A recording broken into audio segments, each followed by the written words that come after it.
A breeze, hardly more than a whisper of wind, stirred the curtains that hung on either side of the long window, and wafted into the room the scent of the wisteria covering the wall of the house.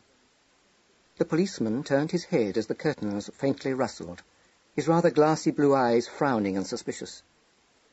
Straightening himself, for he'd been bending over the figure of a man seated behind the carved knee-hole desk in the middle of the room, he trod over to the window and looked out into the dusky garden.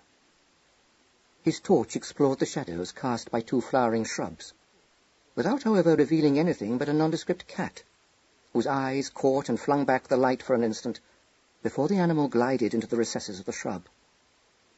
There was no other sign of life in the garden, and after a moment of keen scrutiny, the policeman turned back into the room and went to the desk. The man behind it paid no heed, for he was dead, as the policeman had already ascertained. His head lay on the open blotter, with blood congealing in his sleek, pomaded hair. The policeman drew a long breath. He was rather pale, and the hand which he stretched out towards the telephone shook a little. Mr. Ernest Fletcher's head was not quite the right shape. There was a dent in it, under the coagulated blood. The policeman's hand was arrested before it had grasped the telephone receiver. He drew it back, felt for a handkerchief, and with it wiped a smear of blood from his hand, and then picked up the receiver. As he did so, he caught the sound of footsteps approaching the room. Still holding the instrument, he turned his head towards the door. It opened, and a middle-aged butler came in, carrying a tray with a siphon and a whisky decanter and glasses upon it. At sight of the police constable, he gave a perceptible start. His gaze next alighted on the figure of his master. The tumbler on the tray shuddered against the decanter, but Simmons didn't drop the tray. He stood holding it mechanically, staring at Ernest Fletcher's back. P.C. Glass spoke the number of the police station. His flat, unemotional voice brought Simmons's eyes back to his face. "My God, is he dead?" A stern glance was directed towards him. "Thou shalt not take the name of the Lord thy God in vain," said Glass deeply. This admonishment was more comprehensible to Simmons, who was a member of the same sect as P.C. Glass, than to the official of the telephone exchange, who took it in bad part. By the time the misunderstanding had been cleared up, and the number of the police station repeated, Simmons had set the tray down and stepped fearfully up to his master's body. One look at the damaged skull was enough to drive him back a pace. He raised a sickly face and demanded in an unsteady voice, "Who did it?" "That'll be for others to find out. I shall be obliged to you, Mr. Simmons, if you will shut that door." "If it's all the same to you, Mr. Glass, I'll shut myself on the other side of it," said the butler. This is a very upsetting sight, and I don't mind telling you, it turns my stomach." "You'll stay till I've asked you a few questions, as is my duty." "But I can't tell you anything. I didn't have anything to do with it." Glass paid no heed, for he was connected at that moment with the police station. Simmons gulped and went to shut the door, remaining beside it, so that only Ernest Fletcher's shoulders were visible to him. P.C. Glass, having announced his name and whereabouts, was telling the sergeant that he had a murder to report. "Policeman," thought Simmons, resentful of Glass's calm. You'd think corpses with their heads bashed in were as common as daisies. He wasn't human, Glass. He was downright callous, standing there so close to the body he could have touched it just by stretching out his hand, talking into the telephone as though he was saying his piece in the witness box, and all the time staring at the dead man without a bit of feeling in his face, when anyone else would have turned sick at the sight. Glass laid down the receiver and restored his handkerchief to his pocket. "Lo, this is the man that made not God his strength, but trusted in his riches," he said. The sombre pronouncement recalled Simmons's thoughts. He gave a sympathetic groan. "That's true, Mr. Glass. Woe to the crown of pride. But how did it happen? How do you come to be here? Oh, dear, I never thought to be mixed up with a thing like this." "I came up that path," said Glass, nodding towards the French windows. He drew a notebook from his pocket and the stub of a pencil, and bent an official stare upon the butler. "Now, Mr. Simmons, if you please." "It's no use asking me. I don't know anything about it, I tell you." "You know when you last saw Mr. Fletcher alive?" said Glass, unmoved by the butler's evident agitation. "It would have been when I showed Mr. Budd in," replied Simmons, after a moment's hesitation. "Time?" "I don't know. Not for certain, that is. It was about an hour ago." He made an effort to collect his wits, and added, "About 9 o'clock. I was clearing the table in the dining room, so it couldn't have been much later." Glass said, without raising his eyes from his notebook, "This Mr. Budd, known to you?" No. I never saw him before in my life, not to my knowledge." "Oh. When did he leave?" "I don't know. I didn't know he had left till I came in just now. He must have gone by the garden way, same as you came in, Mr. Glass."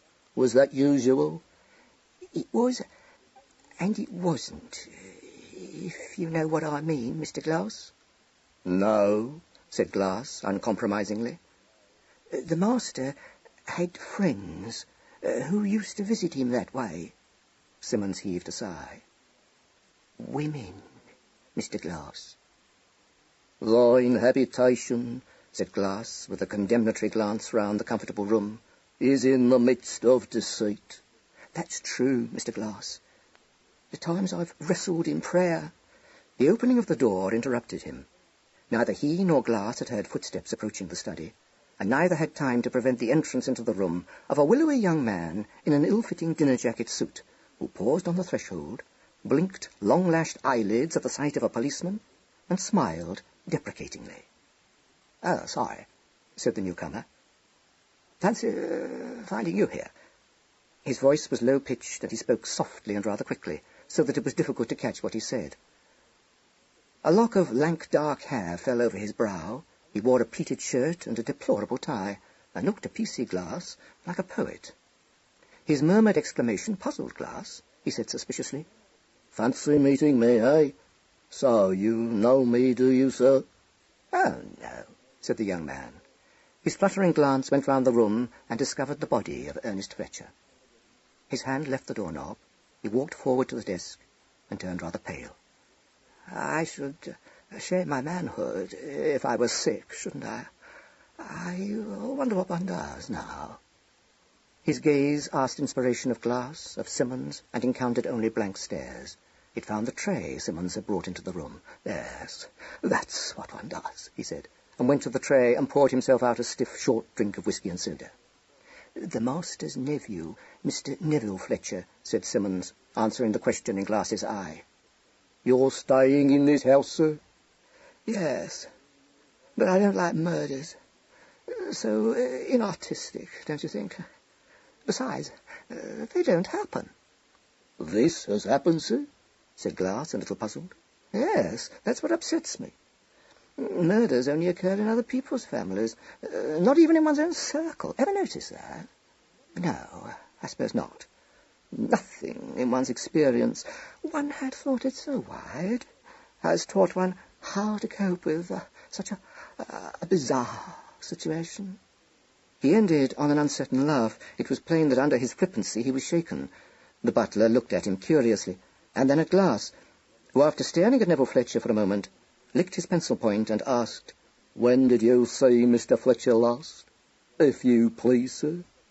"At dinner. In the dining room, I mean. No, let's be exact. Not the dining room, the hall." "Make up your mind, sir," recommended Glass stolidly. "Yes, that's all right. After dinner he came here, and I wandered off to the billiard room. We parted in the hall." "At what hour would that have been, sir?" Neville shook his head. "I don't know. After dinner. Do you know, Simmons?" "I couldn't say, sir, not precisely. The master was usually out of the dining room by 10 to 9. "And after that did you see Mr. Fletcher again?" "No, not till now. Anything you'd like to know, or can I withdraw?"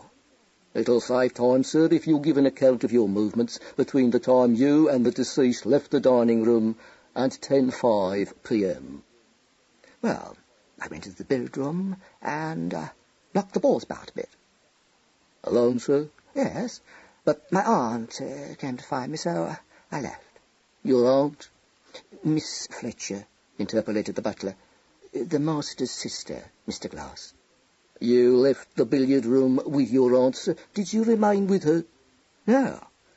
It all goes to show the politeness always pays. I silently faded away, and now I'm sorry, because if I'd accompanied her to the drawing-room, I should have had an alibi, which I haven't got.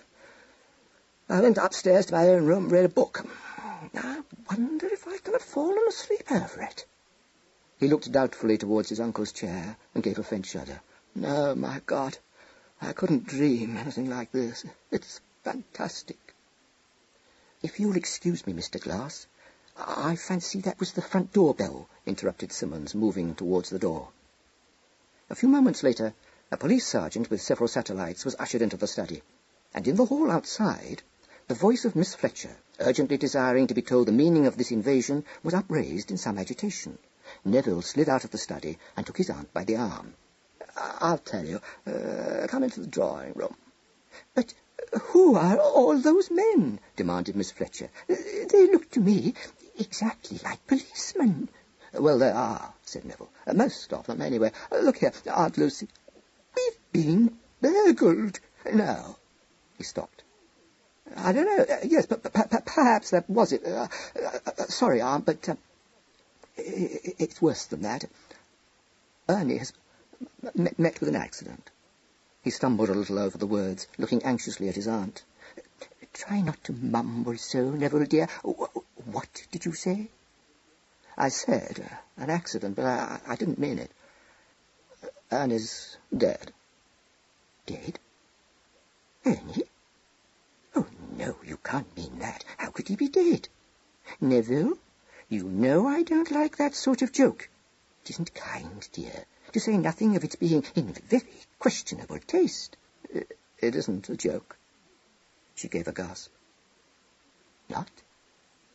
Oh, Neville, oh, let me go to him at once. No use. Besides, you mustn't. Terribly sorry, but there it is. I'm a trifle knocked up myself. Neville, you're keeping something back. Yes. He's been murdered. Her pale, rather prominent blue eyes stared at him. She opened her mouth, but no words passed her lips. Neville, acutely uncomfortable, made a vague gesture with his hands. Can I do anything? I should like to, only I don't know what. Do you feel faint? Yes, I know I'm being incompetent. This isn't civilized, any of it. One has lost one's balance. She said, Ernie murdered? I don't believe it. Oh, don't be silly, he said, betraying ragged nerves. A man doesn't bash his own skull in. She gave a whimper and groped her way to the nearest chair and sank into it. Neville lit a cigarette with a hand that trembled and said, Sorry, but you had to know sooner or later. She seemed to be trying to collect her wits. After a pause, she exclaimed, But who would want to murder dear Ernie? Search me. There's been some dreadful mistake. Oh, Ernie, Ernie. She burst into tears. Neville, attempting no consolation, sat down in a large armchair opposite to her and smoked. Meanwhile, in the study, P.C. Glass was making his painstaking report to his superior. The doctor had gone, the cameramen had taken their photographs, and the body of Ernest Fletcher had been removed. I was on my beat, Sergeant, walking along Vale Avenue, the time being 10:02 p.m., when I came to the corner of Maple Grove, which, as you know, sir, is the lane running between Vale Avenue and the Arden Road, at the back of the house. My attention was attracted by a man coming out of the side gate of this house in what seemed to me a very suspicious manner. He set off, walking very fast, towards the Arden Road. Would you know him again? No, Sergeant. It was nearly dark, and I never saw his face. He had turned the corner into Arden Road before I had time to do more than wonder what he was up to. He hesitated, frowning a little. As near as I could make out, he was a man of average height, wearing a light-coloured soft hat. I don't know what gave me the idea there was something wrong about his coming out of Mr. Fletcher's garden gate. Unless it was the hurry he seemed to be in. The Lord led my footsteps. Yes, never mind about that, said the sergeant hastily. What did you do then? I called out to him to stop, but he paid no heed, and the next instant had rounded the corner into the Arden Road. That circumstance led me to inspect these premises. I found the garden gate standing open, and seeing the light from this window, I came up the path with the intention of discovering whether anything was wrong. I saw the deceased, like you found him, Sergeant. The time, as verified by my watch and the clock there, was 10:05 p.m. My first action was to ascertain that Mr. Fletcher was dead. Having assured myself that he was past mortal help, I effected a search of the room. I made sure no one was hiding in the bushes in the garden. I then called up the station on the telephone, the time being 10:10 p.m. While I was waiting to be connected, the butler, Joseph Simmons, entered the room bearing the tray you see upon that table. I detained him for interrogation. He states that about 9 p.m. a person of the name of Abraham Budd came to see the deceased. He ushered same into this room. He states that he does not know when Abraham Budd left the house. Description? I hadn't got to that, sir. Mr. Nero Fletcher came in at that moment. He states that he saw the deceased last at about 8:50 p.m. when they left the dining room together. All right. We'll see him in a minute. Anything else? Nothing that I saw, replied Glass after a moment's scrupulous thought. We'll look around.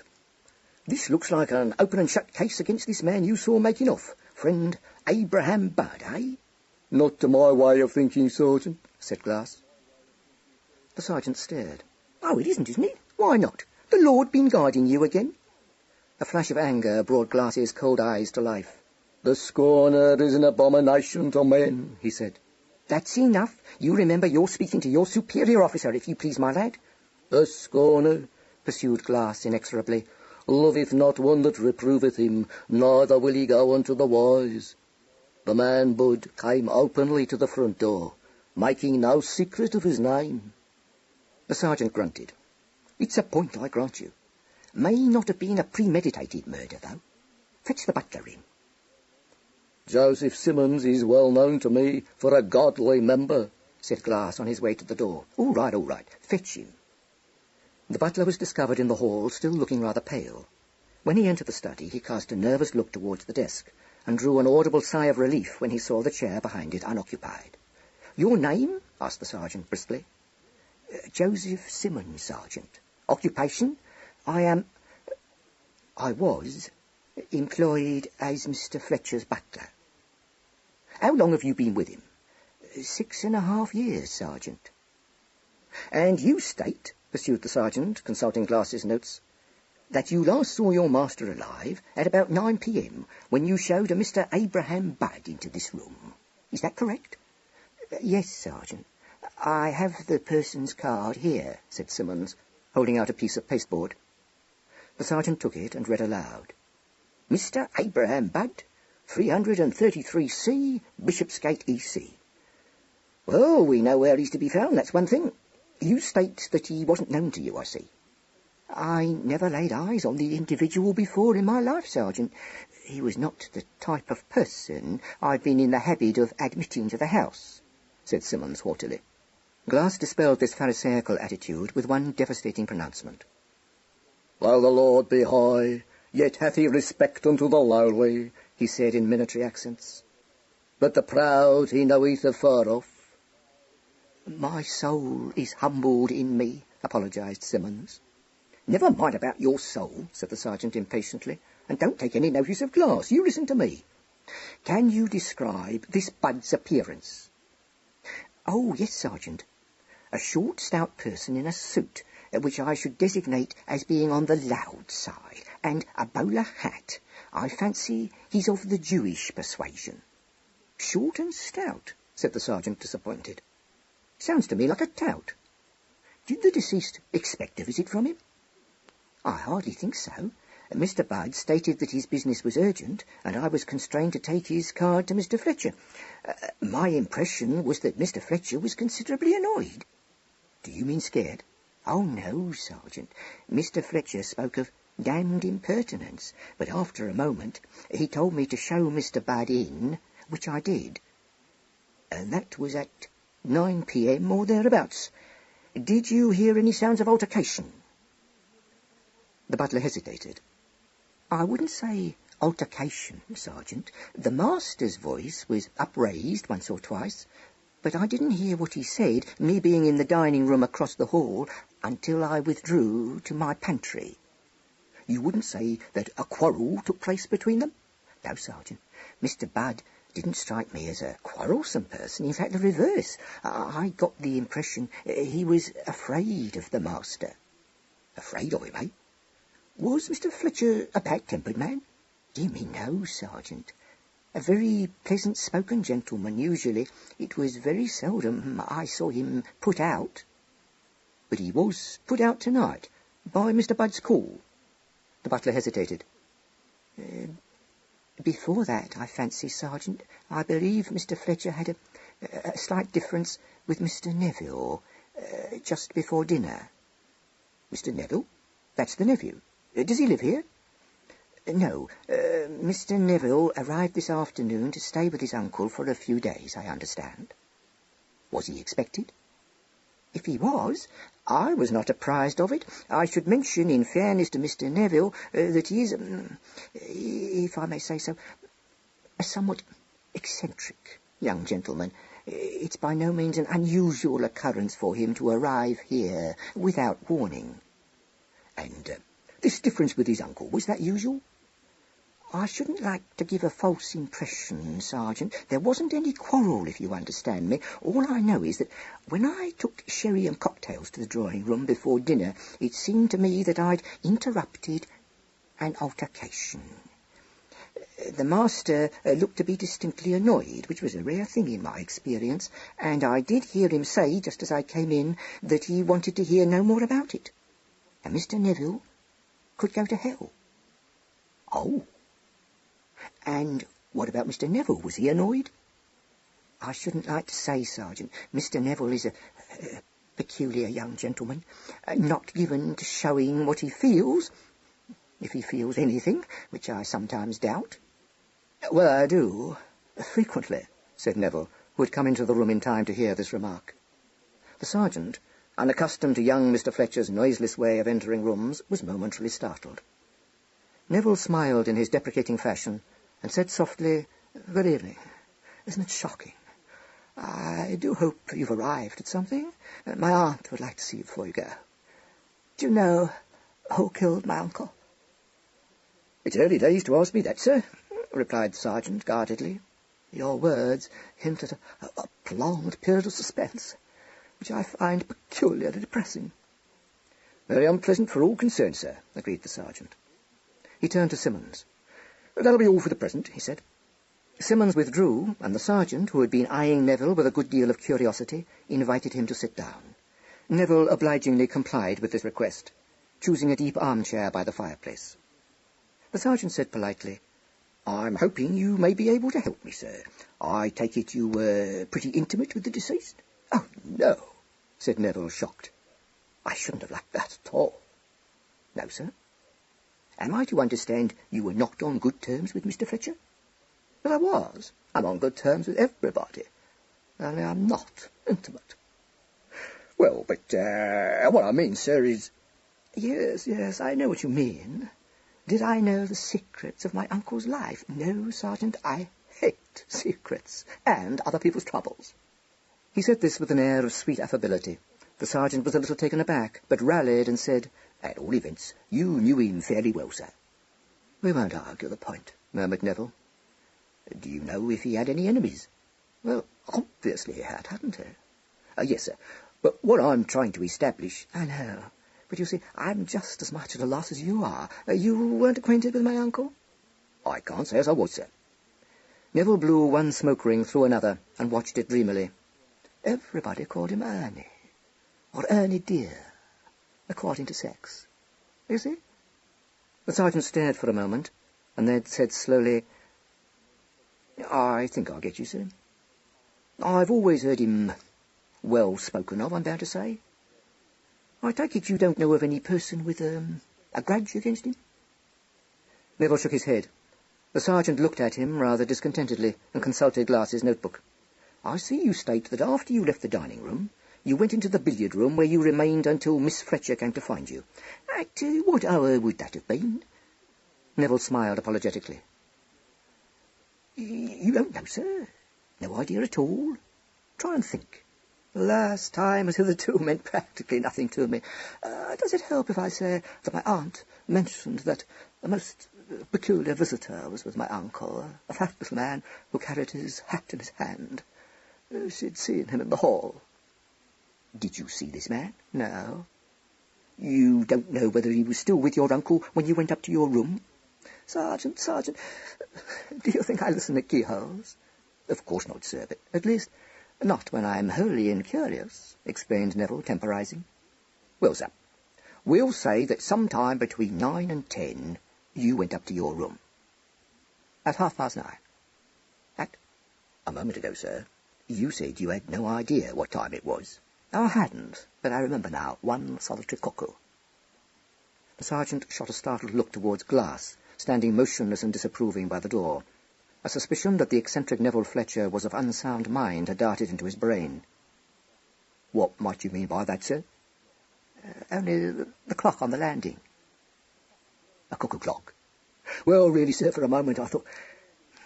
And it struck the half hour. Yes, but it's quite often wrong. We'll go into that presently. Which way does your room face, sir? North. It's at the back of the house, then. Would it be possible for you to hear anyone coming up the side path? I don't know. I didn't hear anyone, but I wasn't trying to. Quite.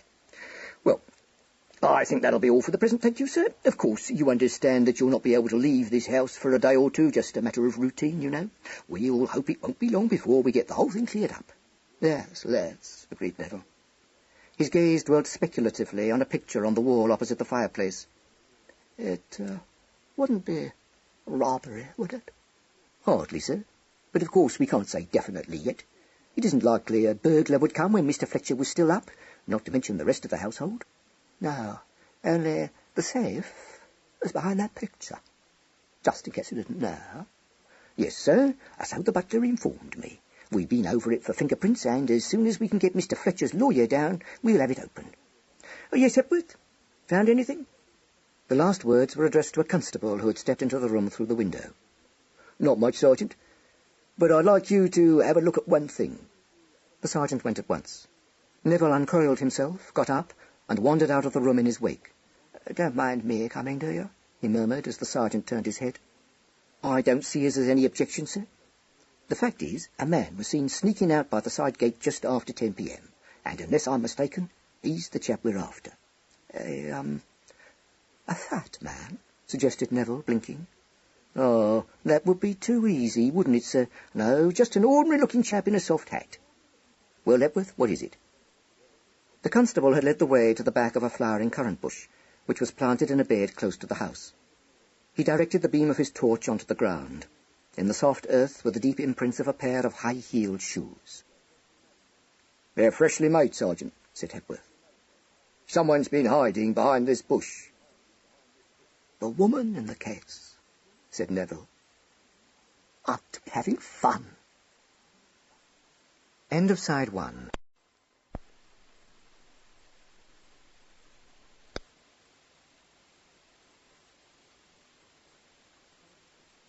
Side 2.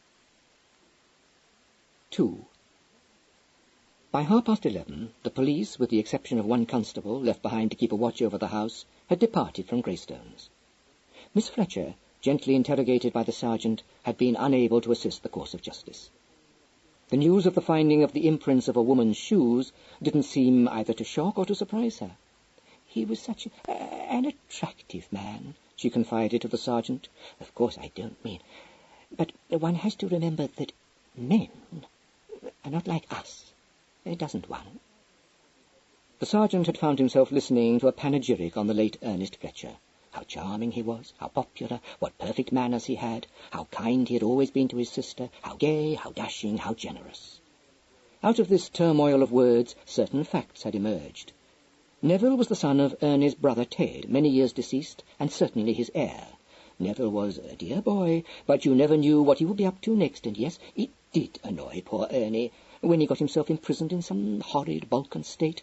Oh, nothing serious, but Neville was so hopelessly vague and simply lost his passport. As for the Russian woman who had appeared at Neville's hotel with all her luggage before breakfast one morning in Budapest, saying he had invited her at some party the night before, well, one couldn't exactly approve, of course, but young men did get drunk sometimes. And anyway, the woman was obviously no better than she should be, and really Neville was not like that at all. At the same time, one did rather feel for Ernie, having to buy the creature off, but it was quite untrue to say that Ernie didn't like Neville. They hadn't much in common, but blood was thicker than water, and Ernie was always so understanding.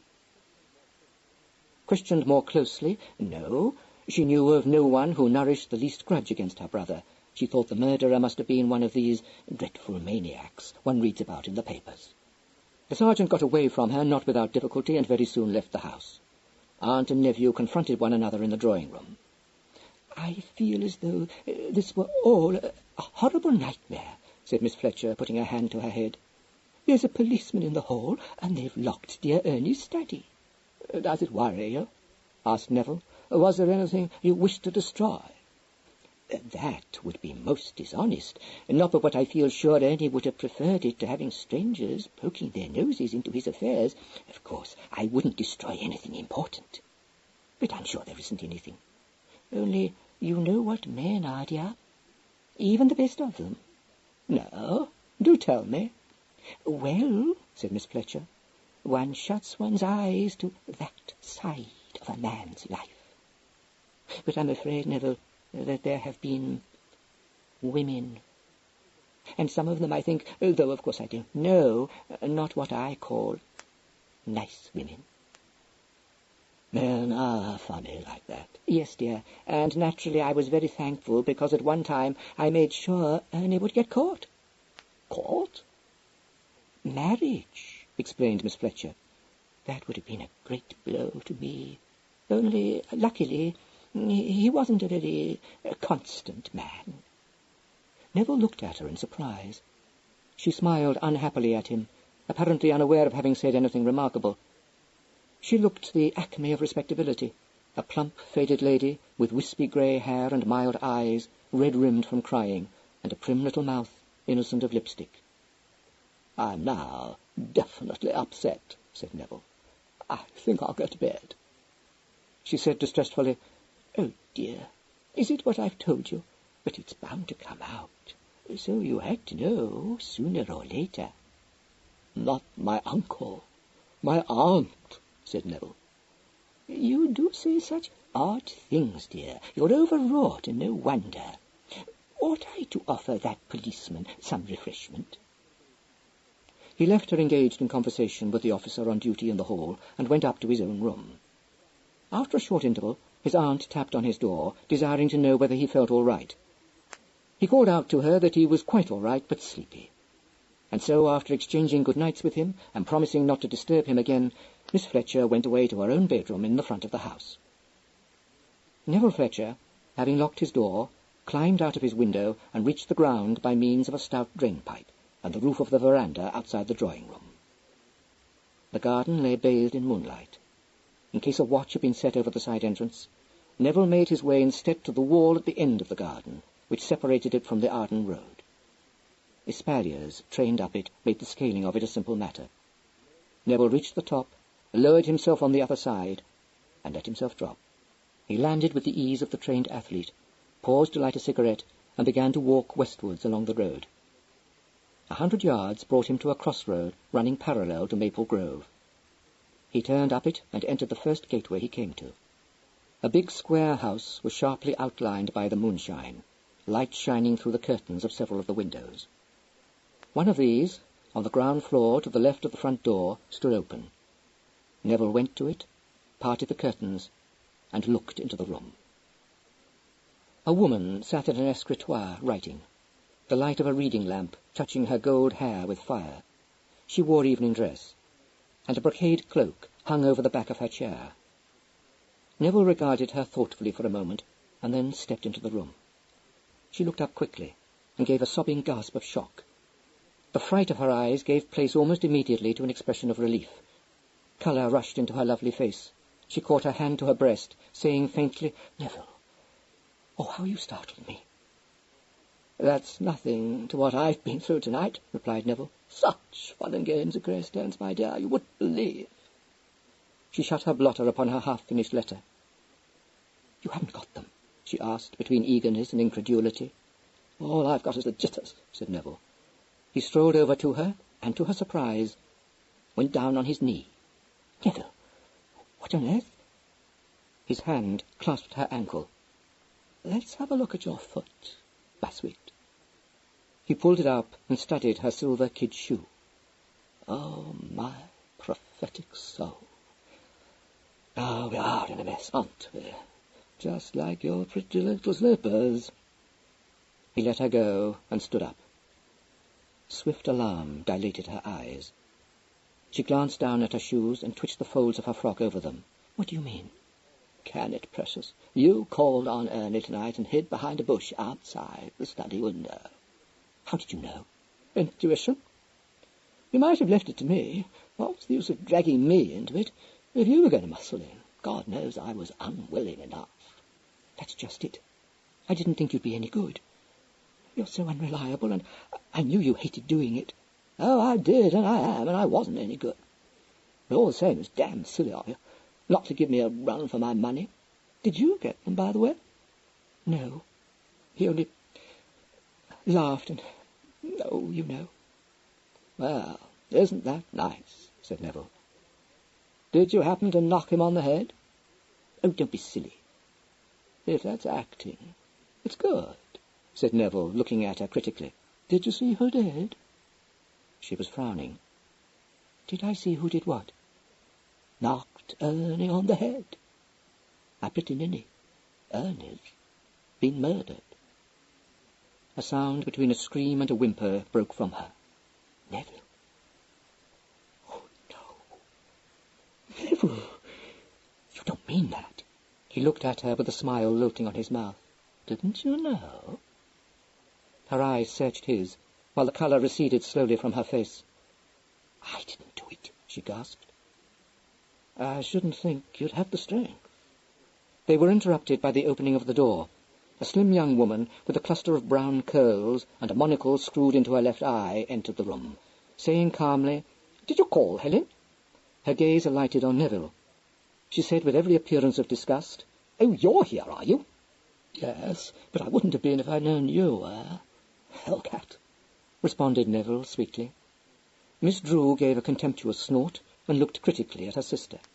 "You look absolutely gangrenous," she remarked. "Anything the matter?" Helen North's hands twisted nervously together. "Ernie Fletcher's been murdered." "Good," said Miss Drew, unperturbed. "Neville come to tell you?" Helen shuddered. "Oh, don't. It's awful, awful." "Personally," said Miss Drew, taking a cigarette from the box on the table and fitting it into a long holder, "I regard it as definitely memorable. I hate men with super-polished manners and charming smiles. Who killed him?" "I don't know. You can't think I know," Helen cried. "Sally, Neville, oh, my God!" She looked wildly from one to the other and sank down onto a sofa, burying her face in her hands. "If it's an act, it's a good one," said Neville. "If not, it's mere waste of time. Do stop it, Helen. You're making me feel embarrassed." Sally regarded him with disfavour. "You don't seem to be much upset," she said. "You didn't see me an hour ago. I even lost my poise." She sniffed, but merely said, "You'd better tell me all about it. It might be good copy." "What a lovely thought. Ernie has not died in vain." "I've always wanted to be in on a real murder," remarked Sally thoughtfully. "How was he killed?" "He had his head smashed." Helen gave a moan, but her sister nodded with all the air of a connoisseur. "A blow from a blunt instrument," she said. "Any idea who did it?" "No, but Helen may have." Helen lifted her head. "I tell you I wasn't there." "Your shoes belie you, sweet." Yes, but not when he was killed. I wasn't, I tell you, I wasn't." The monocle dropped out of Miss Drew's eye. She screwed it in again, bending a searching gaze upon her sister. "What do you mean, yes, but not when he was killed? Have you been round to Greystones tonight?" Helen seemed uncertain how to answer, but after a moment she said, Yes, I did go round to see Ernie. I got sick of the noise of your typewriter, for one thing, and for another, I wanted particularly to see him. Look here, said Sally. You may as well spill it now as later. What is there between you and Ernie Fletcher? As a purist, I must take exception to your use of the present tense. She rounded on him. I suppose you're in on it, whatever it is. Then you'll damn well tell me. It isn't what you think, Helen said quickly. Truly, it isn't, Sally. Oh, I admit I liked him, but not enough for that. If you can tell Neville the truth, you can tell me, said Sally. And don't pull any stuff about going to see him because of my typewriter, because it won't wash. Tell her, advised Neville. She likes sordid stories. Helen flushed. Need you call it that? He sighed. Dear pet, I told you at the outset that I considered it too utterly trite and sordid to appeal to me. Why bring that up now? You don't know what it is to be desperate. No, that's my divine detachment. Well, I hope you get pinched for the murder, struck in Sally. Then what price divine detachment? He looked pensive. It would be awfully interesting. Of course, I should preserve an outward calm, but should I quail beneath it? I hope not. If I did, I shouldn't know myself any more, and that would be most uncomfortable. Helen struck the arm of the sofa with her clenched hand. Talk, talk, talk. What's the use of it? There's nothing more sordid than the cult of utility. You have a pedestrian mind, my dear. Oh, do shut up, begged Sally. She went to the sofa and sat down beside Helen. Come on, old thing. You'd much better tell me the whole story. If you're in a jam, I'll try and get you out of it. You can't. Ernie's got IOUs of mine, and the police are bound to discover them, and there'll be a ghastly scandal. Sally frowned. IOUs? Why? I mean, how do they get them? What are they for, anyway? Gambling debts. Neville thinks he probably bought them. What on earth for? Demanded Sally, the monocle slipping out again. Neville looked at her admiringly. The girl has a mind like a pure white lily. I am now taken aback. Sally retorted hotly, I haven't got any such thing, but all this price of dishonour business is too utterly vieux jeu. Good Lord, I wouldn't put it in any book of mine. Are you an escapist? Inquired Neville solicitously. Is that why you write improbable novels? Have you felt the banality of real life to be intolerable? My novels aren't improbable. It may interest you to know that the critics consider me as one of the 6 most important crime novelists. If you think that, you're a bad judge of character, said Neville. Helen gave a strangled shriek of exasperation. Oh, don't! What does any of that matter at a time like this? What am I to do? Sally turned away from Neville. All right, let's get this thing straight. I don't feel I got all the data. When did you start falling for Ernie Fletcher? I didn't. Only he was so attractive, and he had a sort of sympathetic understanding, almost a touch of the feminine, but not quite that either. I can't explain. Ernie made you feel as though you were made of very brittle, precious porcelain. That must have added excitement to your life, said Neville reflectively. Shut up. Go on, Helen. When did it all begin? Oh, I don't know. I suppose from the moment I first got to know him properly, I mean. You mustn't think that he made love to me, because he didn't. It wasn't till just lately that I realized what he wanted. I thought... Oh, I don't know what I thought. You didn't think anything. You floated away on a sea of golden syrup. That's probably true, said Sally. You were obviously right under the ether. What did John think, if anything? Her sister coloured and averted her face. I don't know. John and I had drifted apart before Ernie came into my life. Neville, apparently overcome, sank into a chair and covered his face with his hands. Oh, God, I'm being dragged into this repulsive syrup. Dearest, let us drift apart, me out of your life, before I start mouthing clichés too. I know it's insidious. I must say, remarked Sally fair-mindedly, that I rather drifted apart and came into my life myself. Helen, do try not to sentimentalize yourself. It all looks too darn serious to me. I thought you and John weren't hitting it off any too well. Some women don't know when they've struck ore.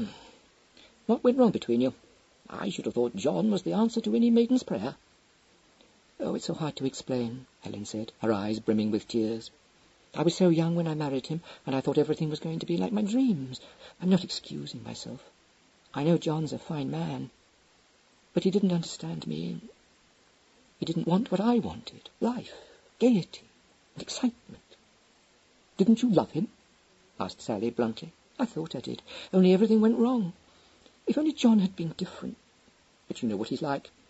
If he'd shaken me or even beaten me, I'd have pulled myself up, but he didn't. He simply retired into his shell. He was busy, too, and I was bored. I started going about without him. Sally, I tell you, I don't know how it began or how we got to this pitch, but we're utterly estranged. The tears were running down her cheeks. She said with a catch in her voice, I'd give everything to have it all back again, but I can't. And there's a gulf between us which I can't bridge, and now this has happened, and I suppose that'll end it.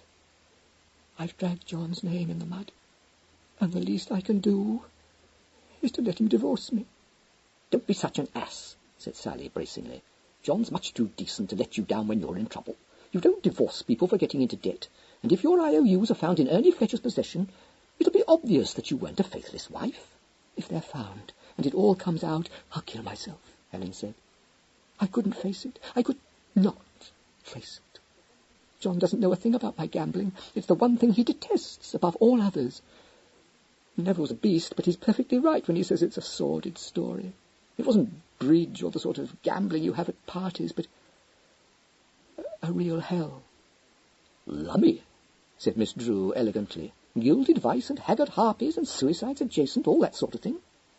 It wasn't gilded, and I don't know about any suicides, but it was a bad place, and yet, in a way, rather thrilling. If John knew of it, the people who belonged to it, Sally, no one would believe I wasn't a bad woman if it was known I went to that place. Well, why did you go there? Oh, for the thrill, like one goes to Limehouse. And at first it sort of got me. I adored the excitement of the play. Then I lost rather a lot of money, and like a fool I thought I could win it back. I expect you know how one gets led on and on. Why not have sold your pearls? A wan smile touched Helen's lips. Because they aren't worth anything. What? Copies. I sold the real ones ages ago. Other things, too. I've always been an extravagant little beast. And John warned me he wouldn't put up with it, so I sold things. Helen. Neville, who'd been reposing in a luxurious chair with his eyes shut, said sleepily, You said you wanted copy, didn't you? Even if it didn't concern Helen, I couldn't use this, said Sally. Not my line of country at all. I shall have to concentrate on the murder. By the way, Helen, who introduced you to this hell? Dear Ernie? Oh, no. He absolutely rescued me from it. I can't tell you how divine he was. He said everything would be all right, and I wasn't to worry any more, but just be a good child for the future. Snake, said Sally hotly.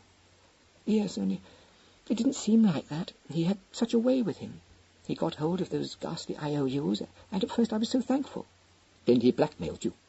No, he didn't. Not quite. I can't tell you about that, but it wasn't exactly as you imagine. Of course, he did use the IOUs as a weapon, but perhaps he didn't really mean it. It was all done so laughingly, and he was very much in love with me. I expect I lost my head a bit. I didn't handle him properly, but I got frightened, and I couldn't sleep for thinking of my IOUs in Ernie's possession. That's why I told Neville. I thought he might be able to do something. Neville? Said Miss Drew in accents of withering contempt. You might as well have applied to a village idiot. I know, but there wasn't anyone else. And he's clever, in spite of being so hopeless. As judged by village standards? Inquired Neville, mildly interested. He may have a kind of brain, but I've yet to hear of him putting himself out for anyone, or behaving like an ordinarily nice person. I can't think how you ever succeeded in persuading him to take it on. The dripping of water on a stone, murmured Neville. Well, having taken it on, I do think you might have put your back into it. Did you even try? Yes. It was a most painful thing. Why? Was Ernie furious? Not so much furious, astonished. So was I. You ought to have seen me giving my impersonation of a Nordic public school man, with a reverence for good form and the done thing. I wouldn't like to swear I didn't beg him to play the game. Ernie ended up by being nauseated, and I'm sure I'm not surprised. You know, you're not hard-hearted, you're just soulless, Sally informed him. She glanced at her sister. Was I invited to stay to be a chaperone? Yes, in a way. Besides, I wanted you. Thanks a lot. What happened tonight? Oh, nothing, Sally, nothing. It was silly of me, but I thought, if only I could talk quietly to Ernie and throw myself on his generosity, everything would be all right. You were busy with your book, so I got my cloak and just slipped round by the back way to Greystones, on the off chance of finding Ernie in his study. It looks to me as though it wasn't the first time you've called on Ernie like that, interpolated Sally shrewdly. Helen coloured. Well, no, I have been once or twice before, but not after I realised he'd fallen in love with me. Honestly, I used to look on him as an exciting sort of uncle. More fool you. Carry on. When did you set out on this silly expedition? At 9:30, when I knew you'd had time to get absorbed in your silly book, retorted Helen with a flash of spirit. And I knew that Ernie was in his study because when I turned up into Maple Grove from the Arden Road, I saw a man come out of the Greystone side gate and walk off towards Vale Avenue. Abraham, said Neville. Well, that settles him, at all events. Pity. The name had possibilities. I don't know what you're talking about. I let myself into the garden and walked up the path to Ernie's study.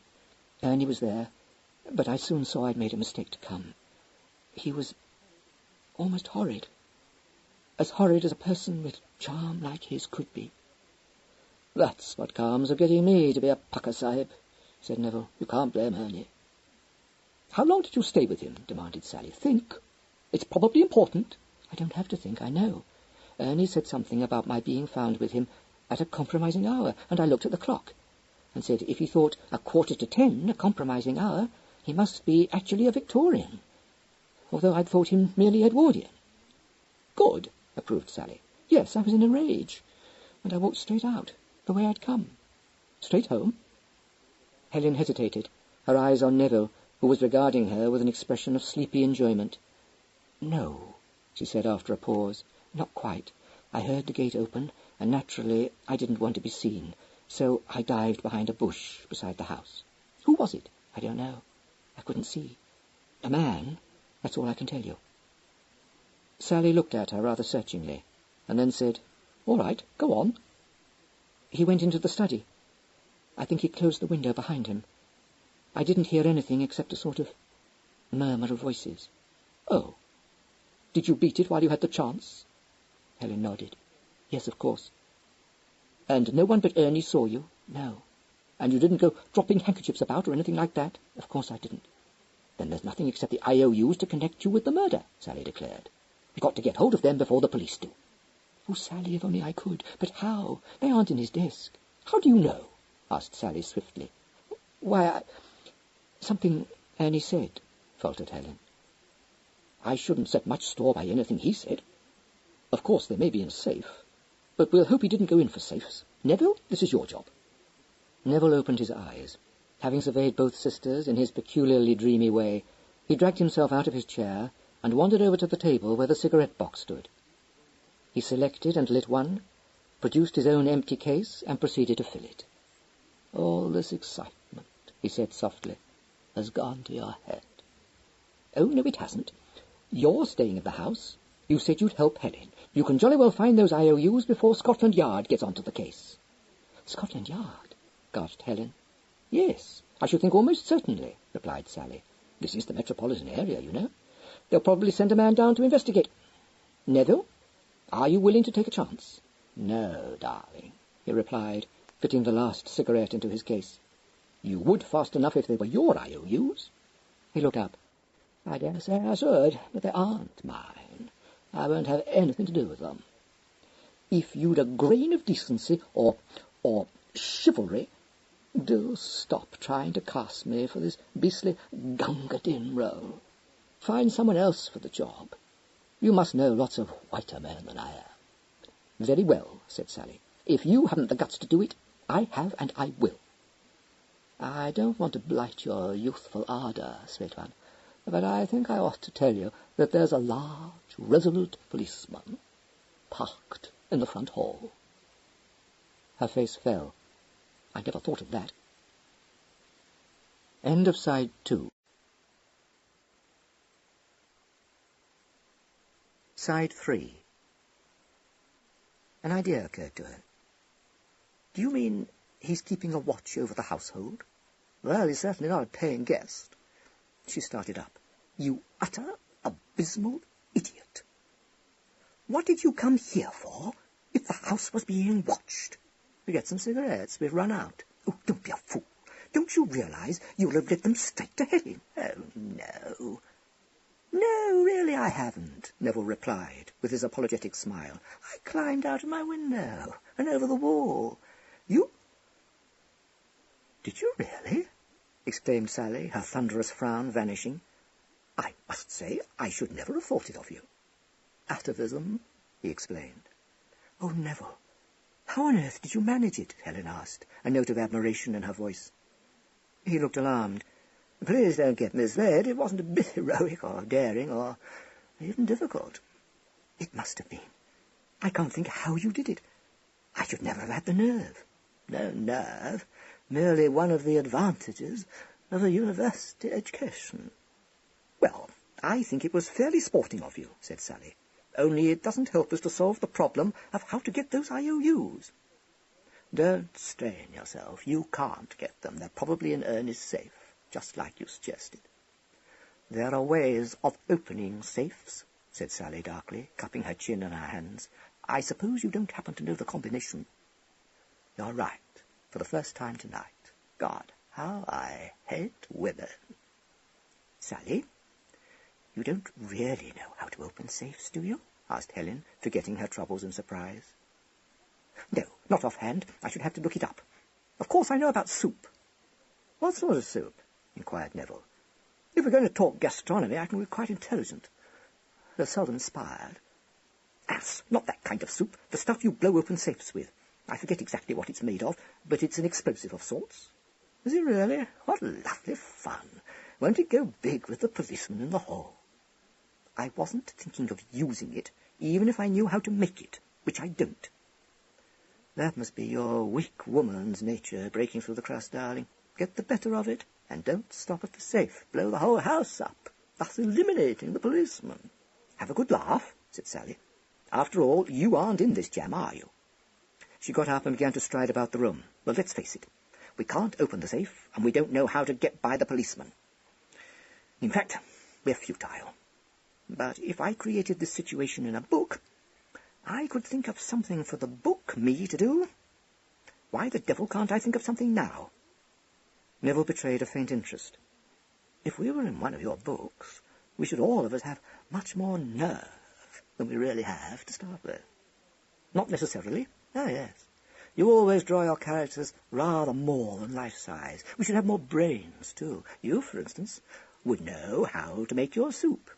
Anyway, where to buy the ingredients, which actually one just doesn't know, she interpolated. Exactly. Helen would go and scream blue murder outside the house and draw the policeman off while you blew up the safe. And I should put up a great act to regale him with on his return, telling him I thought I heard someone in the study, and leading him there when you'd beaten it with the incriminating documents. And can you see any one of us doing any of it? No, I can't. It's lousy anyway. It would be brought home to us because of Helen's being an obvious decoy. Helen would never be seen. She'd have merged into the night by the time the policeman got there. Let's discuss possibilities, begged Helen. I'll go further. Discuss inevitabilities.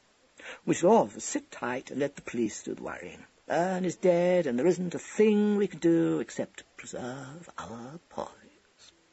In fact, we are quite definitely in the hands of fate. Fascinating situation. A dangerous situation, Sally said. Of course. Have you never felt the fascination of fear? Helen has. In that gambling hell of hers. Not now, Helen said. This is too awful. I only feel sick and desperate. Take some bicarbonate. he advised. Meanwhile, I'm going home to bed. Oh, did I say thank you for the cigarettes? By the way, where is John supposed to be? In Berlin, replied Helen listlessly. Well, he isn't, said Neville. I saw him in London today. She came to her feet in one swift movement, paper-white, staring at him. You couldn't have. I know he's in Berlin. Yes, I saw him, murmured Neville. He was by the window, a hand on the curtain. Helen moved quickly to detain him. You thought you saw him. Do you imagine I don't know where my own husband is? Oh, no, Neville said gently. I didn't say that, precious. 3. Well, it doesn't look such a whale of a case to me, said Sergeant Hemingway, handing the sheaf of typescript back to his superior. No one in it but the one man on the face of it. True, agreed Hannahside. Still, there are points. That's right, Superintendent, nodded Inspector True. That's what I said myself. What about them footprints? They weren't made by the old lady. She doesn't wear that kind of shoe. Housemaid. Saying good-night to a young man, said the experienced Hemingway. Hardly, said Hannahside. She wouldn't choose a bush just outside her master's study. No, nor there wasn't anything like that going on, said the inspector. The cook is a very respectable woman, married to Simmons the butler, and the housemaid is her own niece. And this Mrs. Simmons swears to it both she and the kitchen maid never stirred outside the house the whole evening. It's my belief those footprints will be found to be highly irrelevant, said Hemingway obstinately. All we want is this chap, your man, what's his name, Glass, saw making off. Nothing to it. Hannahside cocked an eyebrow at him. Liverish, Skipper?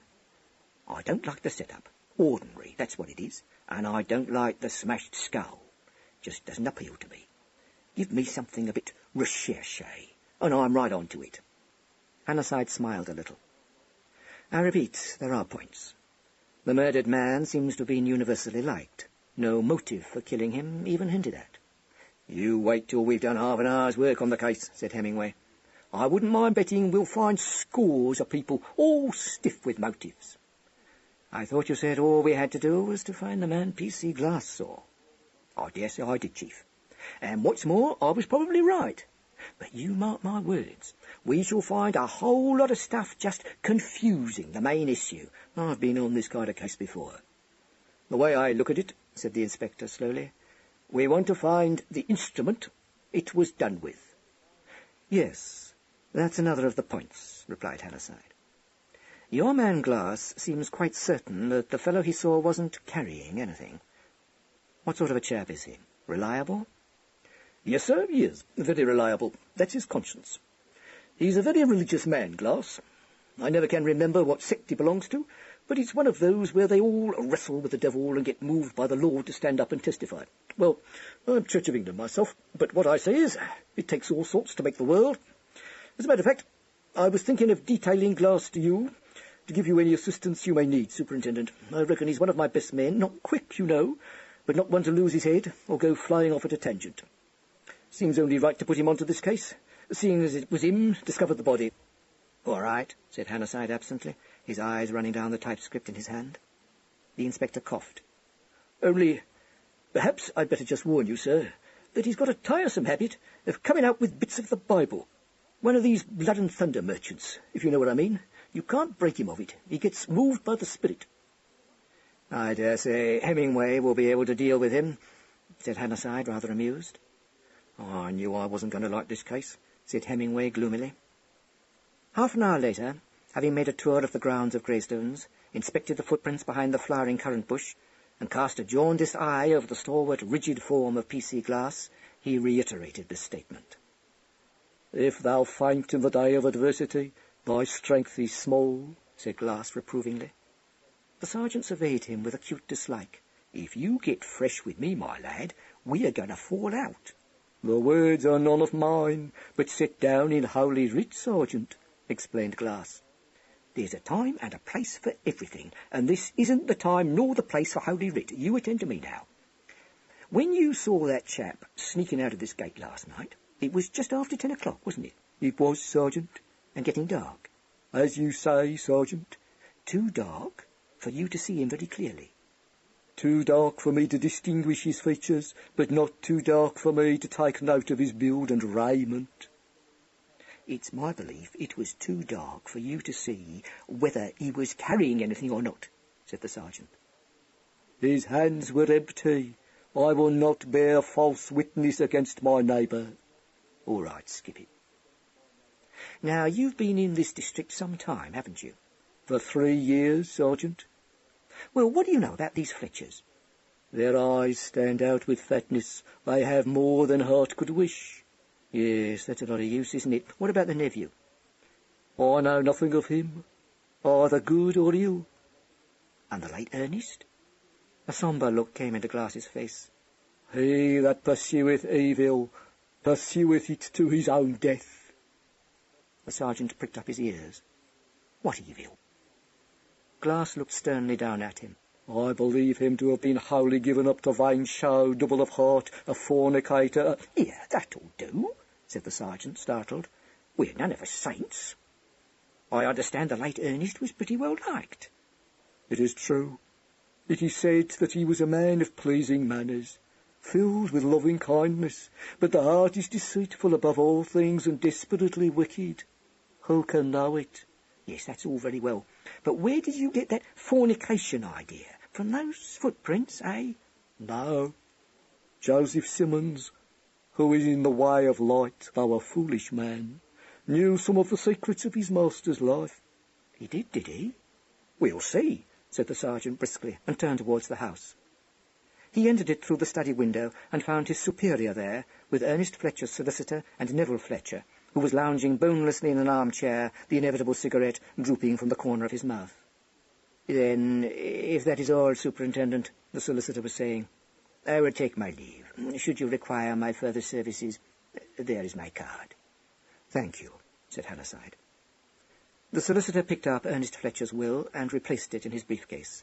He glanced rather severely over the top of his pince-nez at Neville and said, "You are a very fortunate young man, Neville.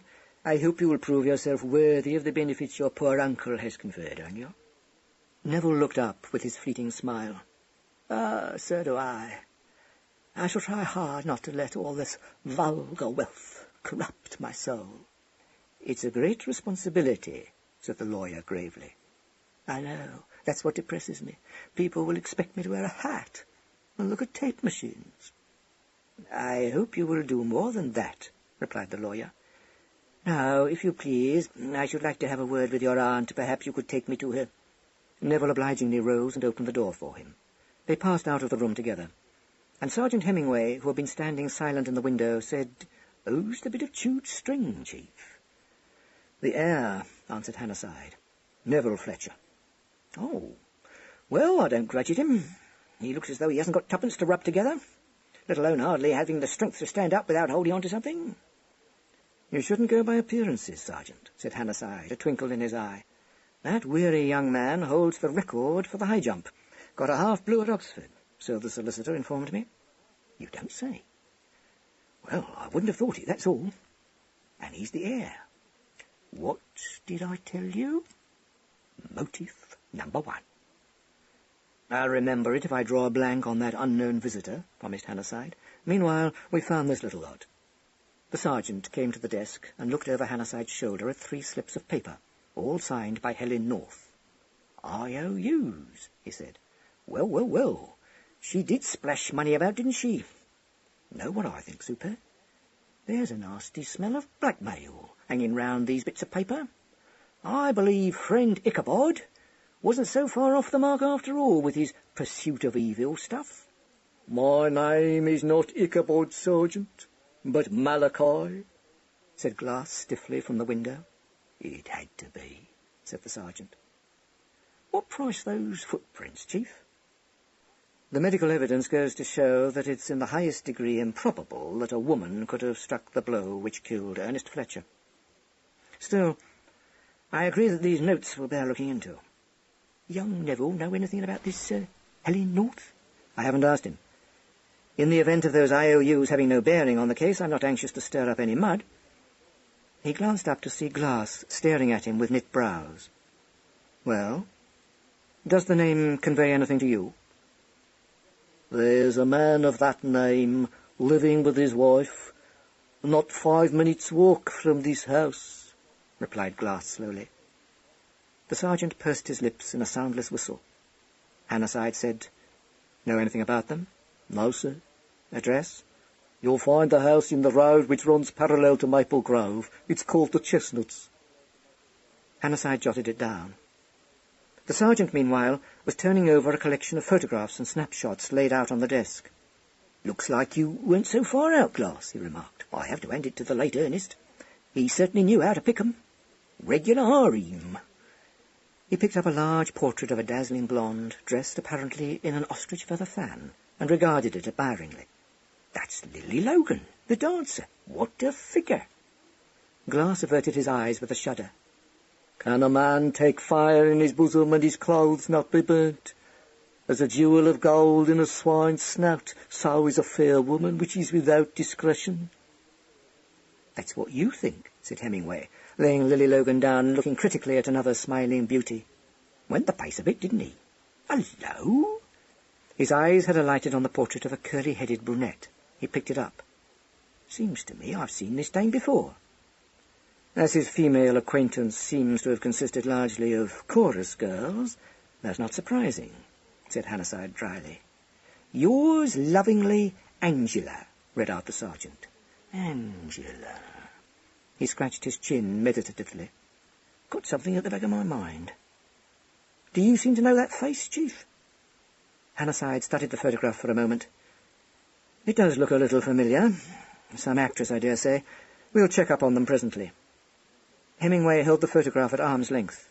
"No, I'm pretty sure I don't connect it with the stage." "No use asking you, Glass, I suppose?" "I do not wish to look upon the face of a lewd woman," Glass said harshly. "Her end is bitter as wormwood, sharp as a two-edged sword." "Look here, what's the matter with you?" demanded the sergeant. "Some actress giving you the air, or what?" "I have no dealings with actresses." "Well, then stop panning them. How do you know anything about this poor girl's end, anyway?" He laid the portrait down. "Anything else, Chief?" "Nothing so far." At this moment the door opened and Miss Fletcher came in. She was dressed in deep mourning, and her plump cheeks were rather pale, but she smiled sweetly at Hannahside. "Oh, Superintendent, you are Superintendent, aren't you?" He had risen to his feet and unobtrusively slid the big blotter over the heap of photographs. "Yes, that's right, madam." She looked at the mass of papers on the desk. "Oh, dear, what a lot you must have to do. Now tell me, would you like a little refreshment?" He declined it, which seemed to disappoint her, and asked her civilly if she wished to speak to him. "Well, yes, only any time will do. You're busy now, and I mustn't disturb you." "I'm quite at your disposal, Miss Fletcher. Won't you sit down?" "All right, Glass, you can wait outside." "You have such a kind face," Miss Fletcher told him. "Quite unlike what one expected. I feel I can talk to you. Are you sure you won't have something, a little coffee and a sandwich?" "No, really, thank you. What was it you wanted to say to me, Miss Fletcher?" "I'm afraid you'll say I'm wasting your time. So silly of me not to have asked dear Mr. Lawrence while he was here. We've known him for so many years that I always say he's more like a friend than a solicitor. Though, of course, there is no reason why he shouldn't be both. As indeed, I hope he feels he is. It was particularly foolish of me, because it's just the sort of thing he would know." "What is it, Miss Fletcher?" asked Hannahside, breaking into the gentle flow of words. "Well, it's the reporters," she confided. "Poor things. One knows they have their living to earn, and it must be very disagreeable work when one comes to think of it. And one doesn't want to be unkind." "Are they worrying you?" interrupted Hannahside. "All you have to do is to tell your butler to say that you have no statement to make." "It seems so very disobliging, and one of them looks dreadfully undernourished. At the same time, I should very much dislike to see my photograph in the papers." "Of course. The less you say to them, the better, Miss Fletcher." "Well, that's what I thought. Only my nephew is so naughty about it. It's only his fun, but you never know how much people will believe, do you? I suppose you wouldn't just hint to him that he oughtn't to do it. I feel that what you said would carry much more weight than what I say." "What's he been up to?" asked Hannahside. Well, he's told one of the reporters that he's employed here as the Boots, and when the man asked him his name, he said it was Crippen, only he didn't want it to be known. Hannahside chuckled. I don't think I should worry very much about that, Miss Fletcher. Yes, but he told another of them that he came from Yugoslavia and was here on very secret business. In fact, he's in the front garden now, telling 3 of them a ridiculous story about international intrigue, and my brother at the back of it, and they're taking it down in their notebooks.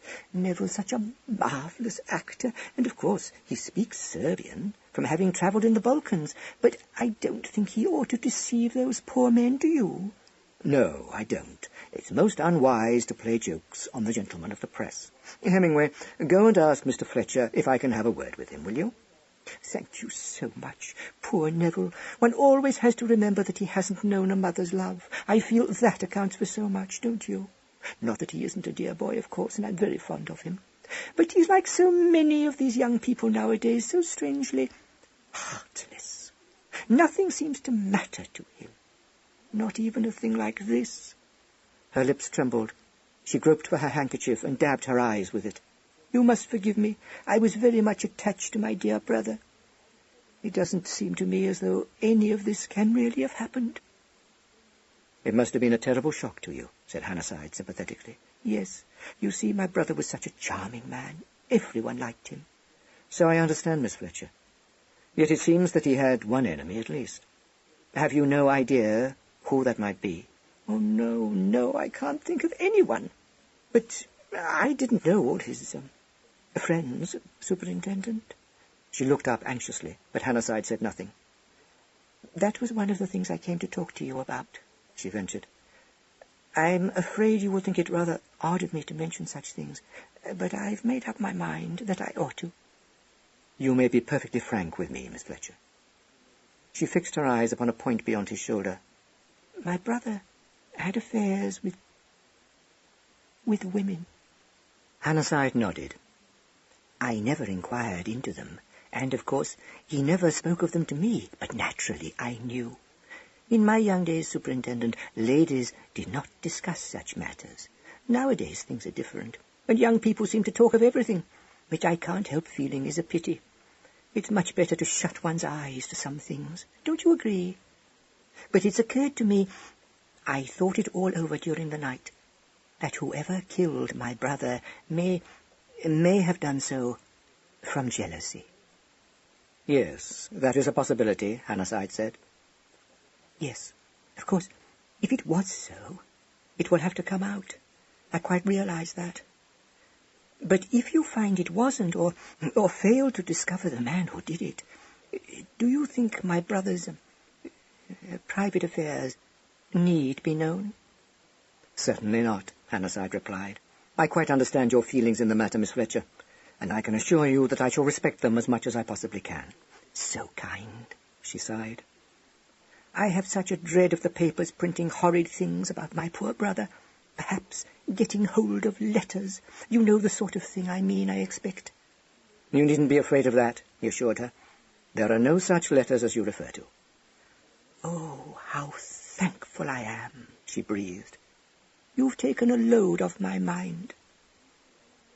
She got up as Sergeant Hemingway ushered her nephew into the room, and bestowed a tremulous smile upon the superintendent. Neville came in, talking in his soft, rapid way, and it was plain from Hemingway's strained, appreciative expression that his discourse was of an entertaining nature. When he saw his aunt, he broke off in mid-sentence, and recommended her to make no statement to the police, except in the presence of her lawyer. Miss Fletcher explained to Hannahside that this was only his fun, and made her way to the door. Neville closed it behind her, saying plaintively, Of course, I know one has to obey the summons of the law, but you interrupted me at a most delicate moment, Superintendent. I'm sorry, replied Hannahside, adding with a gleam of humour in his eye, International complications. Yes, I just worked in a Montenegrin patriot with a knife. The whole story was unfolding itself beautifully. I've lost the thread now. Take my advice, and don't try to fool the press. Suppose, though it's improbable, that your international story did get published. Oh, but I hope it will, Neville said. Really, it's a lovely story. I've taken pains with it. I don't usually, but old Lawrence seems to think I ought to try to become more earnest. Do you want me for anything in particular? Because if not, I'm in the middle of telling your sergeant about an experience which befell me in Skopje. It isn't exactly a polite story, but I find he has a lovely, dirty mind. In fact, we're practically affinities. The reminiscent grin which had lingered on the sergeant's face vanished. A dusky blush mounted into his cheeks, and he gave an imploring cough. "I dare say," replied Hannahside. "But this is hardly the time to indulge in smutty anecdotes, do you think?" "Oh, I don't agree with you. Given the right company, there's no real close season for dirty stories." "Tell me, Mr. Fletcher, did you know your uncle well?"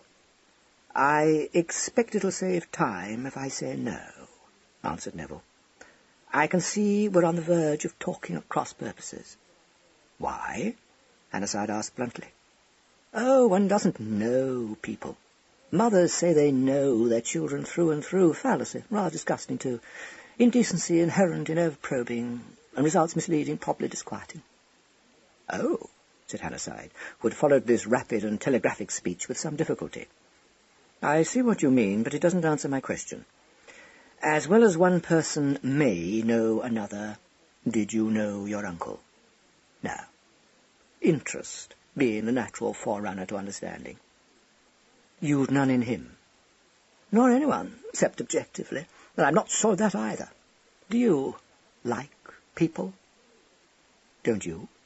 Neville spread his hands out, slightly hunching his thin shoulders. "Oh, some, little, at a distance."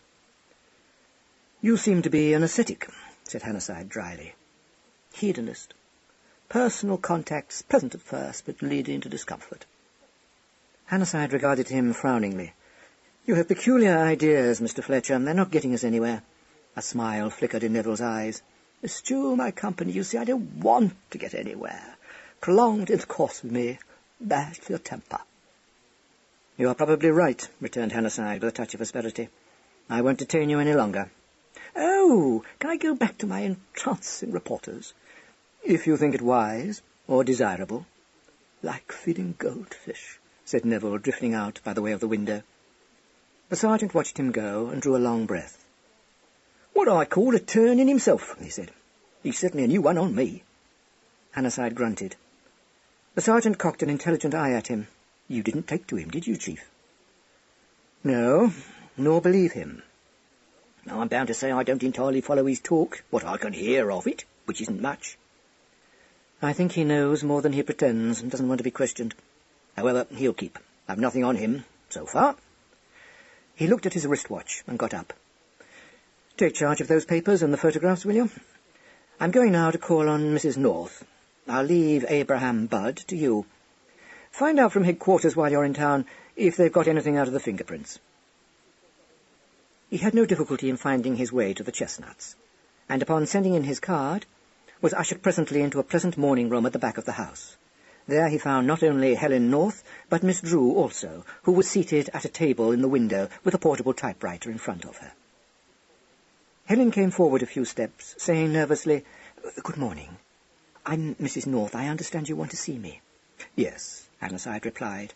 He glanced towards the window, and added, "Perhaps if I might have a word with you alone, it would be best." "Oh, no. I mean, I'd like my sister to remain. Won't you sit down? I've never entertained a detective before." "I should explain, Mrs. North, that I'm investigating the murder of Ernest Fletcher, who I believe was an acquaintance of yours." Yes, I quite understand. Please go on." "You knew that Mr. Fletcher had been murdered?" he asked. Before she could answer, Sally cut in. "In common with the butcher, the baker, the milkman, all the servants, the postman and the paper boy." He looked at her appraisingly, but didn't answer, merely inclining his head slightly. "News gets around so frightfully quickly in the suburbs," Helen said, again with her uneasy artificial laugh. "Yes, I expect it does." "When did you last see Mr. Fletcher, Mrs. North?" "What's your reason for asking that question?" demanded Sally. "I'm investigating a murder, Miss... I'm Sally Drew. You can hardly think that my sister knows anything about a murder." "I'm quite ready to believe that she doesn't," he replied, with a good-humoured inflection in his voice which surprised her. But I have a reason for asking Mrs. North certain questions, and a right to do so. Oh, of course, Helen said quickly. Only it's rather difficult to say when I saw Ernie Fletcher last. Let me see now. It was probably in town. Oh, yes. We were both at a party last week. Are you quite sure that you haven't seen him since then? He kept his eyes on her face, taking note of the fluctuating colour in her cheeks, the frightened, wary look in her eyes that told plainly of indecision. Why, no, I don't think so. You did not by any chance see him last night? Last night? Helen repeated. Of course not. Whatever made you think I might? I have reason to think that some woman visited him yesterday evening. Good gracious! Why should it be me, I wonder? He said in his quiet way, Please don't misunderstand me, Mrs. North. I'm quite prepared to find that the woman was not you. Indeed, I'm sorry to be obliged to worry you with these questions. But I'm sure you'll realize that the presence of a woman at Greystones last night must be investigated. For it's just possible that she, whoever she is, may be able to throw a little light on the murder. How? She may, quite unwittingly, have seen the murderer. Oh, she exclaimed, shuddering. But it's preposterous to suppose that I... He interrupted, saying in a matter-of-fact way, Well, Mrs. North, the question can be settled quite easily. What size in shoes do you wear? A quiver ran over her face. She threw a glance towards her sister, who stepped promptly into the breach. 5.5, don't you, like me? Yes, she admitted. Yes, I do. I think most women of our height do. Thank you. I wonder if you would lend me the shoes you were wearing last night. Lend you my shoes? Really, Superintendent, that's quite impossible. Why, Mrs. North? Well, you must see.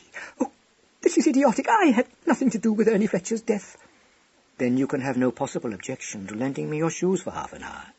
Of course she hasn't, said Sally. What's more, you shall have mine as well. I knew Ernest Fletcher too, so presumably there's just as much reason to suspect me of having been at Greystones last night as my sister. Not quite. Helen sat down suddenly on the sofa. I can't stand this. There's simply no reason why you should come and badger me, simply because I happen to know Ernie Fletcher. Not entirely, he said. Are not these yours, Mrs. North? She looked at the slips of paper which he had taken from his pocket-book. The colour rushed into her face, but some of her strange rigidity left her. Yes, they're mine. What of it? They call for some kind of explanation, as I think you'll agree. Did you owe these various sums of money to Mr. Fletcher? No, that is, not in the way you seem to think. He bought up those debts to get me out of a hole, and I was repaying him bit by bit. She glanced up fleetingly, and added, twisting her handkerchief between her fingers, I didn't wish my husband to know. Oh, this is impossible. I quite appreciate your reluctance to discuss your affairs, Mrs. North. It may make it easier for you to be frank with me, if you can bring yourself to believe that except insofar as they may relate to the case I'm working on, I have no interest in them, and certainly no desire to create any unnecessary, scandal. There's nothing to make a scandal about. Mr. Fletcher was just a friend. The whole arrangement was perfectly amicable. I don't know what you're imagining, but... You can put an end to any imaginings of mine by being open with me, Mrs. North. I have told you that I appreciate your point of view, but you must see that the discovery of these notes of yours in Ernest Fletcher's safe is a circumstance which must be fully inquired into. If you can satisfy me that you did not visit Greystones last night, I shall have no further need to worry you with interrogations which you must naturally find unpleasant. But if you can bring no proof forward in support of your denial, and persist in refusing to let me compare your shoes with the footprints we found in the garden at Greystones, I can have no alternative to pursuing my inquiries further. In which event, I fear there will be little hope of your evading the sort of publicity you must wish to avoid. Sally got up from her seat by the table and walked forward. That sounds remarkably like a threat, Superintendent. I expect it does. It isn't, though. I'm only trying to point out to your sister that her wisest course is to be entirely frank with me. If I have to question her servants as to her whereabouts last night... I get it, said Sally, grimacing. She took a cigarette from the box on the table and fitted it into her holder. She glanced speculatively at Hannahside and took a lighter from her pocket. The little flame spurted up. She lit a cigarette, once more looking at Hannahside, and then said tersely, "He's right, Helen. And what he says about having no interest in your affairs is true. He's got nothing on you. But obviously, you've got to be eliminated." Helen looked frightened, but after a pause said, "I did call on Ernie Fletcher last night. I've explained that he was a great friend, though years older than me. I looked on him as a sort of uncle." "Quite," said Hannahside. "Had you any particular purpose in paying this call?" "No, not exactly. My sister was busy and I was bored. It was quite early and I thought I'd just look in on Ernie." In spite of herself she coloured, but Hannahside merely asked, "At what hour did you arrive at Greystones?" "It must have been at about 5:20 to 10. I know I left this house at 9:30. "Just tell me everything that happened, Mrs. North." "Really, there's so little to tell. I went by way of the Arden Road, because for one thing it's quicker than going all the way up this road and along Vale Avenue, and for another, I expect this seems odd to you, but it isn't really. I didn't much want to see Miss Fletcher, so I thought I'd go in by the garden entrance on the chance of finding Mr. Fletcher in his study." She broke off and exclaimed wretchedly, "Oh, this is too impossible. It sounds as though I had some horrid assignation, but I hadn't. "Don't go over at the knees," recommended her sister. "It's obvious you hadn't, or you'd have thought up some convincing reason for calling on Ernie." "Oh, don't. Do you suppose I can't see what a false impression anyone must get, not knowing the terms I was on with Ernie?" "The only impression the superintendent's got is that you're a paralytic ass," responded Sally cheerfully. "Why you chose to enter by the garden gate has got nothing to do with him, so get on with your story." "I don't know where I was. Oh, yes, well, Mr. Fletcher was in his study. Oh, I forgot to tell you that I saw a man coming out of the gate just as I turned up into Maple Grove. I don't know whether that's any use to you." "Can you describe him, Mrs. North?" "No, except that he was rather stout and short. You see, it was dusk, and I didn't see his face. He walked off towards Vale Avenue. Well, I found Mr. Fletcher in his study, as I said." "Was he alone?" "Oh, yes." "And then?" Well, nothing really. We had a talk, and then I said I mustn't be late, and just left." "Do you know what the time was then?" "Yes, it was 10:15. "10:15, he repeated, raising his head from his notebook. "Yes, there was a clock on the mantelpiece, and I happened to notice the time." "Then you were only with Mr. Fletcher for 10 minutes. "I suppose so. Yes, it must have been about that." A very short call, Mrs. North, was it not?" "I don't see why. What do you mean?" "Merely that it strikes me as odd that having, as you yourself state, gone to see Mr. Fletcher because you were bored, you stayed so short a time with him. Did anything happen to make you anxious to leave at once?" No, of course not. Only I could see he was busy, and I didn't want to be a nuisance." He made a note in his book. "I see. So you left the study at 9:45. Did you return home by the way you had come?" "Yes, but not immediately. I heard the garden gate open, and it occurred to me that it would look rather odd, my being there at that hour. I didn't want anyone to see me, so I hid behind a bush." "Mr. Fletcher, then, did not accompany you to the gate?" "No, there was no reason why he should." "Oh," said Hannahside. "Very well, Mrs. North, you hid behind a bush. Did you see who it was that entered the garden?" "No, I didn't. I mean, in the dusk, and only being able to peer through the bush, I couldn't get a clear view. I only know that it was a man. He looked quite ordinary, but he had a hat on, and I didn't see his face." "What sort of hat, Mrs. North?" "A Homburg, I think." "Light or dark?" She hesitated. "I think it was a light one." "Did you happen to notice whether he carried a walking stick?" No, I'm sure he didn't." "Did he go up to the house?" "Yes, he went into Mr. Fletcher's study." "Did you hear what happened then?" "No. As soon as it was safe to do so, I went away, of course. I don't know anything more."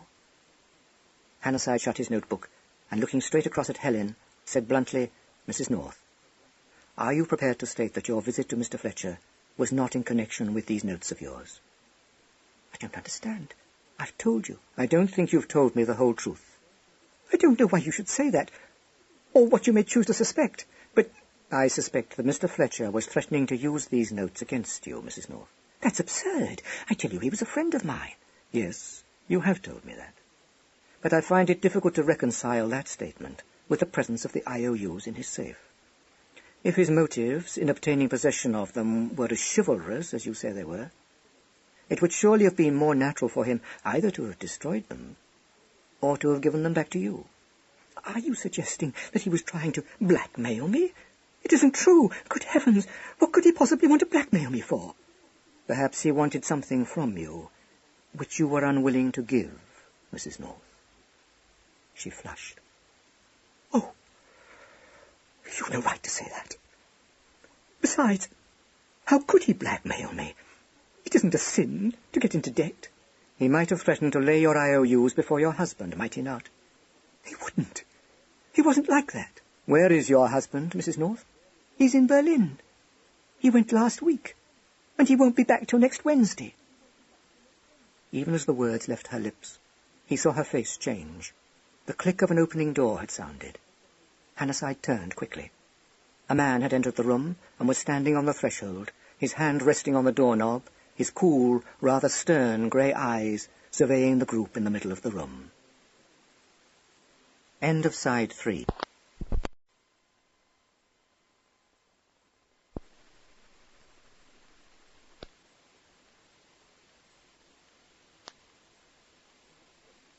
Side 4. 4.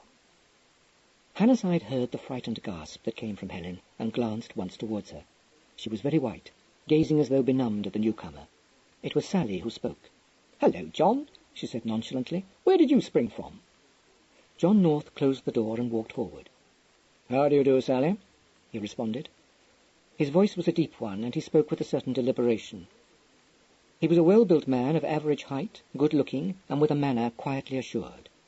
Having shaken hands with his sister-in-law, he nodded at his wife, saying, "Well, Helen, Sally keeping you company?" "Yes, she's staying here," Helen answered breathlessly. "John, what are you doing here? I thought you were in Berlin." "I got through my business there more quickly than I expected." He looked at Hannahside in a measuring way and said, "Will you introduce me, Helen?" She threw an imploring look at Hannahside, but said, "Yes, of course. It's Superintendent— Oh, dear, I'm afraid I've forgotten your name, Superintendent." "Hannahside," he supplied. "Yes, from Scotland Yard, John. Rather a dreadful thing has happened. Well, a ghastly thing. Ernest Fletcher has been murdered." "That doesn't seem to me to explain the presence of the superintendent in my house. May I know what you are doing here, Superintendent?" Before Hannahside could reply, Helen had hurried into speech. "Oh, but don't you see, John, the superintendent is trying to discover someone who might be able to throw any light on the mystery, and hearing that I knew Ernie, he came to see if I could help. Only, of course, I can't. The whole thing seems absolutely incredible to me." His brows rose a little. "Are you making a house-to-house visitation of all Fletcher's acquaintances, Superintendent? Or do you suspect my wife of having knocked him on the head? I hardly think she possesses the necessary strength." "You are well informed, Mr. North. Where did you learn that he had been knocked on the head?" John North looked at him with a faint smile in his eyes. He drew a folded newspaper from under his arm and handed it to Hannahside. "You may study the source of my information if you wish." Hannahside glanced down the columns of the evening paper. "Quick work," he remarked, folding the paper again and giving it back. "Were you acquainted with the deceased, Mr. North?" "I knew him, certainly. I should not describe my acquaintance with him as very close. But if you are interrogating everyone who knew him, perhaps you would like to come into the library and interrogate me." He moved to the door as he spoke and opened it. "Or have you not yet finished questioning my wife?" "Yes, I think so." Hannahside turned to Helen, meeting her anguished look with a flicker of a reassuring smile. "Thank you, Mrs. North. I won't take up any more of your time. Good morning, Miss Drew." "You haven't seen the last of me by a long chalk," Sally told him. "I don't think my name conveys anything to you, which is rather levelling, but I'm a writer of crime novels, and I have never before had the opportunity of studying a crime at close quarters. What is of particular interest to me is your handling of the case. One is always apt to go wrong on police procedure." "I suppose so," answered Hannahside, looking rather appalled. She gave him a sudden swift smile. "You've taught me one thing at least. I've always made my detectives a bit on the noisome side up till now." He laughed. "Thank you." He bowed slightly to Helen and went out of the room before John North, who was still holding the door for him. "This way, Superintendent," North said, leading the way across the hall. "Now, what is it you would like to ask me? You have established the fact that I was acquainted with Fletcher." "But not, I think you said, very well acquainted with him." "Not so well acquainted with him as my wife was," replied North. "You will probably find that his closest friends were all of them women." "You didn't like him, in fact, Mr. North?" "I can't say I was drawn to him. I should describe him as a ladies' man. The type has never appealed to me."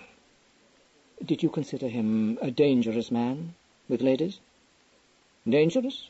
Oh, no, I shouldn't imagine so," North said, a suggestion of boredom in his voice. "My wife, for instance, regarded him, I believe, somewhat in the light of a tame cat." "I see. So, speaking as a husband, you wouldn't consider it worthwhile to be, let us say, jealous of him?" "I cannot pretend to speak for anyone but myself, but I take it that you do not want me to. I was not jealous of him. Is there anything else you wish to ask me?" "Yes. I should like to know when you returned from the continent, Mr. North." "I arrived in London yesterday afternoon." "But you did not come down to Marley until this morning?" "No, Superintendent, I did not." "Where did you go, Mr. North?" "To my flat, Superintendent." "Where is that, if you please?" "In Portland Place." "Was that usual?" "Quite." "You will have to forgive my bluntness, Mr. North, but I must ask you to explain yourself a little more fully. Do you and Mrs. North inhabit separate establishments?" "Not in the sense which you appear to mean," replied North. "I may be wrong, but you seem to attach a sinister importance to my having chosen to remain in London for the night. My wife and I have been married for 5 years, Superintendent. We are long past the stage of living in one another's pockets." There was an edge to the deliberate voice, which Hannahside was quick to hear. As though aware of it himself, North added lightly, "I am often kept late in town. I find the flat convenient." "I see. Did you dine there?" "No, I dined at my club." "And after dinner?" "After dinner I returned to the flat and went to bed." "Were you alone there, or are there any servants?" "Oh, I was quite alone. It's a service flat, and I'd given my valet leave to go out for the evening. I'm afraid I cannot at the moment bring forward any corroborative evidence, Superintendent. Perhaps you would like to take my fingerprints?" "No, not at present, thank you. In fact, I hardly think I need detain you any longer." North walked over to the door. "Well, you know where you can find me, if you should want to ask me any further questions. My business and flat addresses are both in the London telephone directory." He led the way into the hall and across it to the front door. A pale grey Homburg lay on the gate-leg table, beside a pair of wash-leather gloves. Hannahside's eyes rested on it for a moment, but he made no comment, merely picking up his own hat from the chair whereon he'd laid it. Having seen him off the premises, North returned unhurriedly to the morning-room, entering it in time to hear his sister-in-law say trenchantly, "You must be suffering from mental paralysis. You can't possibly hope to keep it from—" She saw who was coming into the room and snapped the sentence off in mid-air. North closed the door, tossed the newspaper he was still carrying onto the table, and said suavely, "What can she possibly hope to keep from me?" "Did I say from you?" demanded Sally. It was sufficiently obvious. He began methodically to fill a pipe. An uncomfortable silence fell. Helen was sitting with her gaze fixed on North's face and her hands tightly clasped in her lap.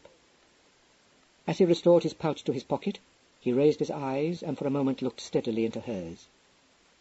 "Well, isn't it so?" She evaded the question. "What brought you home so unexpectedly, John?" "Does that really interest you?" She said in a low, unsteady voice, "You came back to spy on me." A hard look came into his face. He said nothing, however, but felt in his pocket for matches and began to light his pipe. A less intense note was introduced by Miss Drew, who said brightly, "Would you by any chance like me to withdraw tactfully? I should hate to think I was cramping either of your styles." "No, don't go," Helen said. "John and I have nothing private to discuss." She glanced up at North and added, with an attempt at nonchalance, "It would be interesting to know why you elected to come home in the middle of the morning." You can't have felt an overwhelming desire for my company, or you'd have come last night. No, we are rather beyond that, aren't we?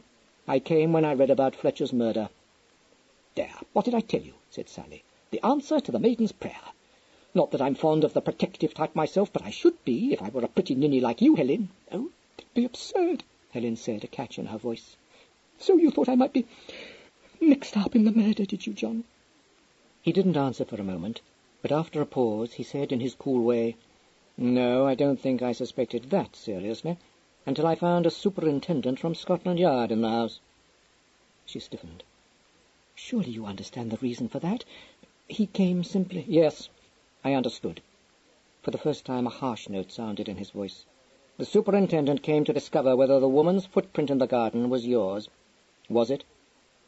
Count 10 before you answer, recommended Sally, her eyes on North's grim face.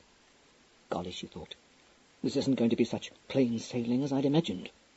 Oh, why can't you be quiet? Helen cried sharply. What are you trying to do?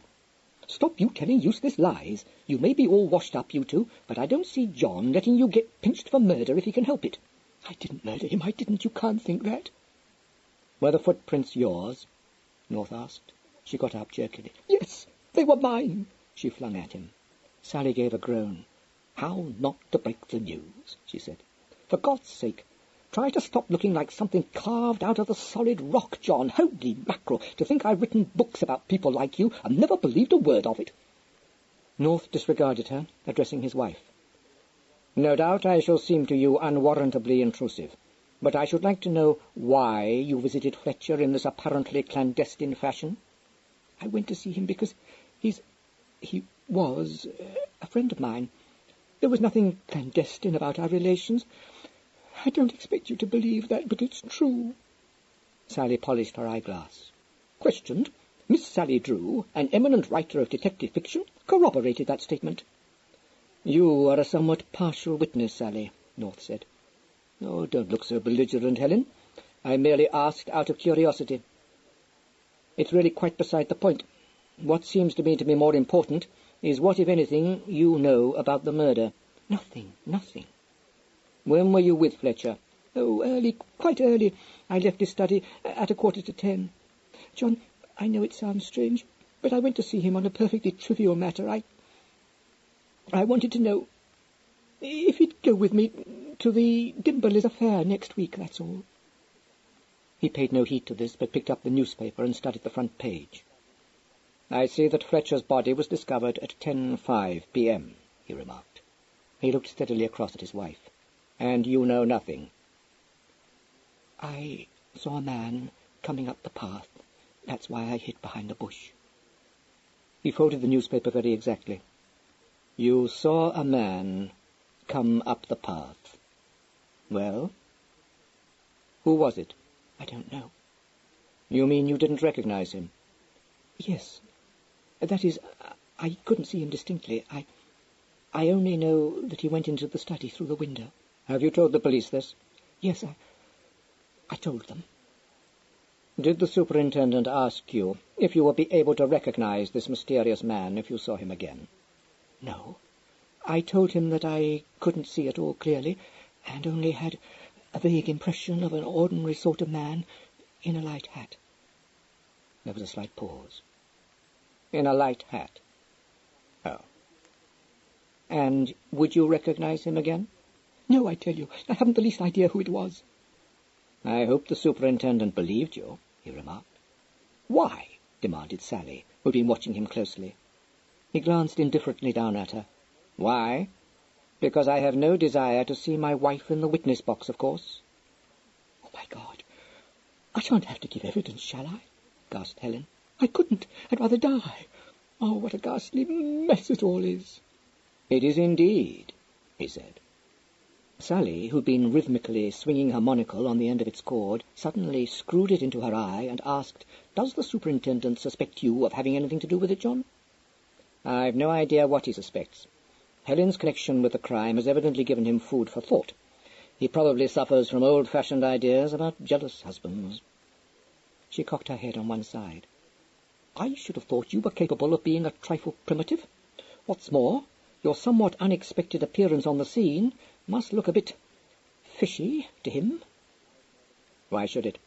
If I'd murdered Fletcher, I should hardly have come down here today." She considered this dispassionately. "Dunno. It's a point, of course. But it would have looked bad if you'd lain low and he'd found out you weren't in Berlin at all." "Give me credit for a little common sense, Sally. When I commit a murder, I can assure you I shall take good care to cover my tracks." He glanced at his wristwatch. "Ask them to put lunch forward, will you, Helen? I've got to go back to town." "I'll go and tell Evans," offered Sally, and went out, firmly shutting the door behind her. Helen mechanically straightened an ornament on the mantelpiece.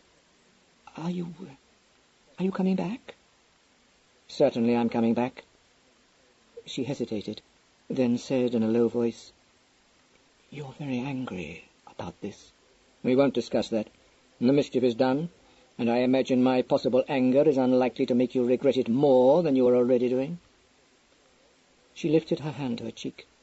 "You don't believe me, but I wasn't having an affair with Ernie." "Oh, yes, I believe you." Her hand fell. "You do believe me? You don't think I was in love with him, ever? I thought—" "You thought that because I personally disliked the man and your intimacy with him that I was jealous," he said sardonically. "You were wrong. I always knew he was not the type you fall for, my dear."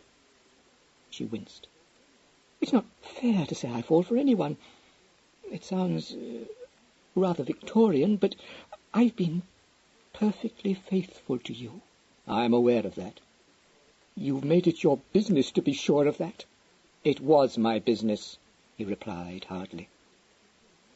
"Why did you behave as you did over my friendship with Ernie then? You knew you could at least trust me not to indulge in a vulgar intrigue." "It wasn't you, but Fletcher whom I mistrusted. I warned you that I wouldn't stand for that particular friendship, didn't I?" "What right had you to expect me to drop him or any other of my friends? You allowed me to go my own road, and you went yours." "This is a singularly unprofitable discussion," he interrupted. "You chose to go your own road, but if I remember rightly, I made it clear to you 2 years ago that I would not tolerate either your debts or your indiscretions. 6 months ago I requested you to keep Ernest Fletcher at arm's length. You have been almost continuously in his company ever since." "I liked him. I didn't love him." "You can hardly have expected the world to know that." "But you knew it." He looked at her with narrowed eyes. "I knew that Fletcher had a peculiar fascination for women." "Yes, that's true. And I did feel that fascination. But love? Oh, no, no." She turned away in some agitation and walked rather blindly towards the window. With her back to the room, she said after a moment, "Why did you come down here today? You suspected I was mixed up in this, didn't you?" "Yes," he said, "I did." "I wonder you came then." He didn't answer at once, but presently he said in a gentler voice, "That's silly, Helen. Whatever our differences, we are man and wife. And if there's trouble brewing, we're both in it. I hope, however, that it'll blow over. Try not to worry about it, and don't say more than you need if Superintendent Hannahside questions you any further." "No, I'll be very careful." Miss Drew reappeared at that moment, with the tidings that luncheon will be ready in 5 minutes. "Thanks, I'll go and wash," North said, and went out. Sally eyed her sister's back speculatively. "Tell him the truth?" "No." "Fool!" "I couldn't. It's no use arguing. You just don't understand." "He'd prefer the true story to the obvious alternative." "You're wrong. He knows there was nothing between Ernie and me." "Does he?" said Sally. Helen wheeled round. "What do you mean?" "I'm not sure, but somehow he didn't give me that impression. If he knew there was nothing between you and Ernie, I don't quite see the reason for the very definite animus against Ernie." "He never cared much for him, but as for animus, that's absurd." "Oh, no, it isn't, and you know it isn't, my girl. John's wasting no tears over Ernie's death. Moreover, it wouldn't altogether surprise me to learn that he knows more than you think he does." "Once a novelist, always a novelist," said Helen with a little laugh. "Too true. And that being so, I think I'll wander round to take a look at the scene of the crime after lunch." "You can't possibly do that." "What's to stop me?" "It isn't decent." "Decent be blowed. I shall go and rout that poor worm Neville out. He's another person who conceivably knows more than he chooses to admit. I hope the police aren't underrating him. Immense potentialities in Neville." "Potentialities for what?" "You have me there, sister," replied Sally. "I'm damned if I know, but I'm going to have a shot at finding out." Luncheon was announced a moment later, and the subject of Ernest Fletcher's death was abandoned. Throughout the meal, Helen said little and ate less. Miss Drew maintained a cheerful flow of small talk, and North, having eaten a hurried meal, left the table early, informing his wife that he would be back for dinner. After the ladies had finished their coffee, Sally gave it as her considered opinion that Helen would be the better for a rest. Somewhat to her surprise, Helen fell in with the suggestion, and allowed herself to be escorted upstairs. When Sally lowered the window blinds, she said, "You aren't really going round to Greystones, are you?" "Yes, I am. Taking a message of condolence from you to poor old Miss Fletcher. I shall say you are writing to her, of course." A faint voice from amongst the banked-up pillows said, "Oh, I ought to have done that." "Time enough when you've had a nap," said Sally, and withdrew. Half an hour later, when she presented herself at the front door at Greystones, it was to be met by the intelligence that Miss Fletcher, like Helen, was resting. She was spared the necessity of inquiring for Neville by that willowy young gentleman's strolling out of the drawing-room into the hall and inviting her to enter and solace his boredom. Simmons made it plain by his cough and general air of pious gloom that he considered the invitation unseasonable. But as neither Sally nor Neville paid the slightest heed to him, there was nothing for him to do but to retire to his own domain, on the far side of a baize door leading out of the hall, and draw, for his wife's edification, an unpleasing picture of the fate awaiting the hard-hearted and the irreligious. Meanwhile, Neville had escorted his visitor into the drawing-room. "Come to see the sights, darling? You're too late to see the dragging of the lily-pool." "Ah," she said, "so they're after the weapon, are they?" "Yes, but there's no pleasing them. I offered them Aunt Lucy's Indian clubs, a mallet, and the bronze paperweight on Ernest's desk. They didn't seem to like any of them." "So there was a bronze paperweight on his desk, was there? Well, no," said Neville softly, "there wasn't. I put it there." "What on earth for?" "Oh, just to occupy their minds," said Neville, seraphically smiling. "It'll serve you right if you get pinched for the murder," Sally told him. "Yes, but I shan't. I was right about Honest John, wasn't I?" "Yes. How did you know he was back?" "News does get about so, doesn't it?" "What?" "All right, precious. I saw him drive past the house on the way to the station. Flying the country." "Not he. John's not that sort. Besides, why should he?" Neville regarded her with sleepy shrewdness. "Do not bother to put on the frills with me, sweet maid. It is worrying for you, isn't it?" "Not in the least. My interest in the murder is purely academic." "Why do they think the instrument's still on the premises? Because of what Helen said?" "They don't confide in me as much as you'd think they would," replied Neville.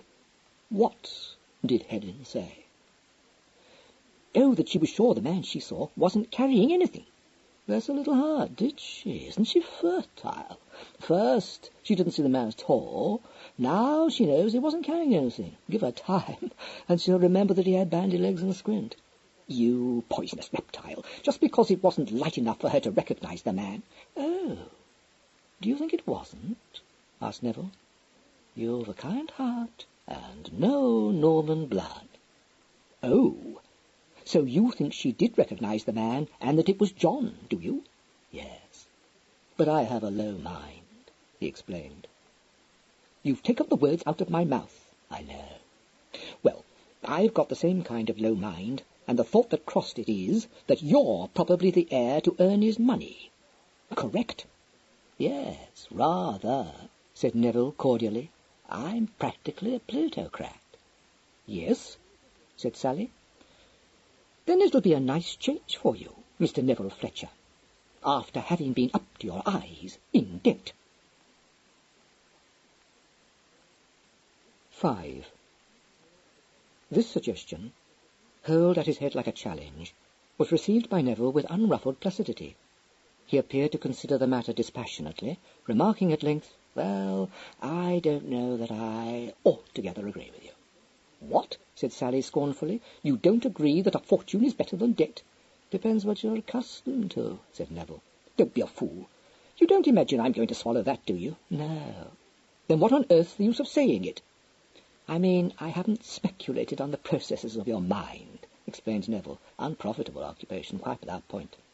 "Look here, Neville, are you sticking to it that you've no objection to being snowed under by debts?" demanded Sally. "Yes. Why not? It doesn't add up, that's why not. There's nothing more uncomfortable than not having any money and being dunned by tradesmen, receiving to account rendered by every post, with a veiled threat attached, and totting up the ghastly totals." "Oh, but I don't do anything like that," Neville assured her. "I never open bills." "Then you get county-courted." "You soon get used to that. Besides, Ernie hated it, so he got into the way of paying my outstanding debts. Really, the whole thing worked out very well. Now I've got his money, I shall never have a moment's peace. People will badger me." "Well, you can employ a secretary."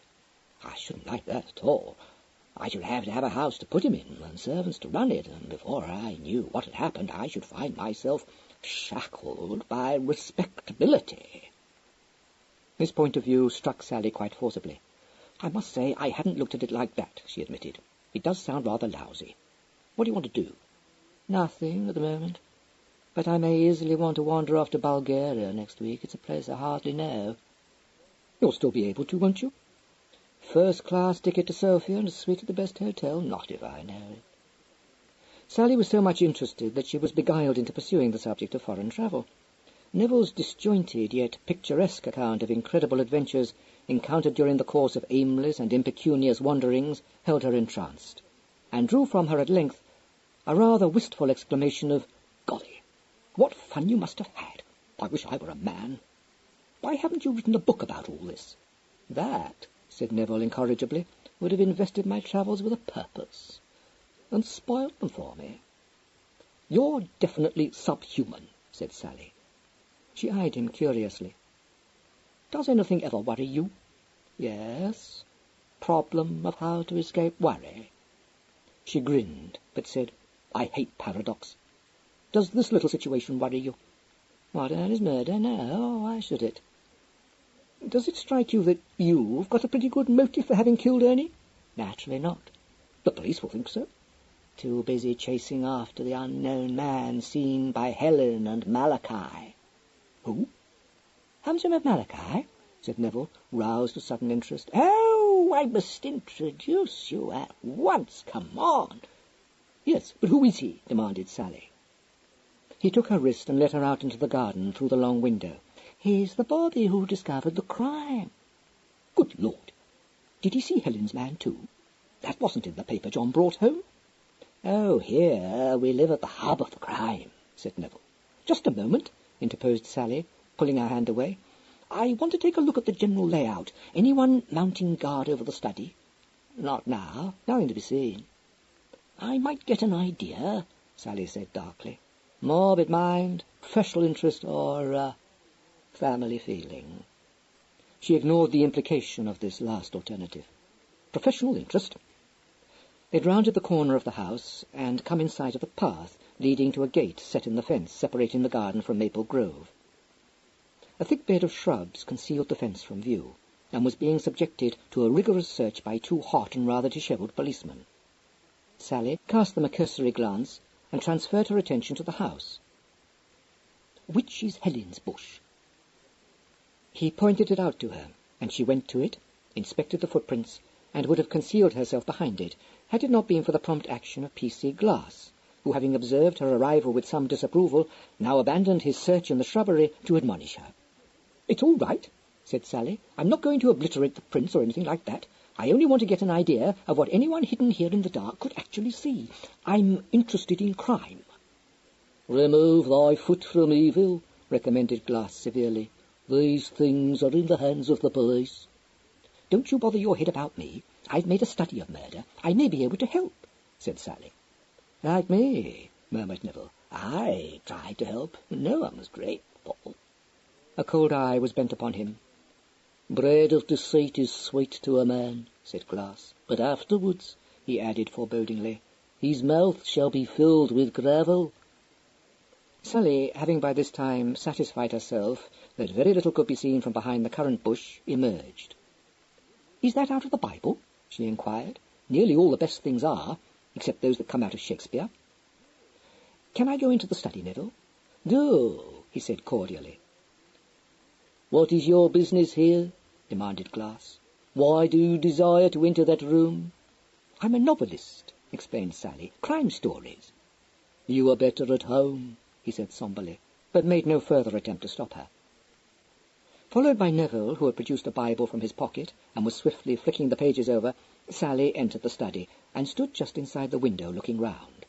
Neville sat down on the edge of the desk, absorbed in his search through the Proverbs. "Where was he found?" Sally said abruptly. Neville jerked his head in the direction of the chair behind the desk. "Facing the window?" "Yes. Don't bother me." "Actually seated in his chair?" "I've a goodish bit here about the lips of the strange woman, but that's not the one I want." "And the murderer is supposed to have entered by way of the window, which Ernie was directly facing?" "Flattery is the tongue of the strange woman." "No, that's not it."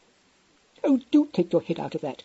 Don't you see that if the murderer entered by way of the window, Ernie must have been entirely unsuspicious?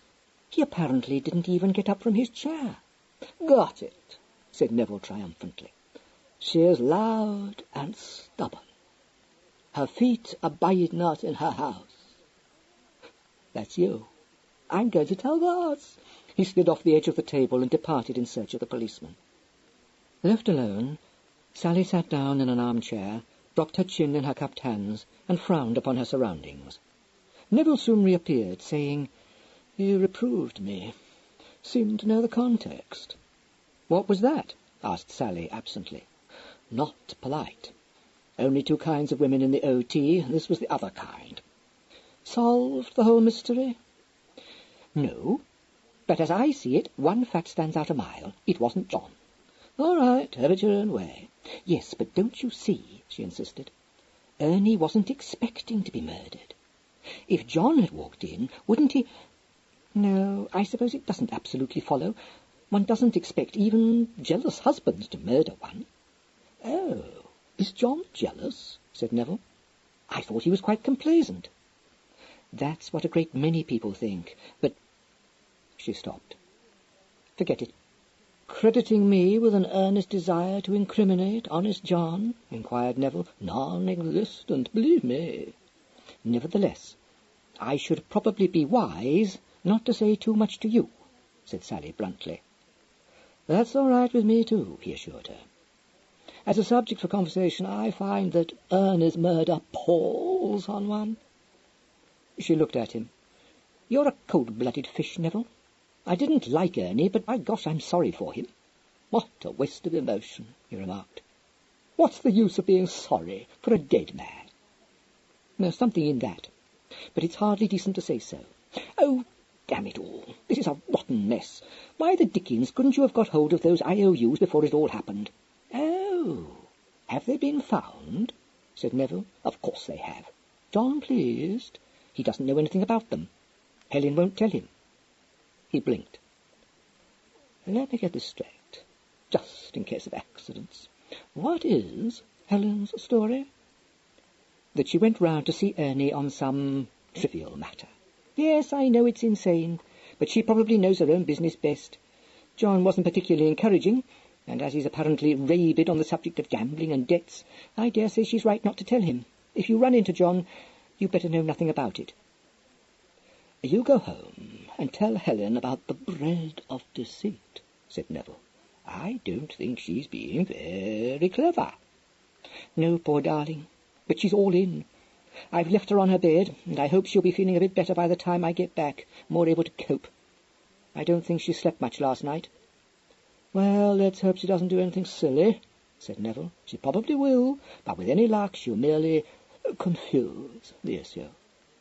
"She happens to be my sister." "Yes, It's the best thing I know of her." Sally, taken by surprise, showed signs of being overcome. "And the worst thing I know of you," added Neville dulcetly. Sally cast him a withering look and left the study to exercise her charm on the younger of the two policemen still searching the shrubbery. Helen, meanwhile, was not, as her sister had supposed, upon her bed, but closeted with Superintendent Hannahside at the police station. Upon Sally's leaving the house, she had lain for some few minutes thinking. After glancing once or twice at the telephone, she had at last sat up in bed, with the sudden energy of one who has come to a difficult decision, and lifted the receiver off its rest. "I want to be put through to the police station," she told the operator calmly. She was connected almost immediately, and asked for Superintendent Hannahside. The voice at the other end of the wire desired her somewhat suspiciously to divulge her identity. She hesitated, and then said, "I am Mrs. John North. If Superintendent Hannahside—" "Hold on a minute," said the voice. She waited. Presently a fresh voice addressed her, and she recognized the superintendent's even tones. She hurried into speech. "Superintendent, this is Mrs. North speaking. I wonder if I could see you. There's something I wish to tell you." "Certainly," he replied. "I'll come up to your house." She glanced at her watch. "No, don't do that. I have to go into town, and I can quite easily call in at the police station, if that would be convenient to you." "Quite convenient." "Thank you. I'll be there in about 20 minutes then. Goodbye." She laid the receiver down, and flinging back the eiderdown, slid off the bed onto the floor. She pulled up the blinds which Sally had so thoughtfully lowered, and in the glare of sunlight sat down at her dressing-table and studied her face in the mirror. It was pale, with shadowed eyes. "Heavens! What a guilty-looking sight," she said under her breath, and with quick, nervous hands pulled open a drawer and exposed an array of face creams, lotions, and cosmetics. 10 minutes later she was pulling on her gloves, her eyes resting critically on her own reflection. Her make-up had been delicately achieved. The face that confronted her from under the brim of a shady hat was faintly tinged with colour. The corn-coloured curls neatly arranged in a cluster in her neck, the eyebrows lightly pencilled, the lovely mouth a glow of red. On her way down the stairs she encountered her maid, who exclaimed at her, bemoaning the fact that Madame was not resting after all. "No, I've got to go out," Helen answered. "If Miss Drew should get back before me, tell her I've gone into town, will you? But she'll be back for tea." She drove herself to the police station, and was taken at once to the somewhat comfortless office where Hannahside was going through a pile of documents. He got up as she came in, and favoured her with a rather keen look. "Good afternoon, Mrs. North. Will you sit down?" She took a chair at the side of the desk opposite to him. "Thank you. Do you know, the only time I've ever been to a police station before was about a dog I once lost." "Indeed.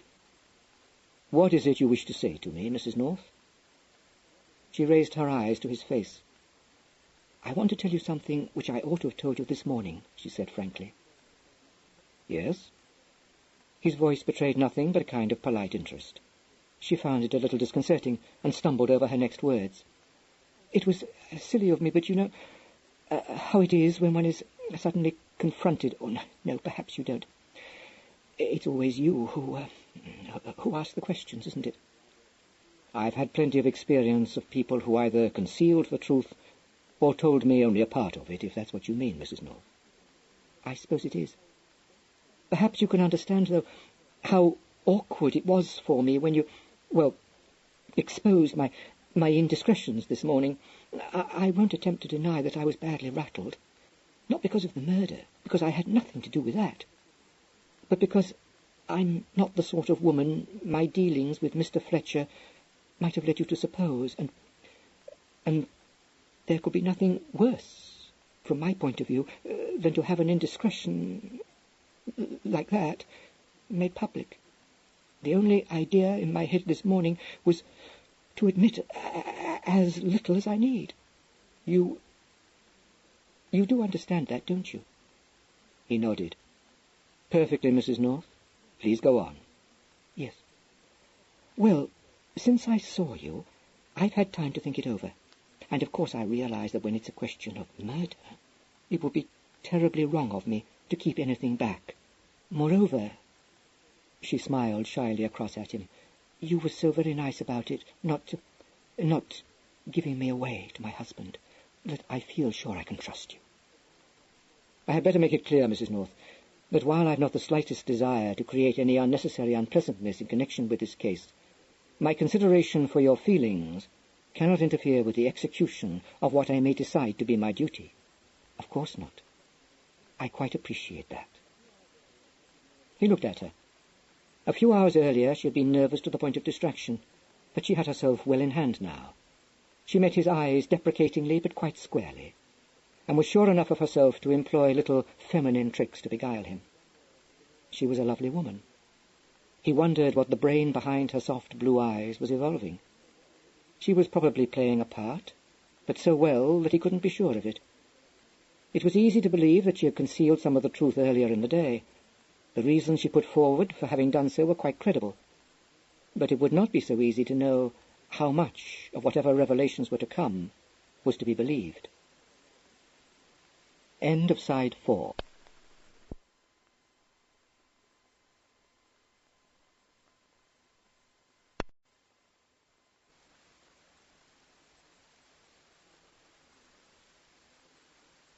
Side 5. He said impersonally, "Well, Mrs. North, what is it that you're going to tell me?" "It's about what happened after I hid behind that bush outside Mr. Fletcher's study. I said that as soon as the man who came up the path had entered the house, I went away. Actually, I didn't go away." His keen eyes narrowed slightly. "Indeed? Why not?" She began to fidget a little with the clasp of her handbag. "You see, what I originally said about my interview with Mr. Fletcher wasn't true. It wasn't amicable, at least not on my part. Mr. Fletcher, as you suggested this morning, Superintendent, did want something from me which I was more than unwilling to give. I don't want to give you a false impression. Looking back, I feel sure I lost my head over the whole affair and perhaps exaggerated things. Mr. Fletcher was using my IOUs against me, but in a playful sort of way. I expect it was only a bluff, for really he wasn't a bit like that. Only I was frightened and behaved stupidly. I went round to his house that evening to try to persuade him to give me back my notes. Something he said made me lose my temper, and I walked out of the house in a rage. But while I was hiding behind the bush, I realized that losing my temper wasn't going to help me. I thought perhaps I ought to have another shot at coaxing the notes out of Mr. Fletcher, though at the same time I rather dreaded the idea of going back into that room." "Just a moment," Hannahside interrupted. "What happened in the study while you were hiding behind the bush?" "I don't know.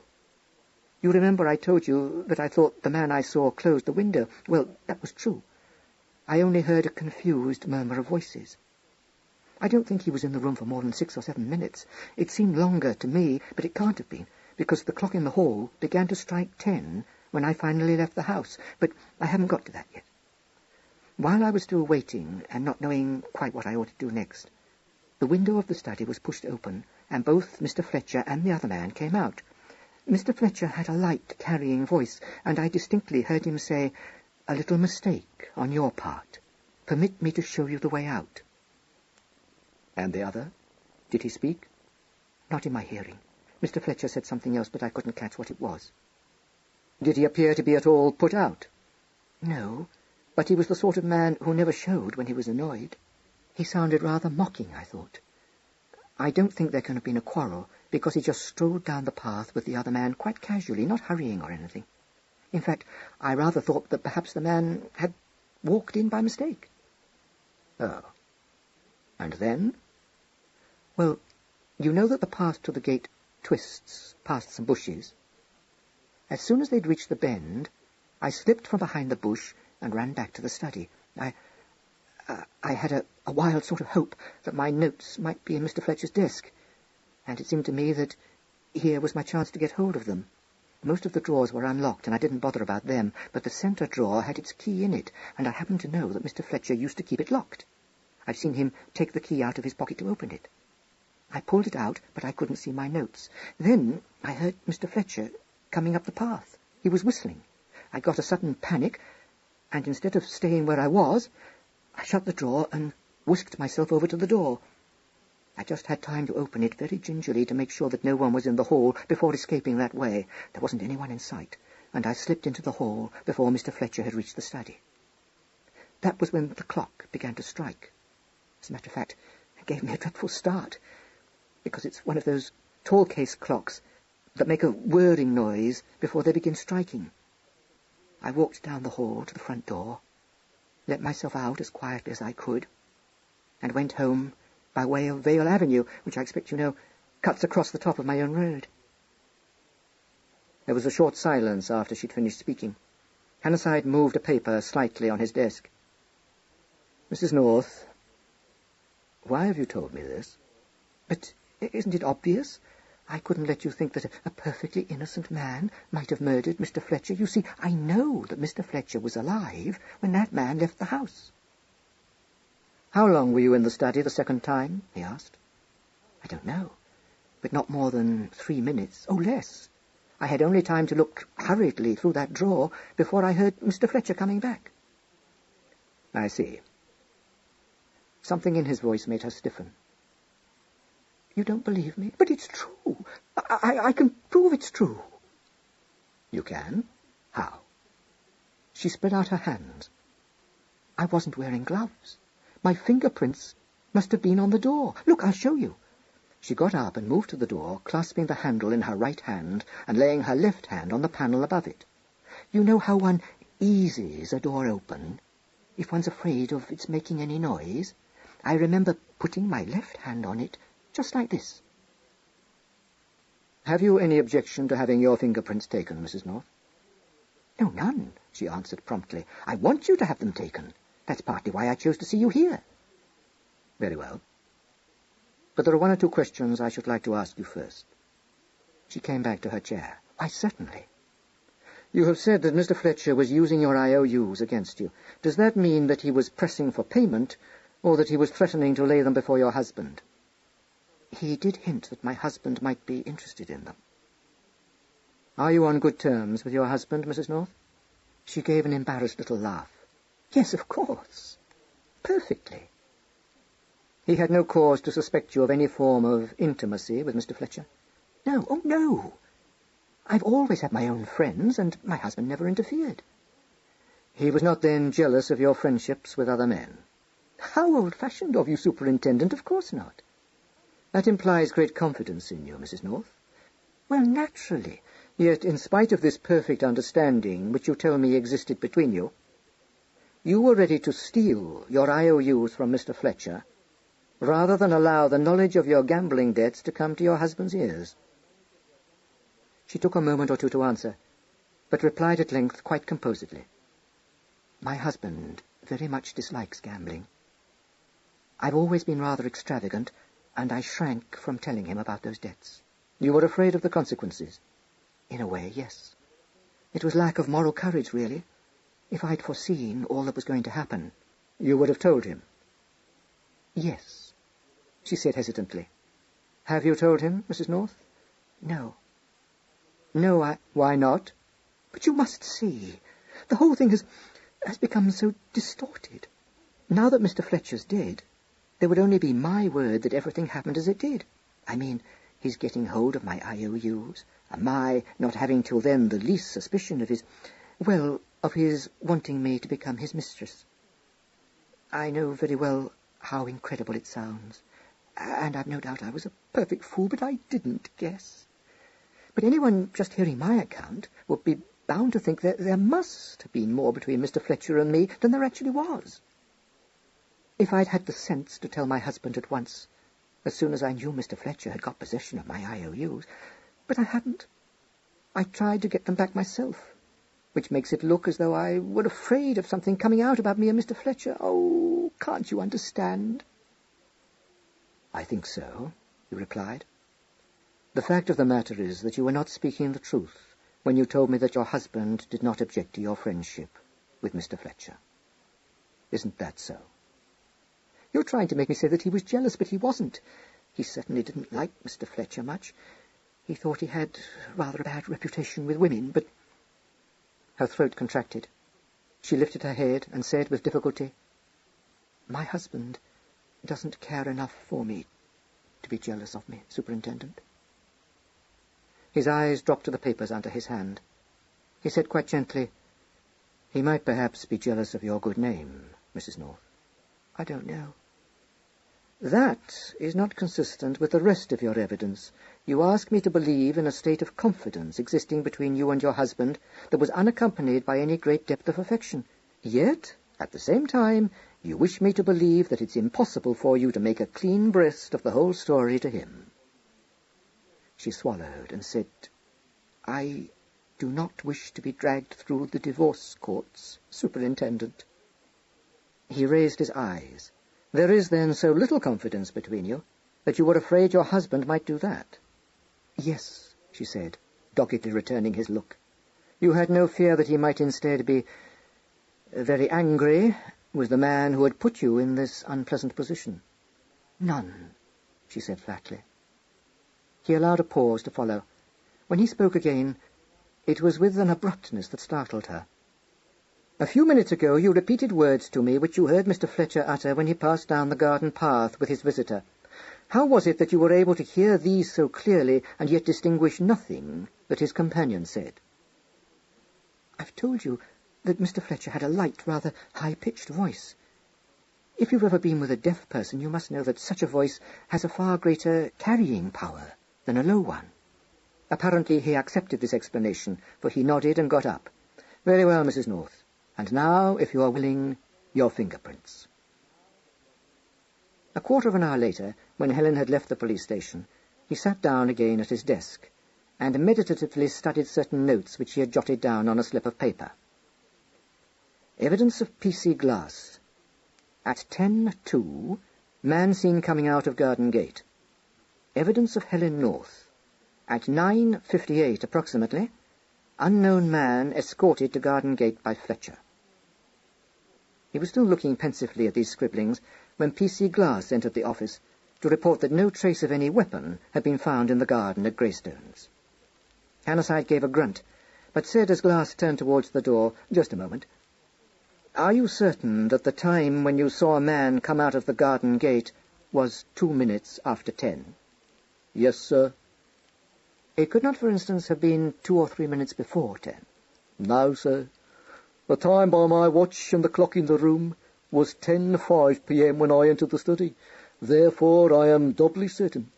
For to reach that room from the point where I was standing was a matter of 3 minutes, not 7. Hannahside nodded. "All right, that's all. Report to Sergeant Hemingway in the morning."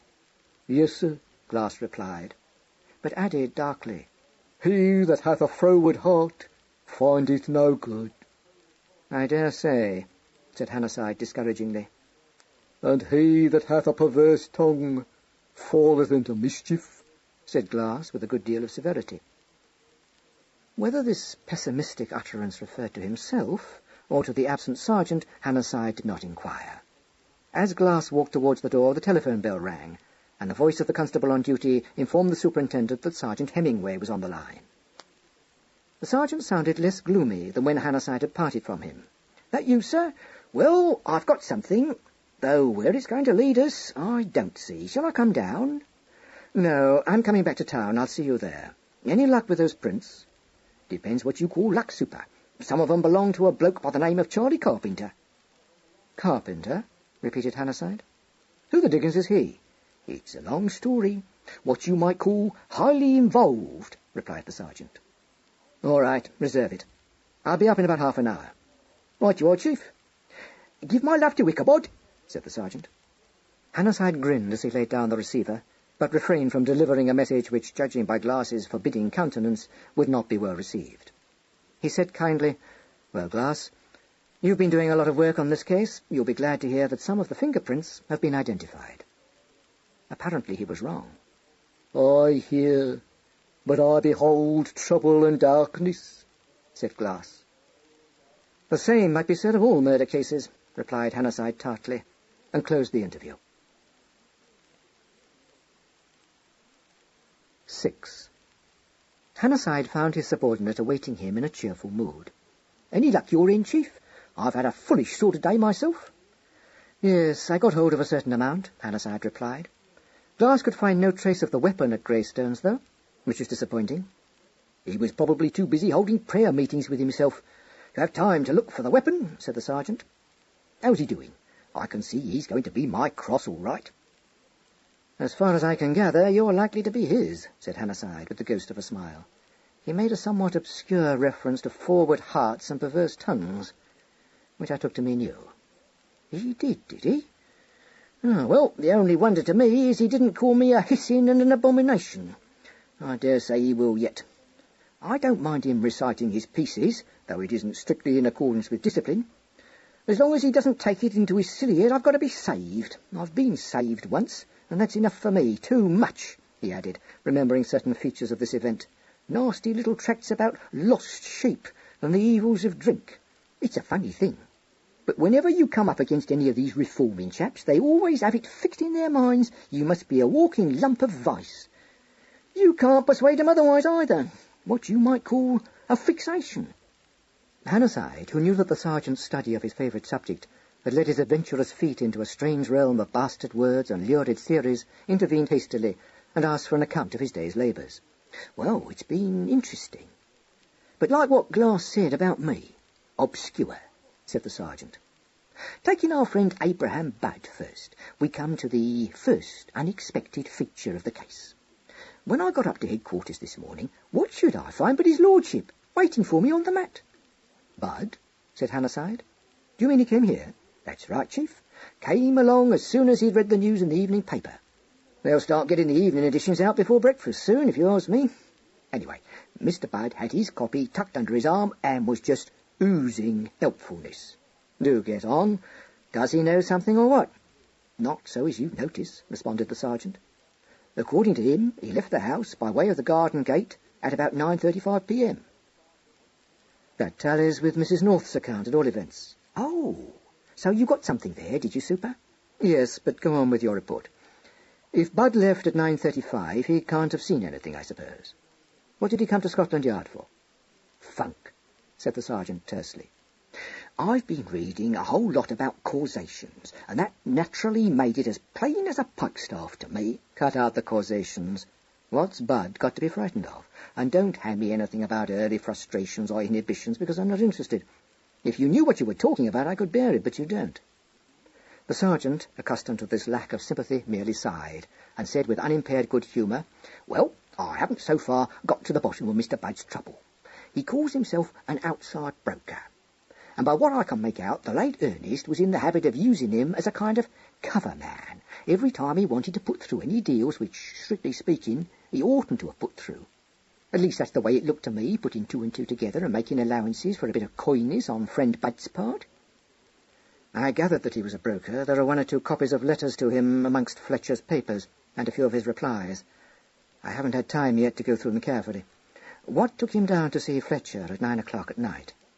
"That's where the narrative got what you might call abstruse," replied the sergeant. "Nor, if you was to ask me, should I say that I actually believed all that Budd told me. Sweating very freely he was. But then, it's been a hot day, and he's a fleshy man. However, the gist of it was that owing to the difficulty of hearing very well over the telephone, there was some sort of misunderstanding about some highly confidential instructions issued by the late Ernest in a still more highly confidential deal. Our Mr. Budd, not wishing to entrust any more of this hush-hush business to the telephone, went off to see the late Ernest in person." "It sounds very fishy," said Hannahside. "That's nothing to what it smelt like. I had to open the window. But bearing in mind that the man we're after isn't Budd, I didn't press the matter much. What I did see fit to ask him, though, was whether the aforesaid misunderstanding had led to any unpleasantness with the late Ernest." Hannahside nodded. "Quite right. What did he say?" "Oh, he behaved as though I was his father confessor. That may have been on account of my nice, kind personality, or on the other hand it may not. But he opened right out like a poppy in the sun." "I can do without these poetical flights," said Hannahside. "Just as you say, Chief. Anyway, he took me right to his bosom, fairly oozed natural oil, and what I took to be highly unnatural frankness. he didn't keep a thing from me. Nothing I'd already got wind of, at any rate.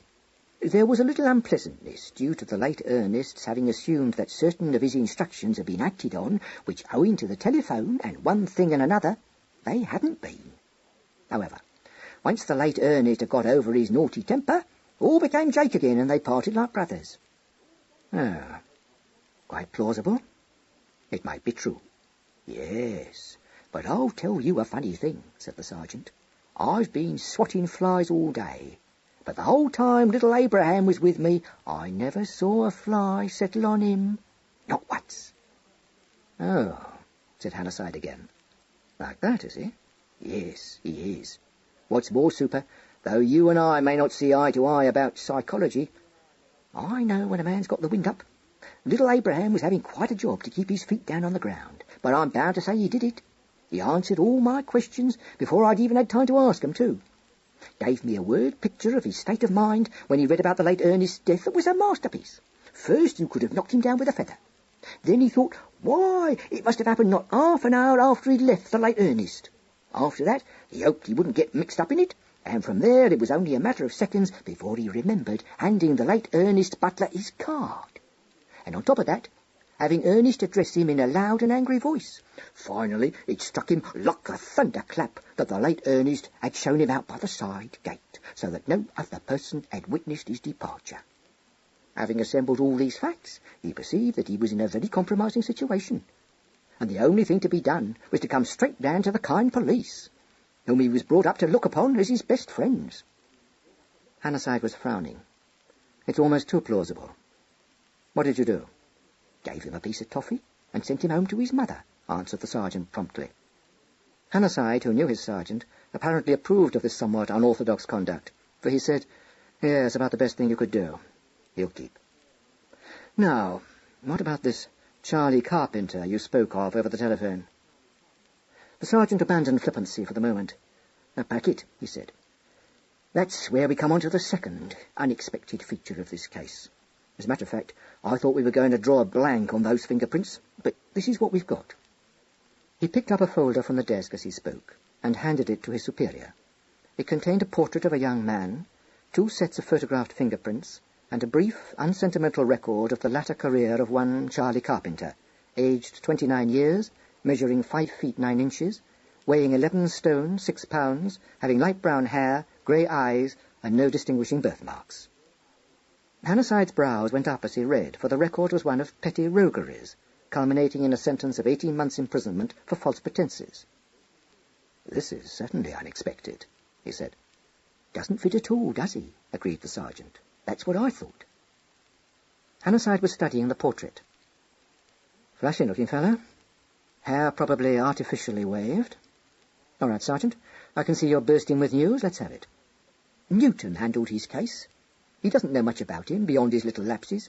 Young waster with no background and a taste for hitting the high spots. Dances and sings a bit. Been on the stage, but not what you call noticeably. At one time did the gigolo act at a cheap dance hall in the East End. Seems to have gone pretty big with the ladies. You know the type. Not in the late Ernest's walk of life at all. In fact, I was just thinking I'd hit on the greatest discovery of the age, which was that Bertillon had made a mistake after all, when Newton said something that opened out a whole new vista before me. Well, he said that at the time of his arrest, which took place, as you'll notice, in November of 1935, Charlie was living with an actress, that means front row of the beauty chorus, of the name of Angela Angel. Hannahside looked up. Angela Angel? Wasn't there a case about a year ago to do with a girl called Angela Angel, suicide, wasn't it? It was, said the sergeant. 16 months ago, to be precise. He opened the case in which he had borne Ernest Fletcher's papers away from Greystones, and picked up a photograph that was lying on the top of a pile of documents. And that, Super, is Angela Angel. Hannahside took the photograph and recognised it at once as the one that had struck an elusive chord of memory in the sergeant's brain earlier in the day. As soon as Newton mentioned the name, which he only did because of the girl having been a case herself, poor kid, I remembered, said the sergeant. Jimmy Dale was in charge of her little affair, which was how I came to hear a bit about it at the time. Did herself in, for no particular reason that anyone ever discovered. She wasn't in trouble. She got a job in the chorus of the cabaret show at Duke's, and quite a bit of money put by in the bank. All the same, she stuck her head in a gas oven one night. Well, looked at as a case, there was nothing to it, but there were points which interested Gail in a mild sort of a way. For one thing, she didn't leave any letter behind explaining why she'd done it, which in Gail's experience was unusual. 9 times out of 10 a suicide will leave a letter behind which will make some poor devil feel like a murderer for the rest of his life, whether he deserves to or not. She didn't. What's more, they never found out what her real name was. She even opened her bank account under the name of Angela Angel. She didn't seem to have any relations, or if she had, they never came forward to claim her. And she wasn't, by all accounts, one of those who tell their girlfriends the whole story of their lives. None of the rest of the chorus knew much about her when it came to the point. But what they did know was that about 7 or 8 months before she killed herself, she got off with a very nice gentleman who set her up in style in a smart flat with the usual trimmings. Fletcher? Taking one thing with another and adding up a few simple figures, that's what it looks like, Chief. Not that I've got his name yet, for I haven't. There are 2 girls still dancing at Duke's who were there in Angela's time, but neither of them seemed to think they'd ever heard what her boyfriend's real name was. All they could think of was Boo-Boo, which is what she called him, but which doesn't sound to me the sort of name any self-respecting man will put up with, except from a girl he happened to have gone nuts over. So, that's not much help. Any description? Yes, he was middle-aged, dark, thin, and natty. The late Ernest of the life. A lot of other people to the life too, if you come to think of it, but it'll do to go on with. Well, as I say, he set Angela up in the best of style, and she chucked dancing for a life of gilded leisure. That was a matter of 6 months after friend Charlie had gone to jail. Nothing more heard of Angela at Duke's for the next 6 months, which brings us to the end of December 1935, when she turns up again, wanting her old job back. Cast off. That, said the sergeant guardedly, is the inference. But the fair Lily, who, one of the chorus, she stated at the time, and today when I saw her, that Angela was as close as an oyster about the whole business, sifting the grain from the chaff, which isn't as easy as you might think when Lily starts talking. I came to the conclusion that the late Ernest, or substitute, was by way of being the great passion of Angela's life. Only he'd cooled off. But taking into account the fact that she wasn't in trouble and had quite a bit of money put by, I'm bound to say it looks to me as though he didn't treat her so badly. However, the fair Lily sticks to it that she got a broken heart and couldn't seem to fancy any of the other fellows who were floating around. After a couple of months, she decided she couldn't live without the late Ernest, so she put her head in a gas oven, and that was the end of her. Poor girl. The more I discover about Fletcher, the less I like him. Now, be fair, Chief, begged Hemingway. This isn't one of your seduction rackets. If Angela didn't know what was likely to happen, she ought to have.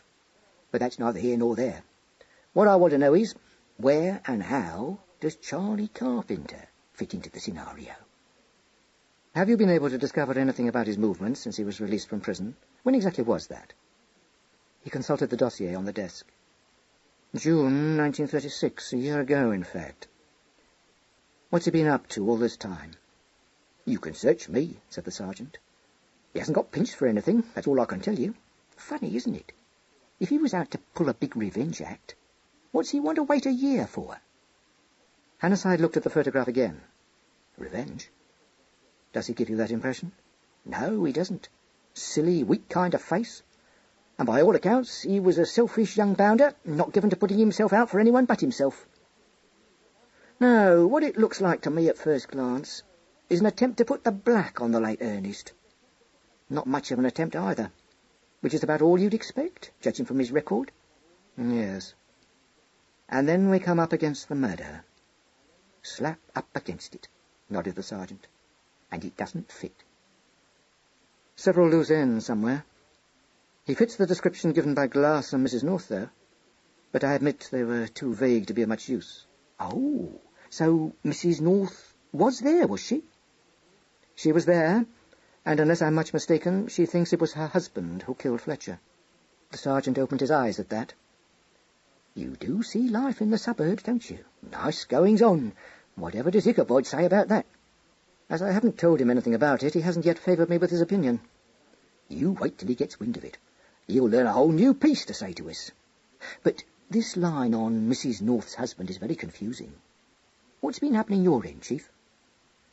Hannahside gave him a brief account of his 2 interviews with Helen North. The sergeant listened in silence, his bright, penetrating eyes fixed on his superior's face, with an expression in them of gradually deepening disgust.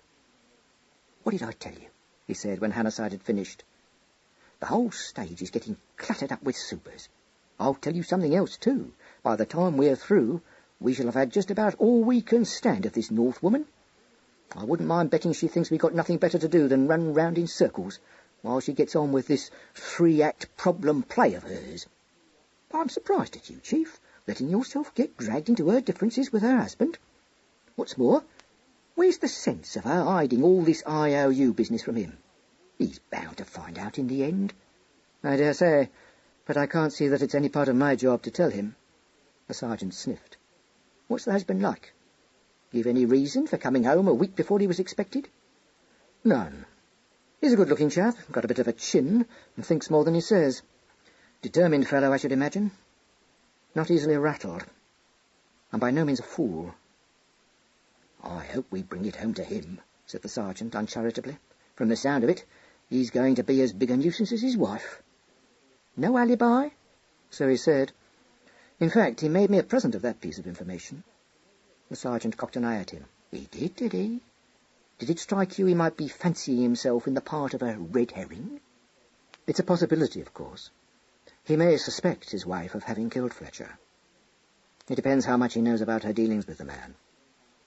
The sergeant groaned. "I get it. A nice game of battledore and shuttlecock with you and me cast for the shuttlecocks. Of course, our heads won't really start aching till Mrs. North gets on to it that the man she saw may have been Charlie Carpenter. We'll have her eating all that evidence of hers about the late Ernest, showing him off the premises then. Probably baloney anyway." "It may be. But she spoke the truth about her fingerprints being on the door. I verified that before I left Marley. The real discrepancy is in the time. At 9:35 p.m., Bud left Greystones by the garden gate. I think we can take that as being true. Mrs. North was walking up Maple Grove at that time, and states that she saw a fat man come out of Greystones." The sergeant jotted it down on a piece of paper. "That checks up with his own story. 9:35 p.m, Bud leaves, the North dame arrives." "Next we have Mrs. North leaving the study at 9:45. Short visit," commented the sergeant. "She and Fletcher had a row. She admitted to that the second time I saw her." "Also at 9:45 we have the unknown man entering the garden by the side gate." "X," said the sergeant. "That's when Mrs. North hid behind the bush." "Yes. X entered the study, we suppose, a minute later. That isn't important. Now, according to her first story, Mrs. North then left by way of the garden gate. According to her second version, she remained where she was until about 9:58, when X, accompanied by Fletcher, came out of the study and walked down the path to the gate. She then slipped back into the study to search for her IOUs, heard Fletcher returning, and escaped through the door into the hall. She was in the hall as the clock began to strike 10. At 10:02, Glass, on his beat, saw a man corresponding to Mrs. North's description of X coming out of the garden gate and making off towards the Arden Road. He entered the garden and reached the study at 10:05 p.m. to find Fletcher dead and no sign of his murderer to be seen. What do you make of it?" "I don't," said the sergeant flatly. "It looked like a mess to me from the start. What I do say is that all this stuff of Mrs. North's isn't to be trusted. In fact, there's only one thing we've got to hold on to, which is that at 10:05 p.m. Glass found the late Ernest with his head bashed in. That at least is certain. And what's more, it makes Mrs. North's evidence look a bit cockeyed.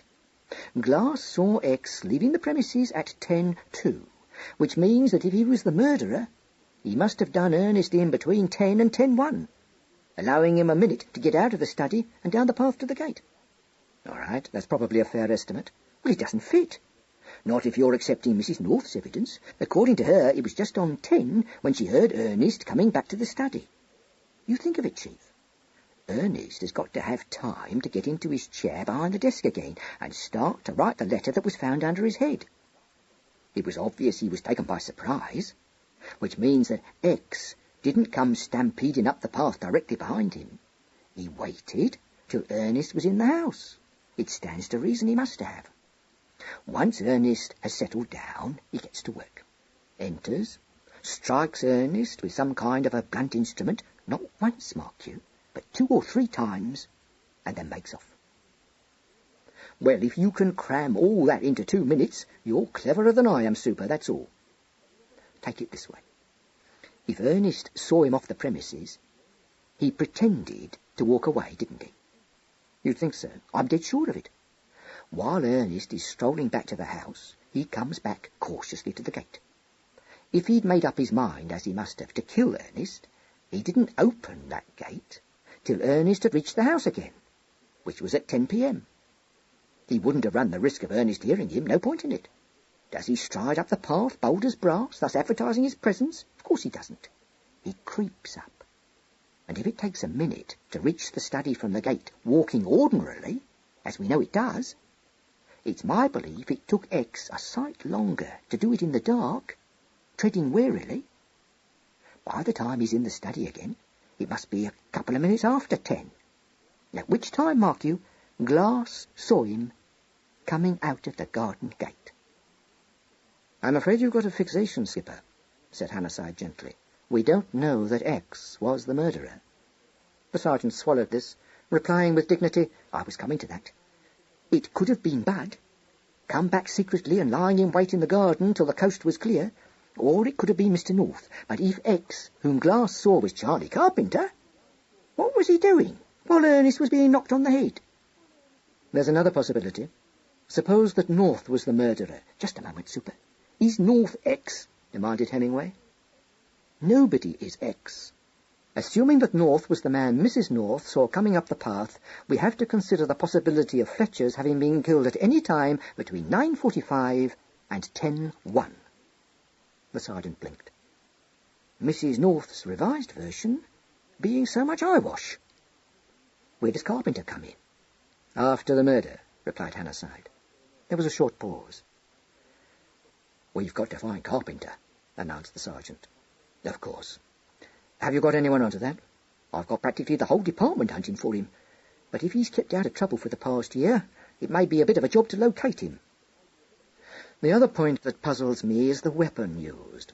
The doctors seem to be agreed that the blows were struck with a blunt instrument like a weighted stick. The skull was smashed right in, you know. Now, both Glass and Mrs. North say that the man they saw was carrying nothing. You may rule Mrs. North's evidence out of court if you like, but you can't rule out what Glass says. The natural thing would be for the murderer to get rid of the weapon at once. But I've had the garden searched with a tooth comb, and nothing has come to light. Anything in the room, bronze ornament or paperweight, which could have been stuffed into the murderer's pocket? The butler states that nothing is missing from the room, and although there is a heavy paperweight there, I understand that it was produced later by your playful little friend Nero Fletcher, about whom I'm going to make a few inquiries, by the way. The sergeant sat up. He produced it, did he? From what I've seen of him, Chief, that's just about what he would do. If he happened to have murdered his uncle with it, it would strike him as being a really first-class bit of humour.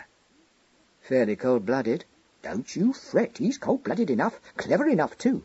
But if he did it, Mrs. North must have seen him on her way out.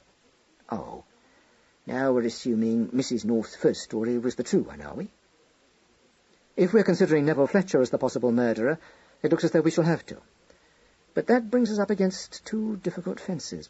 The first is that her fingerprints were on the panel of the door, and I don't quite see how they came there if she didn't leave the room by that way. The second is that if her original story was true, we know that a man entered the study at about 9:45 and left the premises again at 10:02, for it seems a trifle far-fetched to suppose that more than one man visited Fletcher during those 17 minutes. That being so, when did Neville find time to murder his uncle? In between glasses, seeing X depart and himself entering the study? Stretching the bounds of probability rather far, isn't it? It is, admitted the sergeant, caressing his chin. "But now you come to point it out to me, I don't mind owning that the absence of the weapon wants a bit of explanation. I suppose the murderer could have shoved a heavy stick down his trouser leg, but it would have made him walk with a stiff leg, which Glass would have been bound to have noticed. I'm trying to think of something he could have had in his pocket, a spanner, for instance." "That's assuming the murder was premeditated. One doesn't carry heavy spanners in one's pocket. Somehow it doesn't look premeditated to me. I can't bring myself to believe in a murderer who plans to kill his victim by battering his skull in midway through the evening in his own study." "No, that's true," said the sergeant. "And we went over the fire-irons. It looks as though the weapon, whatever it may have been, was got rid of pretty cleverly. It might be a good thing if I had a look round the place myself. A little quiet chat with that butler wouldn't do any harm. Surprising what you can pick up from servants, if you know the way to go about it." "By all means go down there," said Hannahside. "I want the place kept under observation. Meanwhile, I've some inquiries to make about the state of Nero Fletcher's bank balance, Mr. North's movements on the night of the murder, and the expansive Mr. Budd's mysterious business with Fletcher." "You'll have a busy morning," prophesied the sergeant. "Growing, isn't it? We started off with one man, and now we got one lady, one jealous husband, one outside broker, one dead cabaret girl, one criminal, and one suspicious-looking nephew implicated in it. And we've only been at work on it since 9 this morning. If it goes on at this rate, we shan't be able to move for suspects in a couple of days' time. You know, I often wonder what made me join the force." He began to put his papers together. "If it weren't for the fact that murder doesn't seem to fit in with what we know of Charlie Carpenter, my money would be on him. Do you suppose he's been hunting the late Ernest down ever since he came out of jail?" "I don't know. But considering that not even your fair Lily knew who Angela's protector was, it seems quite possible." "Oh, said the sergeant musingly. "He found out by accident and thought he saw his way to putting the black on the late Ernest. Come to think of it, that theory goes nicely with Mrs. North's revised version, the bit about Ernest saying the man X had made a mistake. Well, one thing's certain. We've got to get hold of Carpenter." "The department can look after that. I'd like you to get down to Marley first thing tomorrow and see what you can pick up." Hannahside rose, adding with a twinkle, "By the way, if you should run across a forceful young woman with a monocle, God help you. She's Mrs. North's sister and interested in crime, writes detective stories." "What?" said the sergeant. "You mean to tell me I'm going to have an authoress tagging round after me?" "I should think it's quite probable." "Well, isn't that nice? You'd have thought Ichabod was a big enough cross for anyone to bear, wouldn't you? Just shows you, when fate's got it in for you, there's no limit to what you may have to put up with."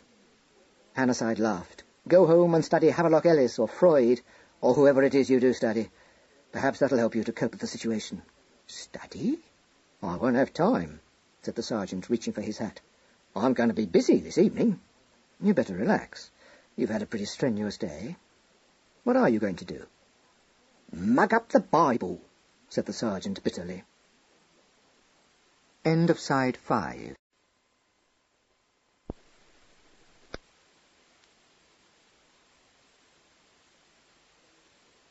Side 6. 7. It was late when Hannahside left his room at Scotland Yard, and when at last he went home, he had learnt enough from his perusal of Ernest Fletcher's papers to make him visit the offices of Mr. Abraham Budd shortly after 9 the following morning. Mr. Budd didn't keep him waiting. The typist, who had carried his card into her employer, returned almost immediately, pop-eyed with curiosity, ready to dramatize, as soon as a suitable audience should present itself, this thrilling and sinister call, and invited him, in a fluttering voice, to follow her. Mr. Budd, who rose from a swivel chair behind his desk as Hannahside was ushered in, and came eagerly forward to greet him, corresponded so exactly with Sergeant Hemingway's description of him that Hannahside had to bite back a smile. He was a short, fat man, with a certain oiliness of skin, and an air of open affability that was almost oppressive. He shook Hannahside by the hand, pressed him into a chair, offered him a cigar, and said several times that he was very glad to see him. "Very glad I am, Superintendent. What a shocking tragedy! What a terrible affair! I've been most upset. As I told the sergeant at Scotland Yard, it struck me all of a heap, he repeated impressively. For I respected Mr. Fletcher, yes, sir, I respected him. He had a brain, he had a grasp of finance. Over and over again I've said it, Mr. Fletcher had a flair. That's the word. And now he's gone. Yes, said Hannahside unemotionally. As you say. You did a good deal of business with him, I understand. Mr. Budd managed to convey by a glance out of his astute little eyes and a gesture of his hands an answer in which assent was mingled with deprecation. What kind of business? Said Hannahside. Mr. Budd leaned forward, resting his arms upon his desk, and replied in a confidential tone, Strictly private, Mr. Hannahside. He looked slyly at Hannahside. You take my meaning. There isn't a soul in this world I'd discuss a client's affairs with, least of all Mr. Fletcher's. But when a thing like this happens, I see it's different. I'm discreet. I have to be discreet. If I weren't, where do you think I'd be? You don't know. I don't know. But it wouldn't be where I am today. But I'm on the side of law and order. I realise it's my duty to assist the police where and how I can. My duty as a citizen. That's why I'm going to make an exception to my rule of silence. Now, you're a broad-minded man, Mr. Hannahside. You're a man of experience. You know that everything that goes on in the city doesn't get published in the financial news. He shook with amusement and added, Not by a long chalk. I am aware, certainly, that a not over-scrupulous man in Mr. Fletcher's position, he was upon several boards, I think, might find it convenient to employ an agent to buy, on his behalf, stocks which he wouldn't like it to be known that he had bought, replied Hannahside. Mr. Budd's eyes twinkled at him. You know everything, don't you, Mr. Hannahside, but that's it. That's it, in a nutshell. You may not approve of it, I may not approve of it, but what's it got to do with us, after all? It has this much to do with you, that Mr. Fletcher was in the habit of employing you in that manner. Budd nodded. Quite right, I don't deny it. Where will be the sense in that? My business is to obey my client's instructions, and that's what I do, Mr. Hannahside, asking no questions. Not always, I think. Budd looked hurt. Why? What do you mean? Now, that's a thing that has never been said to me yet. I don't like it, Mr. Hannahside. No, I don't like it. Surely you told Sergeant Hemingway yesterday that you had failed to obey certain of Mr. Fletcher's instructions. The smile which had vanished from Budd's face reappeared. He leaned back in his chair, his mind apparently relieved, and said, Oh, now, that's an exaggeration. Oh, yes, that's just a little exaggeration, I assure you. What I told the sergeant was that there had been a misunderstanding between Mr. Fletcher and me. What was the misunderstanding? Mr. Budd looked reproachful. Now, Superintendent, have a heart. You don't expect a man in my position to disclose the nature of strictly confidential transactions. It wouldn't be right. It wouldn't be honourable. You're mistaken. I do expect just that. We shall probably save time if I tell you at once that Mr. Fletcher's private papers are at this moment in the possession of the police. Moreover, what you refuse to tell me, your ledgers will no doubt show. The look of reproach deepened. More in sorrow than in anger, Budd said gently, Come, Superintendent, you know you can't act in that high-handed fashion. You're not a fool, I'm not a fool.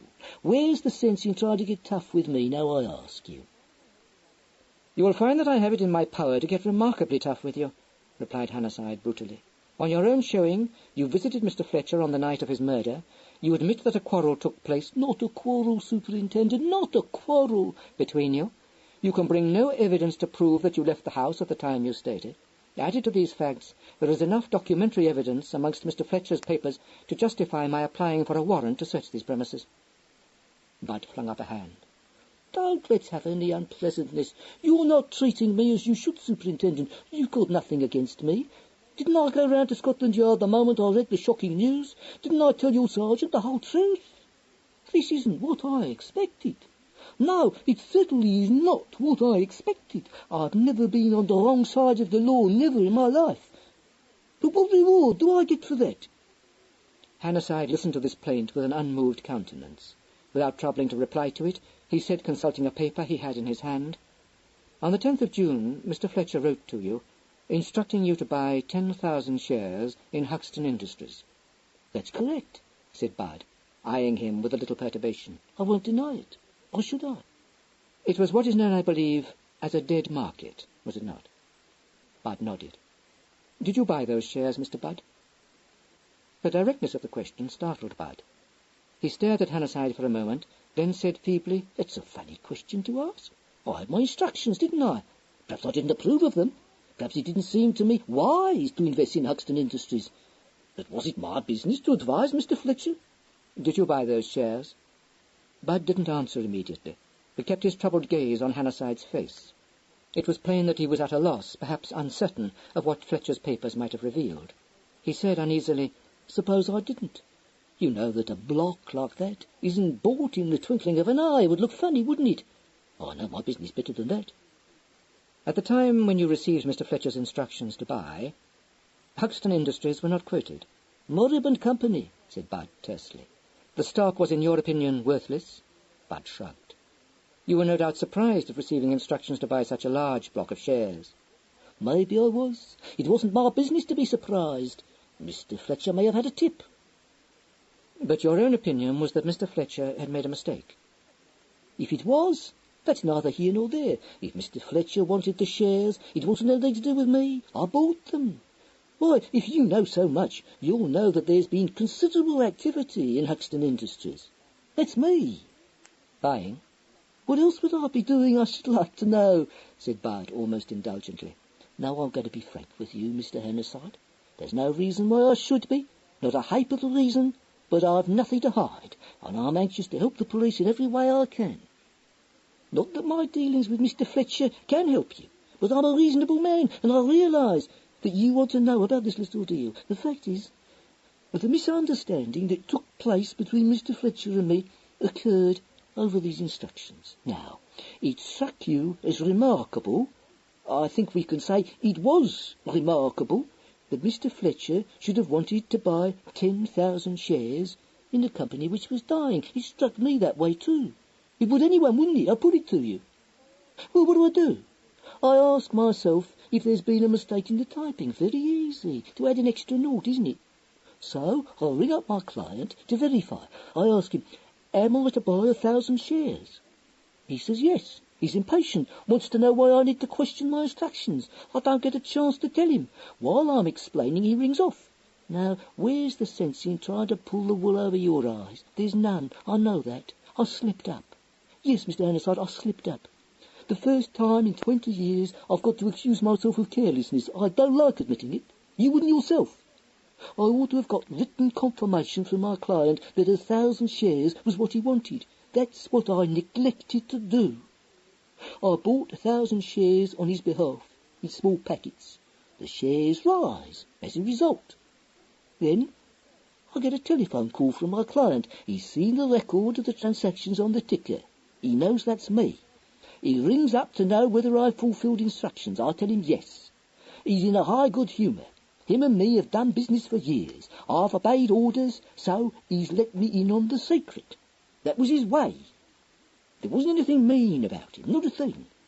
He tells me IPS Consolidated are taking over Huxton Industries, and if I want to buy quick, but discreetly. Get the idea? He tells me they'll go to 15 shillings. That's the truest thing you know. Maybe they'll go higher. Then what happens? He says in his joking way, now did I think he was mad to buy 10,000 shares. Plain as I'm speaking now, he said it. 10,000. You get it? 10,000. And I've got 1,000, and the shares have risen from ½ a crown to 7 and 6. I aren't going to sink again either. No, sir. Huxton Industries is on the up and up. So where am I? What am I going to do? There's only one thing to be done. I do it. I'll go down to see Mr. Fletcher. He knows me. He trusts me. He'll believe what I say, because it's the truth. Was he pleased? No, Mr. Hannahside. Would you be? But he was a gentleman, a perfect gentleman he was. He sees it was the result of a misunderstanding. He's sore, but he's fair. We part on good terms, forgive and forget. That's the truth, in a nutshell. Hannahside, on whom this frank recital didn't seem to have made quite the desired impression, said dampingly, "Not quite, surely. How was it that Mr. Fletcher, who you say watched the records as they appeared on the ticker, failed to notice that the shares weren't rising as much as they must have done had you bought 10,000?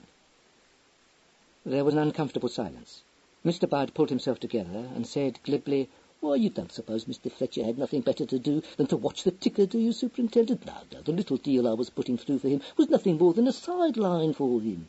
"I should like to see your books," said Hannahside. For the first time a sharp note came into Bud's rather unctuous voice. "I don't show my books to anyone." Hannahside looked at him under frowning brows. "Is that so?" he said. Mr. Budd lost some of his colour. A rather sickly smile was brought into action. "Now, don't get me wrong. Be fair, Mr. Hannahside. That's all I ask of you. Be fair. If it was to get about I'd shown my books to a soul outside this office, I should lose half my clients." "It won't," said Hannahside. "Oh, if I could be sure of that." "You can be." "Well, look here, Mr. Hannahside. I'm a reasonable man, and if you show me a warrant, I've nothing to say. But if you haven't got one, I'm not showing my books to you. Why should I? There's no reason. But the instant you walk in here with a warrant, you won't find me making trouble." "If you are wise, you won't make trouble under any circumstances," said Hannahside. "I'll see your books now." "You can't do that," said Bud, doggedly staring into his eyes. "You can't come that high-handed stuff in my office. I won't put up with it." "Do you realize the position you're in? I am giving you a chance to clear yourself of suspicion of—" "I had nothing to do with the murder. Why, you know that, Mr. Hannahside. Didn't I come right away to Scotland?" "The fact of your having come to Scotland Yard has no bearing on the case whatsoever. You have just told me a story a child wouldn't believe. And for reasons best known to yourself, you refuse to substantiate it by the evidence of your books. You leave me no alternative—" No. Don't let's get hasty. No use getting hasty. I didn't see it like that, that's all. You'll be wasting your time if you arrest me. You don't want to do that now, do you? I'm not a violent man. You couldn't think I'd break anyone's head open? Why, I couldn't do it. Just couldn't do it. That's for what I told you. Oh, perhaps it wasn't exactly the truth, but I swear to you—" "Never mind about swearing to me. What was the truth?" Mr. Budd licked his lips, shifting restlessly in his chair. "It was a miscalculation on my part. It might have happened to anyone. I never dreamed of IPS taking over Huxton Industries. It looked to me like a little flutter. A man's got to do the best he can for himself, hasn't he? You would yourself. There's nothing criminal in it." "Get on.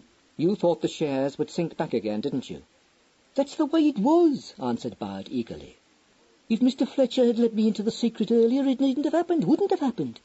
Instead of buying the 10,000 shares you were told to buy, you played a little game of your own, didn't you?" "A man's got to take a chance sometimes," Bud pleaded. "You know how it is. I didn't mean to do anything wrong." Hannahside ignored this extremely unconvincing statement. Buying and then selling, and again buying and selling, with the profits finding their way into your pocket, that's what you did. The ticker recorded the transactions, but Fletcher wasn't to know what you were up to. Then he let you in on the secret. I believe that part of your story. And you found yourself with 1,000 shares only of the 10,000 you were instructed to buy. And the market steadily rising. Is that the true story? You ought to have been in business yourself, Mr. Hannahside," said Bud unhappily. "It's wonderful the way you spotted it." "And on the night he was murdered, you had gone down to spin some kind of a yarn to Mr. Fletcher to account for your being unable to deliver the correct number of shares?" Bud nodded. "That's the way it was.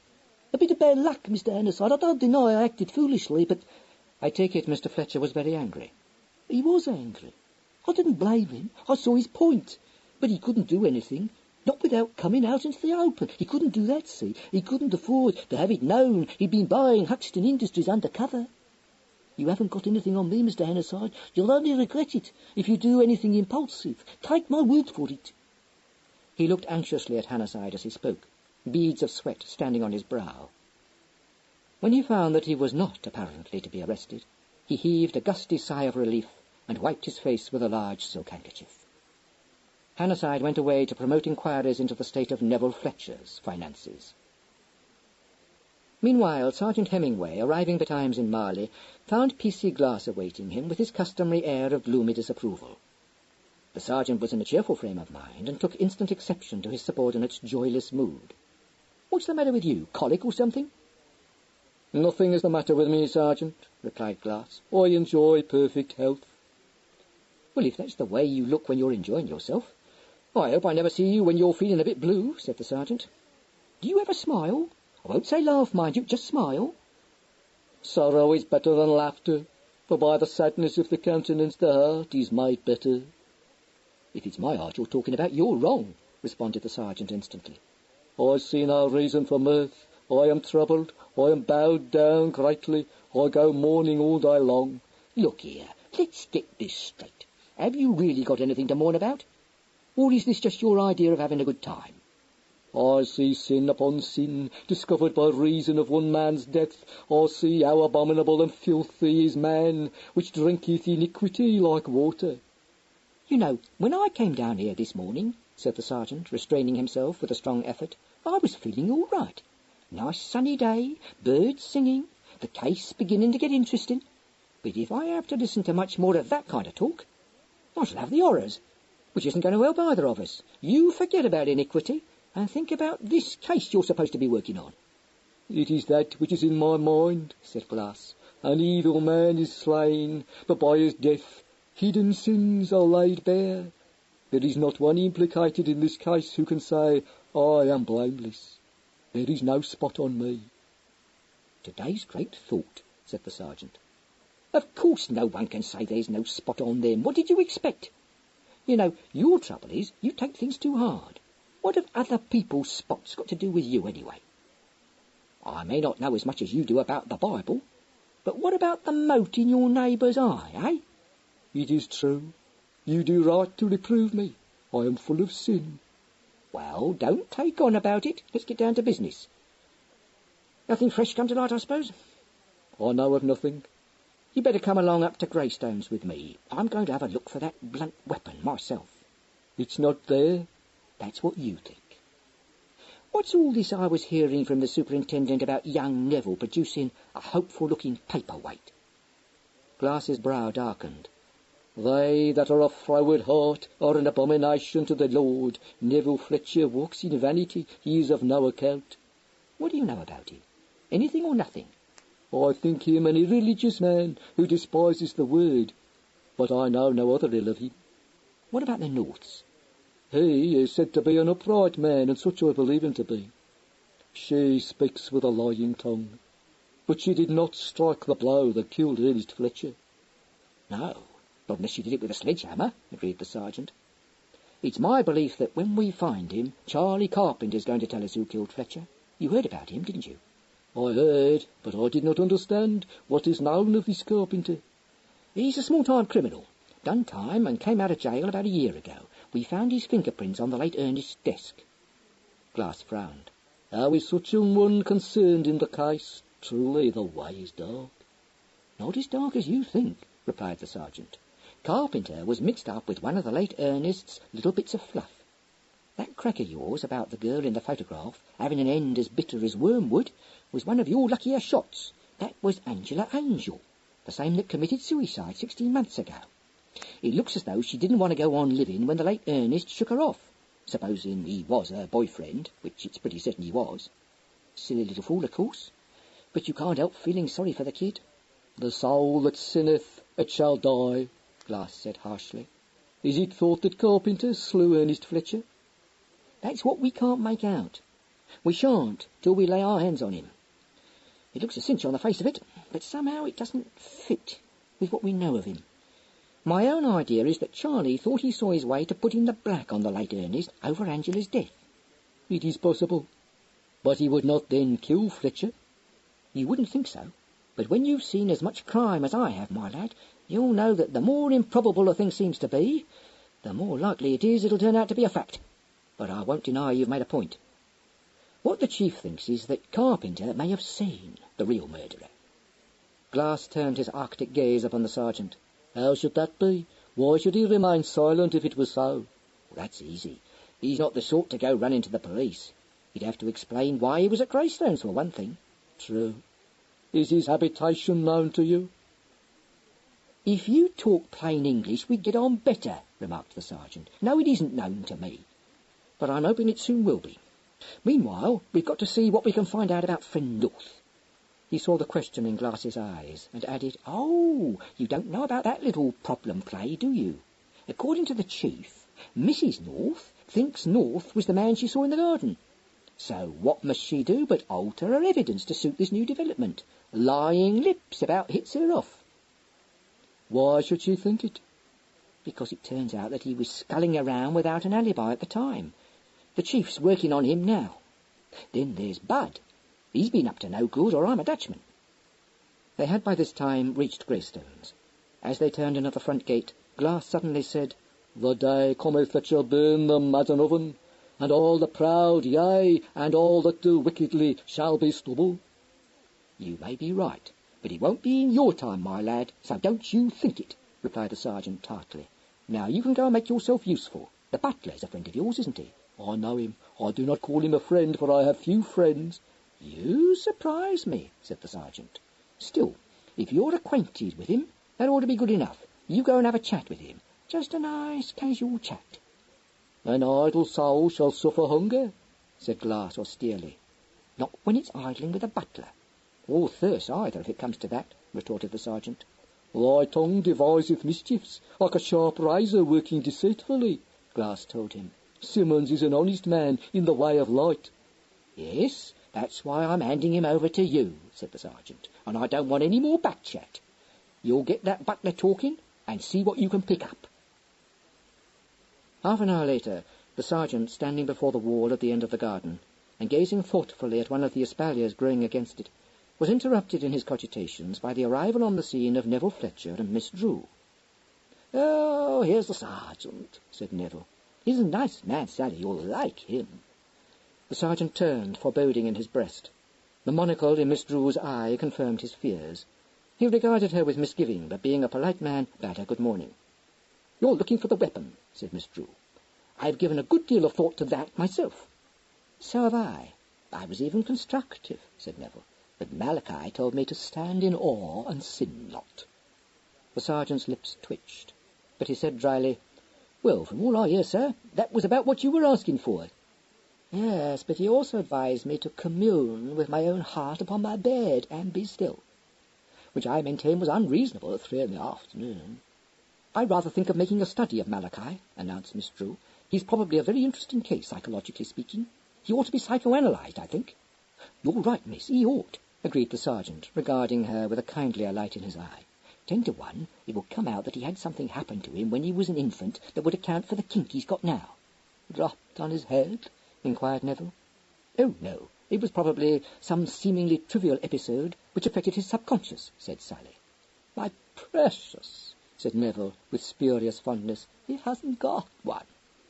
The sergeant couldn't allow this assertion to pass. "That's where you're wrong, sir. Everyone's got a subconscious." Neville's interest was at once aroused. "Let's sit down and talk this over. I can see you're going to support Miss Drew. But though I know little, if anything, about the subject, I have a very agile brain. I'm practically certain to refute all your statements. We'll have a lovely argument, shall we?" "Very nice, I'm sure, sir," said the sergeant. "But I'm not here to argue with you. It would be a waste of my time." "Wouldn't be half such a waste of time as staring at that broken branch," said Neville.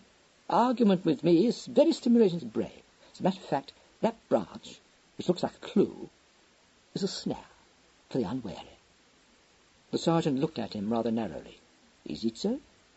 Perhaps you can tell me how it comes to be broken." "I can, of course, but it isn't awfully interesting." "Are you sure you wouldn't rather—" "It might be very interesting to me," interposed the sergeant. "You're wrong. It looks to you as though someone climbed over the wall, using the espalier as a foothold, doesn't it?" "Yes, it looks remarkably like that to me." "That's jolly clever," said Neville, "because that's exactly what did happen." "It did it?" The sergeant eyed him with acute suspicion. "Are you trying to get funny with me, sir?"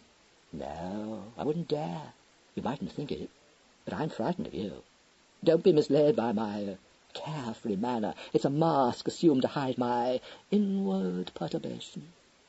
"That I might believe," said the sergeant grimly, "but I'd like to hear a little more about this branch. Who climbed over the wall?" "Oh, I did," replied Neville with his seraphic smile. "When?" "The night my uncle was murdered." He observed the sergeant's expression and said, "I can see you think there's a catch coming. And, of course, if your mind's running on the murder, there is. I climbed over the wall when everyone, including the policeman parked in the hall, thought I'd gone to bed. Oh, and I climbed out of my bedroom window as well. I'll show you." "Why?" demanded the sergeant. Neville blinked at him. "Policeman in the hall. I didn't want him to know I was going out." would have put unsuitable ideas into his head, same sort of ideas that you're toying with now, which all goes to show that policemen have very dirty minds. Because I'm innocent. In fact, I had to go and confer with an accomplice. You? Now, look here, sir. Sally interrupted to say, I hand it to you. You're as clever as stink, Neville.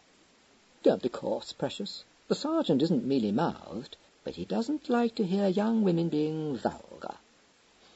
What I'd like to hear, said the sergeant, is the truth of this story you're trying to gammon me with. Of course you would, said Neville sympathetically, and just because I like you, I tell you.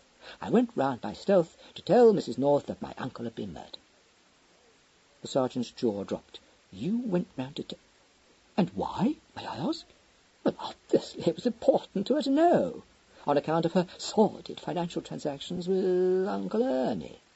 So, you knew about that, did you, sir? Yes, didn't I make that clear?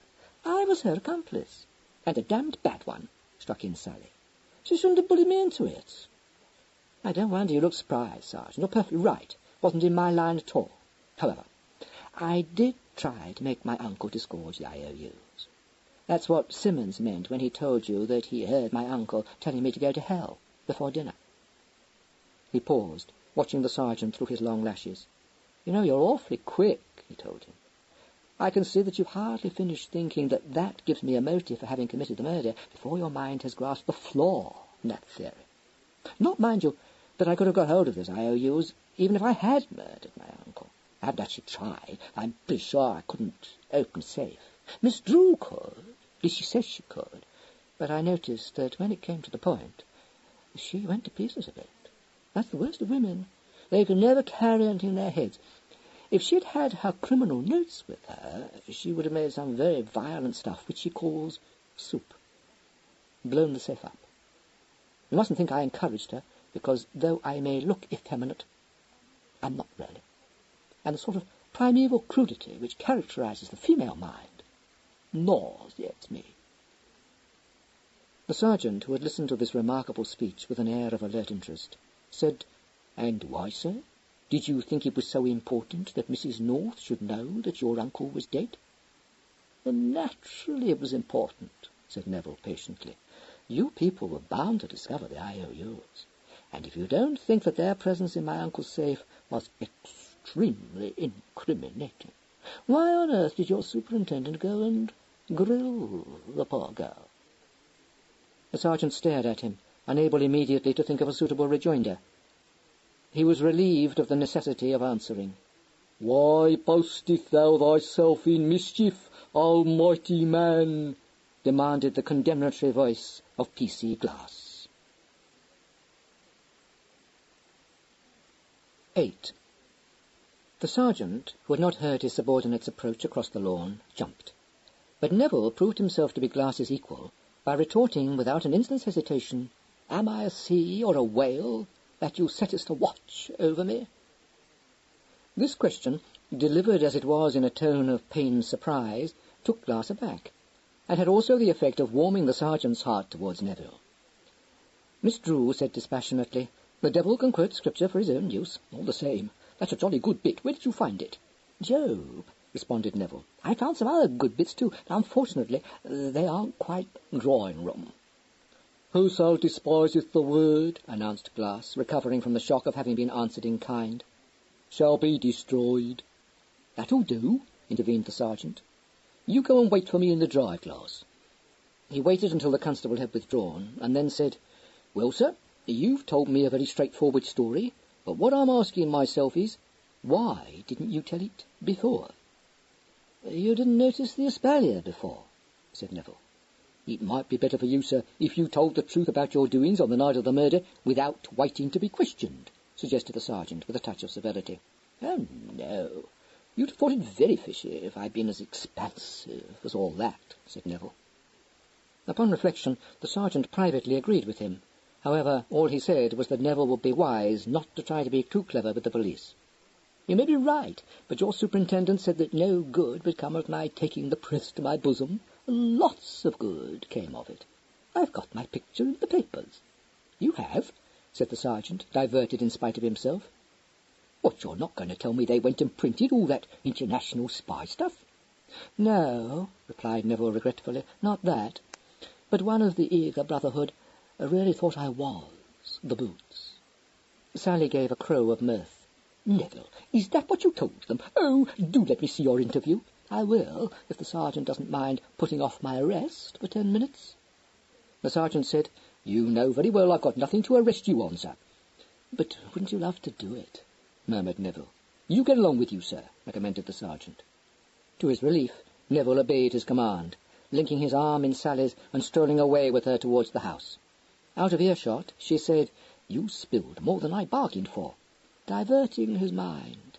"I hope to God you didn't say too much." "Yes, so do I," agreed Neville. "One comfort is that we shall soon know. How's the heroine of this piece doing?" "If you mean Helen, I do, darling. And if one of your sisterly fits is coming on, go home and do not bore me with it." "Gosh, how I do dislike you!" exclaimed Sally. "Well, you're not singular," said Neville comfortingly. "In fact, I'm getting amazingly unpopular. Aunt Lucy gets goose-flesh whenever she sets eyes on me. I'm not surprised. I must say I think—" "What compels you?" inquired Neville. "Oh, shut up. I will say that I think it's fairly low of you to get yourself photographed as the boots. Miss Fletcher's got enough to bear without your antics being added to the rest." "Not at all," he replied. "My poor aunt was becoming lachrymose, and no pleasure to herself or me. The paper that printed my story, carefully imported into the house by me, has been another of my diversions. Indignation not profitable, but better than endless whirl." "How's Helen?" "She's all right," said Sally, a note of reserve in her voice. A sleepy but intelligent eye was cocked at her. "Ah, the atmosphere a trifle strained. I wondered why you came round here." "It wasn't that at all. I wanted to take another look at the layout, and I thought it might be a good thing to evaporate for a bit. John's not going up to town till after lunch." "Don't tell me it's a necking party," said Neville incredulously. She gave a short laugh. "No, but I'm giving it a chance to become one. If only John weren't so idiotically unapproachable. These strong men. Oh, do tell me, if it turns out to be John who killed Ernie, do we seek to cover up the evidence of his guilt, or not?" She didn't answer, but as they reached the drawing-room window, pulled her arm away from his and said abruptly, "Are you capable of speaking the truth, Neville?" "Didn't you hear me just now? Speaking the truth to the sergeant?" "That was different. What I want to know is this. Are you in love with Helen?" "Oh, God give me strength," moaned Neville. "A chair, brandy, a basin. Romance as pictured by Sally Drew. Tell me, does anyone really read your works?" "All very well," said Sally, critically surveying him, "but you're quite a good actor, and I can't get it out of my head that you agreed to try and wrest those IOUs from Ernie. I haven't before seen you falling over yourself to render assistance to people." "No, darling, and believe me, you won't see it again. Not that I did. If I fell, it was because I was pushed. Don't tell me you've inserted this repulsive notion into John's head." "I haven't, of course, but I shouldn't be altogether surprised if it were there. I may be wrong, but one thing I do know, and that is that he's being extremely guarded. Not to say frozen. You'd be guarded if you looked like being pinched for murder." She let her monocle drop. "Neville, do you think there's a danger of that?" "I do, of course.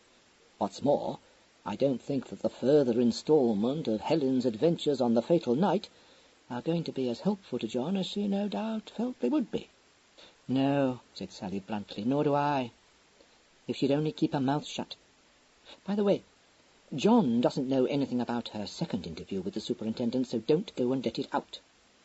How simple life would be without friends.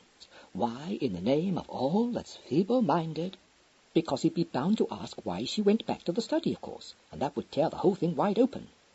She'd have to tell him about the IOUs. Let's go and write an anonymous letter to John, divulging the whole story, shall we?"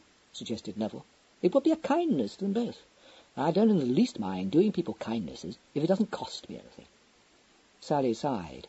"I darned nearly told him myself when he first arrived, only Helen was so terrified of his knowing that I didn't.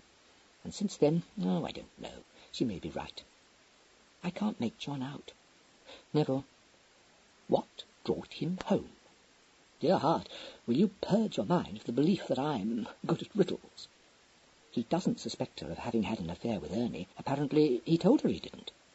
Well, it's nice to know that he hasn't joined the great majority. She looked sharply at him. Is that what people have been thinking? Go on, tell me. People are so lewd, murmured Neville. Has there been talk? Much of it? Oh, no, just a little light-hearted gossip to pass the time. She was silent for a moment, frowning. At last she said, That's bad. Easily discovered, and saddles John with a motive. If he got wind of that. Hang it, he wouldn't burst home just to bash Ernie on the head. It's archaic. Neville handed her a cigarette and lit one himself. You could work that up into a plausible story if you put your mind to it, he said.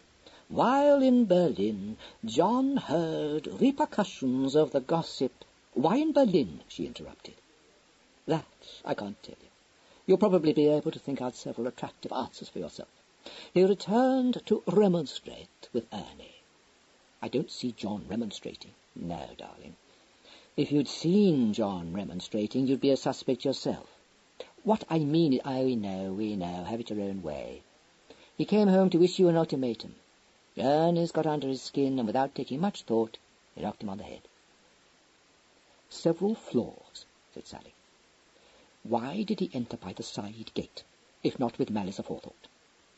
State entry, heralded by butler, leading to undesirable publicity, gossip amongst servants, possibility of encountering Aunt Lucy, lots of answers. All right. What did he do with the weapon? Not a fair question, doesn't apply exclusively to John. Whoever killed Ernie disposed of the weapon with such skill as to provide this case with its most baffling feature. Very nice, said Sally. You've been reading my books.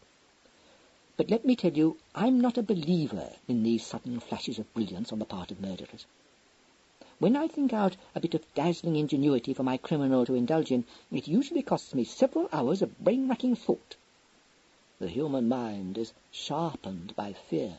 Bosh, said Sally, flicking the ash from the end of her cigarette. In my experience, the human mind, when under the influence of fear, rushes round in frantic circles. No thanks. That theory doesn't go big with me at all. As I see it, there was one person who had time, motive, and opportunity to kill Ernie, and lashings of time in which to dispose of the weapon. He met her look with a flickering smile and lifted his hand. Oh, no, this hand of mine is yet a maiden, and an innocent hand, not painted with the crimson spots of blood.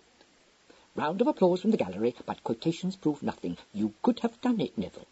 Otherwise stop at me. Perhaps Aunt Lucy did it, with one of her Indian clubs. I believe she wields them with considerable vigour. Don't be silly. Why should she? Heaven knows. If you don't fancy her, what about Simmons? Again, why? And again, heaven knows. Why leave all the brainwork to me? You think. Yes, well, I see very little point in thinking out fantastic motives for Miss Fletcher and Simmons while you're right under my nose, complete with a motive I don't have to hunt for. He looked bored. Well, if you're going to make me the favourite, I shall lose all interest. The crime becomes at once pedestrian and commonplace. Oh, here's my poor aunt. Come and help us solve the mystery, Aunt Lucy. My theory is that you did it. Miss Fletcher, who had entered the drawing-room, came over to the window, but said in a voice of shocked indignation, I'm sure I don't know where you get your dreadful tongue from, Neville. It certainly wasn't from your dear father. I know it's only thoughtlessness, but the things you say are in the very worst of bad taste. And you haven't even bought an armband. I know. I thought it would look like the fall from the sublime to the ridiculous if I did, he explained, indicating with a wave of his hand her funereal attire. One likes to show respect for the dead, she said. Oh, Miss Drew, so kind of your sister to send such beautiful flowers. She pressed Sally's hand and added, I expect you must find this all most interesting. I always think it's so clever of you to write books, so complicated too. Not that I've read them, of course. I find I'm too stupid to understand detective stories, but I always put them down on my library list. It wouldn't be so encouraging if you knew what she's up to, said Neville. She's trying to prove that I murdered Ernie. Oh, no, dear, said Miss Fletcher distressfully. I'm afraid Neville's often very thoughtless, but he wouldn't do a thing like that. Why on earth you can't keep a still tongue in your head baffles conjecture, Sally told Neville wrathfully. His poor father was very talkative, explained Miss Fletcher. Dear Ernie, too, was always very good company, but unfortunately Neville has got into a bad habit of mumbling, which makes it very difficult to hear what he says. Neville, I have just discovered that there will have to be an inquest. Can nothing be done to stop it? No? Do you mind? Well, dear, it's not very nice, is it? We've never had such a thing in the family. So common. I wonder if Mr. Lawrence could do anything about it. I think I'll go and ring him up. But, Miss Fletcher, began Sally, only to be silenced by having her foot trodden on by Neville. End of side 6.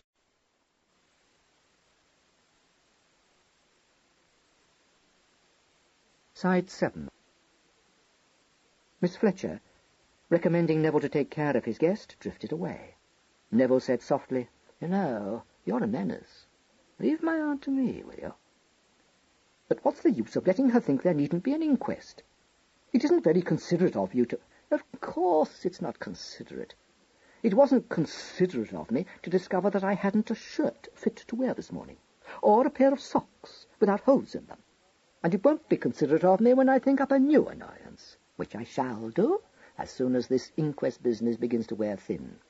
You've got a disgustingly sentimental idea that bereaved persons ought to be humoured, cosseted, given plenty of time in which to indulge their grief. I shouldn't be at all surprised to find that you're one of those paralyzing monsters of unselfishness, with a bias towards self-sacrifice, and a strong yen for shouldering other people's burdens."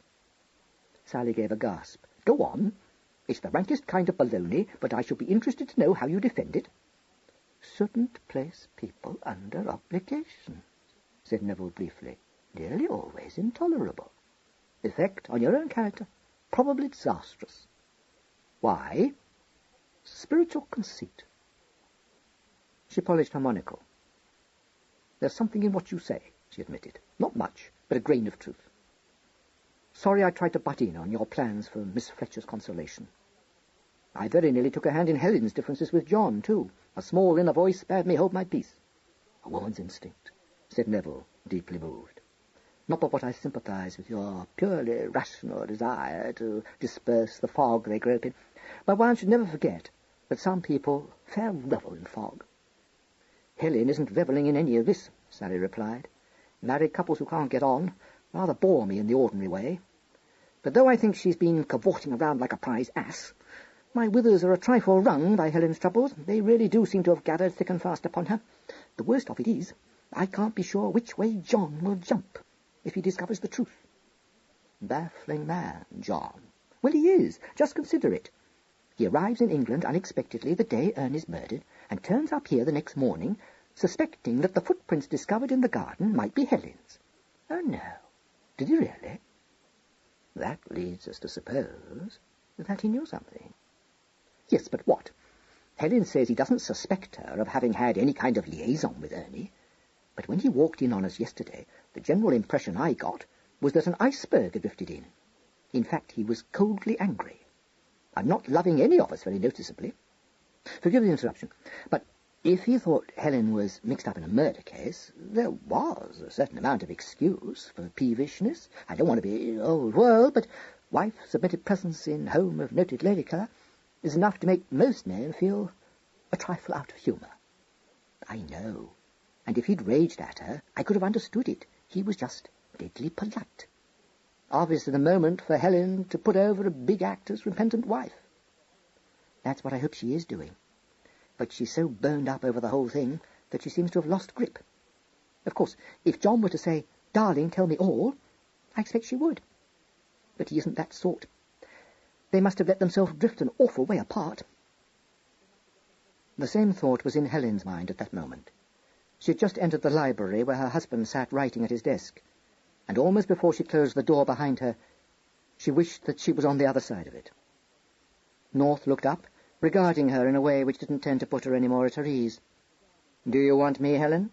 he asked impersonally. No, not exactly. Are you busy?" He laid down his pen. "Not if you wish to talk to me." This reply, though possibly intended to be encouraging, had the effect of making Helen feel a very long way from him. She moved across the room to a chair by the window and sat down in it. "It's such a long time since we've talked together, really talked, that I seem to have forgotten how," she said, trying to speak lightly. His face hardened. "Yes." She realized that hers had been an unfortunate remark. She said, not looking at him, We ought to talk this thing over, don't you think? It concerns us both, doesn't it?" "Certainly. What do you want to say?" She tried to formulate sentences in her brain. He neither moved nor spoke, but sat watching her. Suddenly she raised her eyes and said abruptly, "Why did you come home like that? So unexpectedly, and without a word to me?" "I thought, Helen, that you already knew the answer to that question." "I? How could I know?" "You informed me that you did. You said that I had come home to spy on you." She flushed. "I didn't mean it. I was upset." "That you were upset by my arrival is not, my dear Helen, a very reassuring thought." "Not that. Ernie's death. That policeman asking me such ghastly questions." "We should get on better if you did not lie to me. I know you rather well. You were horrified to see me." She looked rather hopelessly across at him. "Oh, what's the use of talking like this? It only leads to misunderstandings and bitterness." After a moment's silence, he answered levelly, "Very well. What did you want to talk to me about?" "Fletcher's murder?" She nodded. "Yes." "It seems to be very much on your nerves." "Wouldn't it be on yours?" "That would depend on whether I felt either grief or fear." "Grief? Oh, no. But I was there that evening. I don't want to be dragged into it.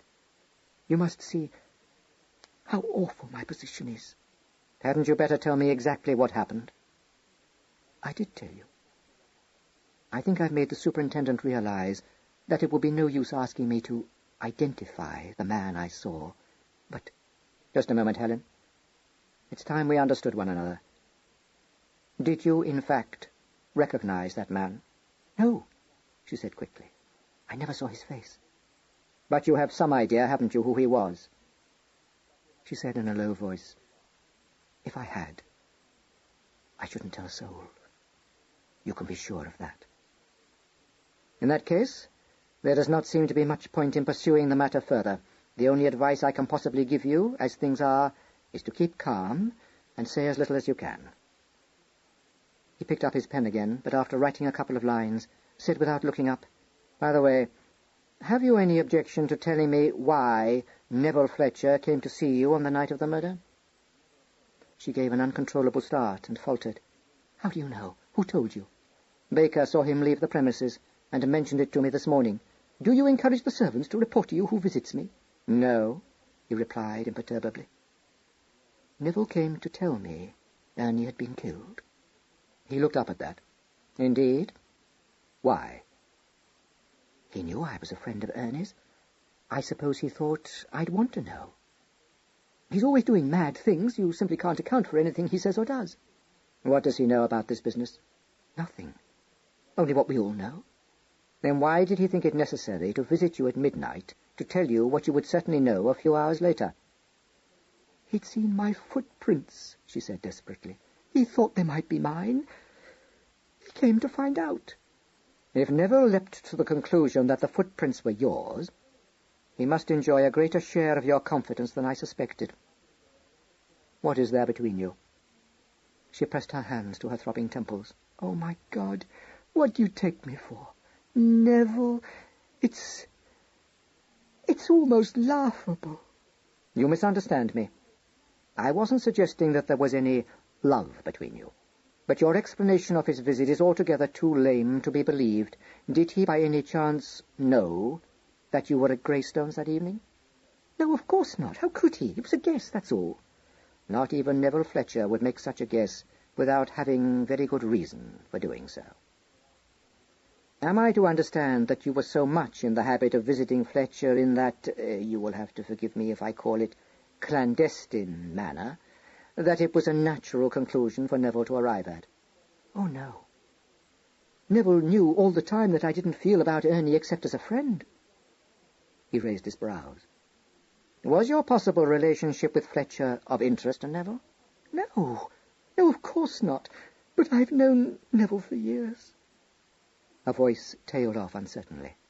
I am quite aware of that. I too have known Neville, or shall we say, have been acquainted with him for years. Are you asking me to believe that that extremely detached young man asked you to explain your dealings with his uncle? She couldn't help smiling, but there was fright in her eyes. No, actually I told him. You told Nero Fletcher, I see. Why? She muttered. No reason, it sort of came out. I can't explain. That at least is evident. You don't believe anything I say. Do you find that surprising? She was silent, staring down at her clasped hands. Is Neville in love with you? She said with genuine surprise. Neville? Oh, no, I'm sure he's not. You must forgive me for being so ignorant. So little have I spied on you that I'm not at all up to date. Who at the moment is an enamoured swain? Is Jerry Maitland still in the running? If I told you no one had ever been in the running, you'd believe that as little as you believe the rest of my story. As I have yet to hear the rest of your story, I can't answer that. Oh, don't insult my intelligence by telling me I have heard it. Her lips were trembling. If you think that, is this the way to get me to tell you the whole truth? You treat me as though I were a criminal, and not your wife. My wife? He gave a short laugh. Is not that a trifle farcical? If it is, it's your fault, she said in a choking voice. Oh, undoubtedly. I failed to satisfy you, didn't I? You wanted more excitement than was to be found in marriage with me, and one man's love was not enough for you. Tell me this, Helen. Would you have married me if I had not been a rich man? She made a gesture, as though thrusting his words away from her, and rose jerkily to her feet, and stood with her back to him, staring out of the window. After a moment, she said in a constricted tone, If they don't arrest me for Ernie's murder, you had better divorce me. They won't arrest you. You needn't let that bugbear ride you. Things look very black against me, she said wearily. I don't know that I care much. If things look black, you've kept something from me which must be of vital importance. Are you going to tell me what it is? She shook her head. No. When the case is over, if we come out of it intact, I'll make it possible for you to divorce me. I'm not going to divorce you. Unless... He stopped. Well, unless? Unless there's someone else whom you've fallen in love with enough to... But I don't believe there is. You don't fall in love, Helen. All you want is a series of flirtations. But if I am to help you now... Why should you? She interrupted. Because you're my wife. The whole duty of a husband, in fact. Thank you, but I will prefer you to keep out of it. I can't do that. You were a fool to come down here. Possibly. But if you were to be dragged into the case, there was nothing else to be done. She turned. To save your own good name. Do you hate me, John? No. You're indifferent, in fact. We're both indifferent. She came away from the window. I don't want to be divorced. I realize that all this mess, Ernie's death, the scandal, everything, has been my fault. And I'm sorry. In future I'll be more careful. There really isn't anything more to be said, is there? If you don't trust me enough to tell me the whole truth, nothing. I trust you as much as you trust me, she said fiercely. You know how much that is. Now, if you please, let's banish the whole subject. Do you mean to come home to dinner tonight? He was looking rather narrowly at her and didn't answer. She repeated the question. He replied in his usual cold way, No, I shall dine in town. I may be late back. Expect me when you see me. 9. Sergeant Hemingway left Greystones in a thoughtful mood. An exhaustive search had failed to discover the hiding place of any weapon. But one fact had emerged, with which he seemed to be rather pleased. "Though why I should be, I can't tell you," he said to Glass. "It makes the whole business look more screwy than ever. But in my experience, that's very often the way. You start on a case which looks as though it's going to be child's play, and you don't seem to get any further with it. By the time you've been at work on it a couple of days, you've collected enough evidence to prove that there couldn't have been a murder at all. Then something breaks, and there you are." "Do you say that the more difficult a case becomes, the easier it is to solve?" asked Glass painstakingly. "That's about the size of it," admitted the sergeant. "When it's got so gummed up that each new fact you pick up contradicts the last, I begin to feel cheerful." "I do not understand. I see around me only folly and sin and vanity. Shall these things make a righteous man glad?" "Not being a righteous man, I can't say. Speaking as a humble flatfoot, if it weren't for folly and sin and vanity, I wouldn't be where I am now. And nor would you, my lad. And if you'd stop wasting your time learning bits of the Bible to fire off at me, which in itself is highly insubordinate conduct, let me tell you, and take a bit of wholesome interest in this problem, you'd probably do yourself a lot of good. You might even get promoted." "I set no store by worldly honours," said Glass gloomily. "Man being in honour abideth not. He is like the beasts that perish." "What you want," declared the sergeant with asperity, "is a course of boiled beans. I've met some killjoys in my time, but you fairly take the cake. What did you get out of your friend the butler?" "He knows nothing." "Don't you believe it. Butlers always know something." "It is not so. He knows only that harsh words passed between the dead man and his nephew on the evening of the murder." "Young Neville explained that," said the sergeant musingly. "Not that I set much store by what he says. Pack of lies, I dare say." "A lying tongue is but for the moment," observed Glass with melancholy satisfaction. "You can't have been about the world much, if that's what you think. Do you still hold to it that the man you saw on the night of the murder wasn't carrying anything?"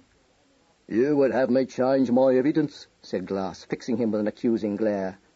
"But I tell you that a man that beareth false witness is a mole, and a sword, and a sharp arrow." "No one wants you to bear false witness," said the sergeant irritably. "And as far as I'm concerned, you're a sharp arrow already, and probably a mole as well, if a mole means what I think it does. I've had to tell you off once already for giving me lip, and I've had about enough of it. Wait a bit." He stopped short in the middle of the pavement and pulled out his notebook and hastily thumbed over the leaves. "You wait. I've got something here that I copied out especially. I knew it coming useful. Yes, here we are. 'He that being often reproved, hardeneth his neck, shall suddenly be destroyed.'" He looked up to see how this counterblast was being received, and added with profound satisfaction, "And that without remedy." Glass compressed his lips, but said, after a moment's inward struggle, "Pride goeth before destruction, and an haughty spirit before a fall. I will declare my iniquity. I will be sorry for my sin." "All right," said the sergeant, returning his notebook to his pocket. "We'll carry on from there." A heavy sigh broke from Glass. "Mine iniquities have gone over my head. As a heavy burden, they are too heavy for me," he said in a brooding tone. "There's no need to take on about it," said the sergeant, mollified. "It's just got to be a bad habit with you, which you ought to break yourself of. I'm sorry if I told you off a bit roughly. Forget it." "Open rebuke," said Glass with unabated gloom, "is better than secret love." The sergeant fought for words. As he could think of none that were not profane, and felt morally certain that Glass would, without hesitation, condemn those with biblical aphorisms, he controlled himself, and strode on in fulminating silence. Glass walked beside him, apparently unaware of having said anything to enrage him. As they turned into the road where the police station was situated, he said, "You found no weapon? I told you you would not." "You're right," said the sergeant. "I found no weapon. But I found out something you'd have found out 2 days ago, if you'd had the brains of a louse."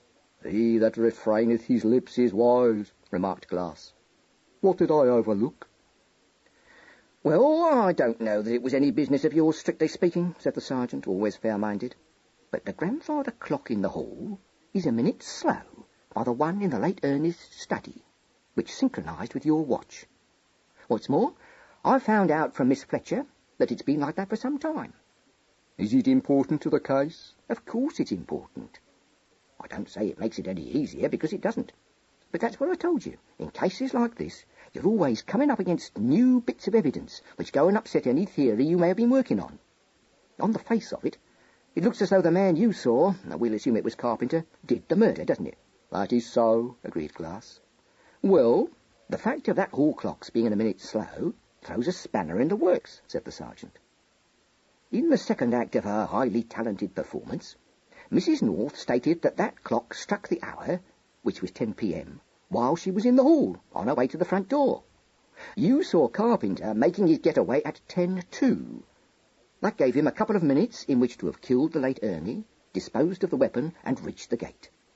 It's my opinion it couldn't have been done, but at least there was an outside chance. Now I discovered that when Mrs. North left the study, it wasn't 10, but 10:01.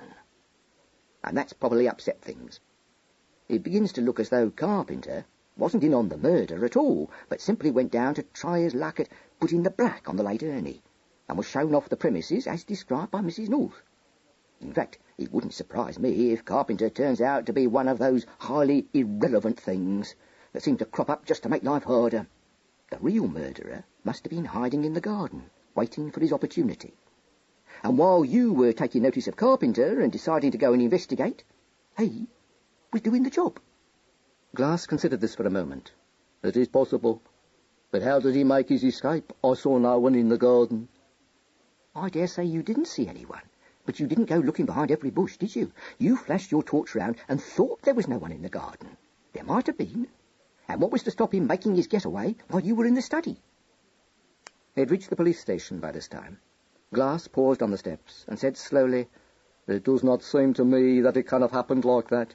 I do not say it was impossible, but you would have me believe that between 10:01, when Mrs. North left the house, and 10:05, when I discovered the body, a man had time to come forth from his hiding place into the study, slay Ernest Fletcher, and return to his hiding place. It is true that I myself did not enter the study until 10:05, but as I came up the path, must I not have seen a man escaping thence?" You know, when you keep your mind on the job, you're not so dumb, said the sergeant encouragingly. All the same, I've got an answer to that one.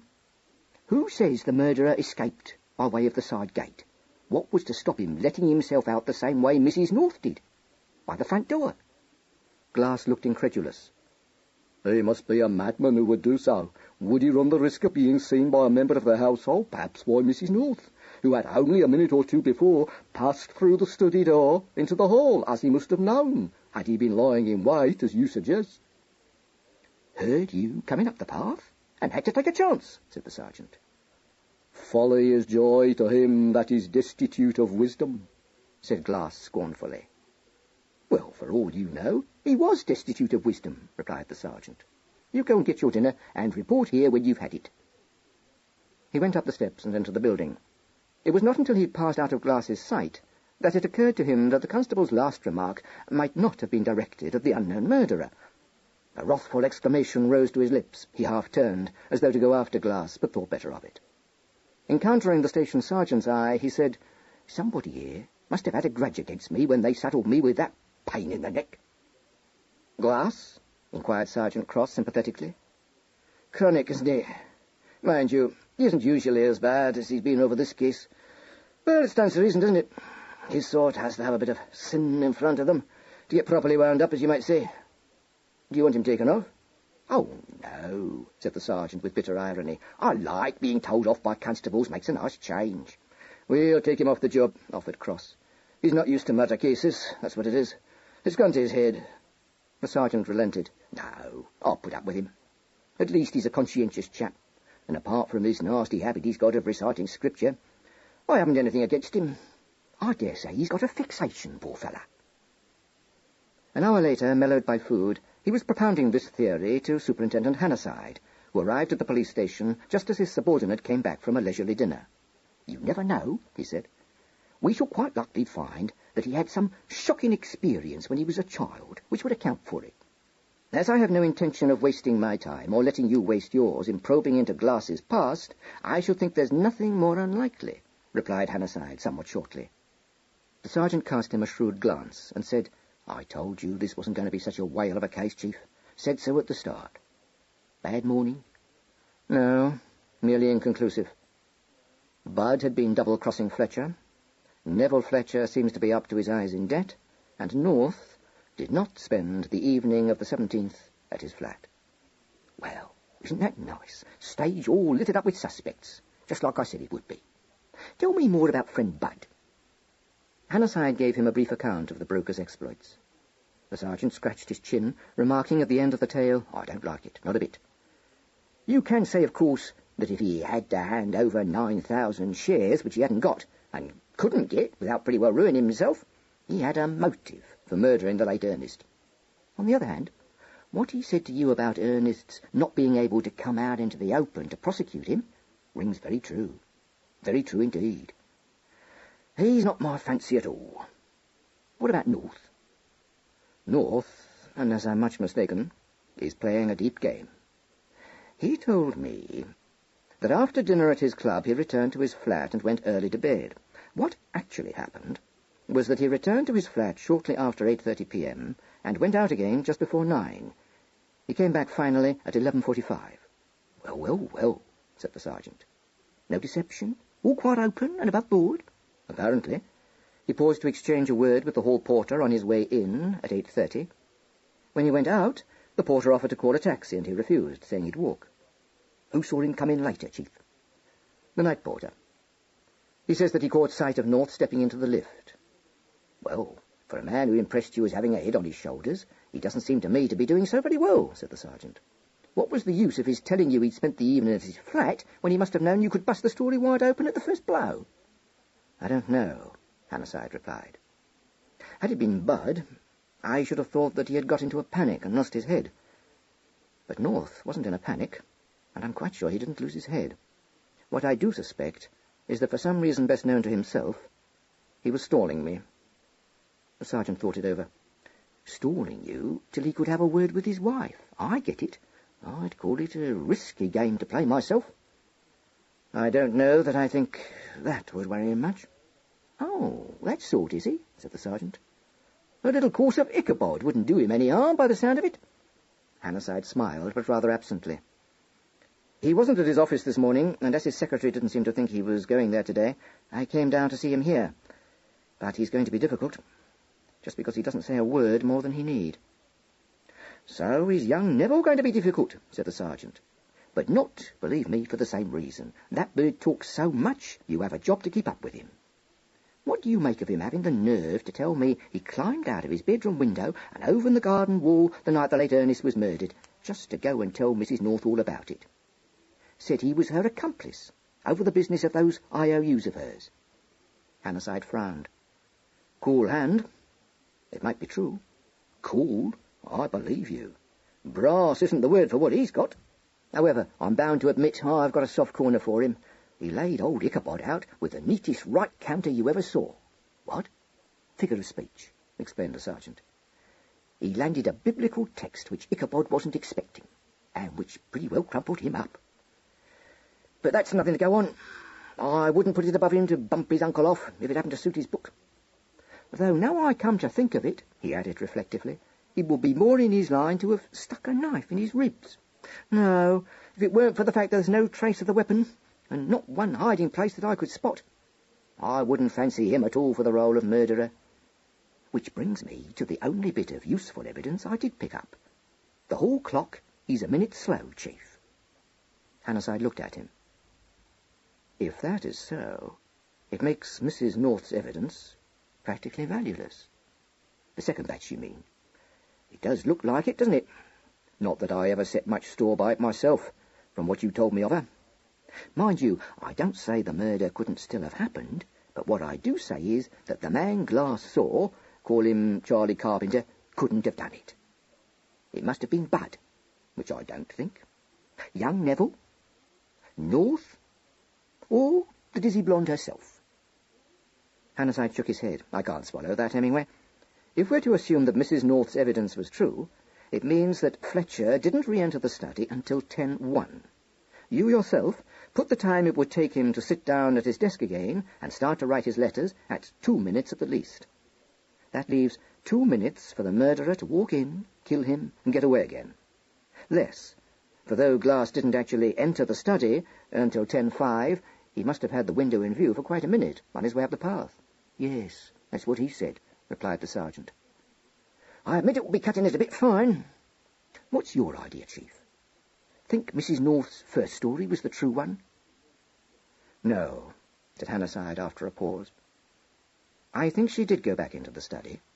If she didn't let herself out of it as she described, I don't see how her fingerprints came to be on the panel. But the fact of the hall clocks being slow points to a discrepancy somewhere in her story. She stated that the man X left the study with Ernest at 9:58, that she went back into it and left as the hall clock struck 10. Now, the only times we know to be correct are 10:02, when Glass saw X making off, and 10:05, when he discovered Fletcher's body. That left us with a difference of 4 minutes between the time Mrs. North said X left and the time Glass actually saw him leave. We could just, and only just, account for that by assuming that X doubled back to the study, murdered Fletcher, and again made off. But if Fletcher returned to the study not at 10, but at 10:01, then there's no possibility of X's having returned, committed the murder, and reached the gate again. So, either X left by the side gate at 9:58, to be followed in 4 minutes by a second man, Y, if you like, or the first man, X, was a pure fabrication of Mrs. North's. Hold on, Super. I'll have to see it on paper, said the sergeant. He wrote for a moment or two and regarded the result with disgust. Yes, that's a hopeful-looking mess. All right, X is out. So what? We know the North dame hid in the garden because we found her footprints. Yes, I get it. Y, who is obviously North, was with the late Ernest. She recognised his voice. Or maybe she didn't. I haven't worked that bit out. Anyway, Y killed Ernest while Mrs. North was in the garden and bunked. Mrs. North then entered the study to have a look-see and, for reasons which I won't attempt to fathom, made off by way of the front door. You can make the times fit if you juggle with them. Someone may have passed down Maple Grove when Y reached the gate, which would mean that he'd have to wait till whoever it was had cleared off before making his getaway. Or, if you prefer it, Mrs. North didn't leave at 10:01, but later. Though why she should make that bit up, I don't quite see. That eliminates X, and fits the only facts we know to be certain. You can eliminate X if you like, interposed Hannahside, but you can't eliminate Charlie Carpenter. Where does he fit into this otherwise plausible story? The sergeant sighed. That's true. If we've got to have him in, then he's Y and North is X, eliminated. Yes, that's all right. Mrs. North didn't recognise his voice, but she caught a glimpse of him and thought he might be her husband. Hence her erroneous evidence. How's that? Not bad. But if North is eliminated, will you tell me why he stated that he spent the evening in his flat when, in actual fact, he did nothing of the kind? I give it up, said the sergeant despairingly. There isn't an answer. Hannahside smiled. There might be. It's just possible that North had nothing to do with the murder, but suspects that his wife had. The sergeant stared at him. What? And deliberately chucked his own alibi, if any, overboard, so as to be all set to leap in and take the rap for his wife? Go on, Super, you don't believe that? I don't know. He might. Rather that type of man. Regular film star, he sounds to me, said the sergeant, revolted. Red blood and hair on his chest, too, I should think. He turned his head as the door opened and encountered the solemn stare of P.C. Glass. Oh, so you're back, are you? Well, if you're working on this case, I suppose you'd better come in. I dare say I'll be able to think up a job for you. Hannahside nodded. Yes, come in, Glass. I want you to cast your mind back to the night of the murder. When you were walking along Vale Avenue on your beat, do you remember seeing anyone beyond the man who came out of the side gate at Greystones? Anyone who might, at about 10 p.m., have been passing the front entrance to Greystones? Glass thought deeply for a moment, and then pronounced, No, I remember no one. Why am I asked this question? Because I have reason to doubt the truth of Mrs. North's statement that she left Greystones by the front door at a minute after 10. What I want is a possible passer-by who may or may not have seen her. If that is so, the matter is simple. There is a pillar box at the corner of Vale Avenue and Glyn Road where she dwells, which is cleared at 10 p.m. each night. I do not doubt that the postman saw her, if she was indeed upon her way home at that hour." "Nice work, Ichabod," exclaimed the sergeant. "You'll end up in the CID yet." A cold eye was turned upon him. "A man that flattereth his neighbour spreadeth a net for his feet," said Glass, adding, since the sergeant seemed unimpressed, "Even the eyes of his child shall fail." "Well, don't sound so cocky about it, and as it happens I haven't got any children, so now where are you?" "We won't discuss the matter," interposed Hannahside in a chilling tone. "You will please remember, Glass, that you are talking to your superior officer." "To have respect of persons is not good," said Glass seriously. "For a piece of bread, that man will transgress." "Oh, will he? Well, he won't. Not for 50 pieces of bread. What next?" "That'll do," said Hannahside, a tremor in his voice. "Get hold of that postman, Glass, and discover at what time he cleared the box, whether he saw Mrs. North, and if so, whether she was carrying anything. Got that?" "Yes, sir." "All right, that's all. Report here to me." Glass withdrew. As the door closed behind him, Hannahside said, "Why do you encourage him, Skipper?" "Me? Me encourage him?" "Yes, you." The sergeant said, "Well, if you call it encouraging him to tell him where he gets off—" "I believe you enjoy him," said Hannahside accusingly. The sergeant grinned. "Well, I've got to admit it adds a bit of interest to the case, waiting for him to run dry. You'd think he must have got pretty well all he's learned off his chest by now, wouldn't you? He hasn't, though. I certainly have to hand it to him. He hasn't repeated himself once so far. Where do we go from here?" "To North's house. I must see if I can get out of him what he was doing on the night of the murder. You, I think, might put in a little good work in the servants' hall." But when he arrived at the Chestnuts, Hannahside was met by the intelligence that North had left the house immediately after lunch. The butler was unable to state his master's destination, but didn't think, since he was driving himself in his touring car, that he was bound for his city office. After a moment's consideration, Hannahside asked to have his card taken to Mrs. North. The butler accepted it, marking repressively that he would see whether it was convenient for his mistress to receive him, and ushered him into the library. Here he was presently joined by Miss Drew, who came in with her monocle screwed firmly into her eye, and a cigarette stuck in a long amber holder.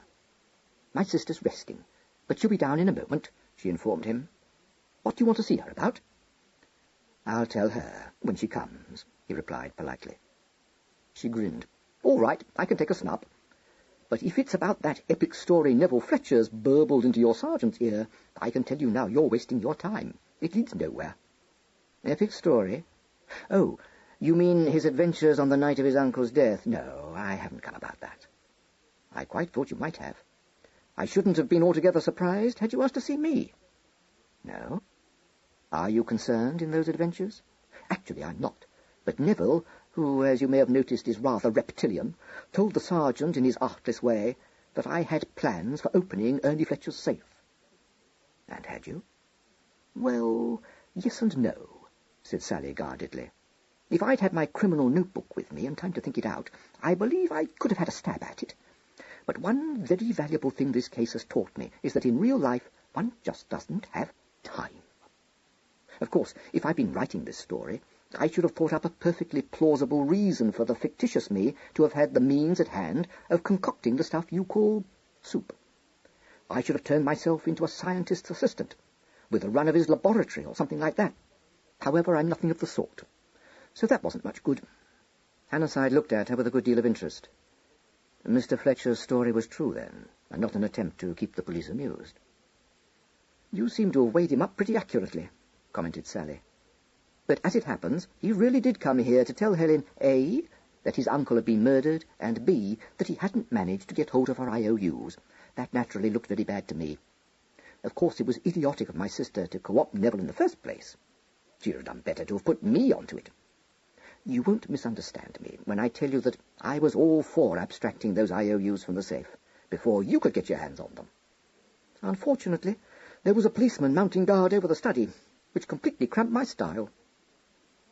"I quite see your point, but if you've made a study of crime, you must know that it would have been quite culpable of you to have abstracted anything at all from the murdered man's safe." "Theoretically, yes. In practice, no," responded Sally coolly.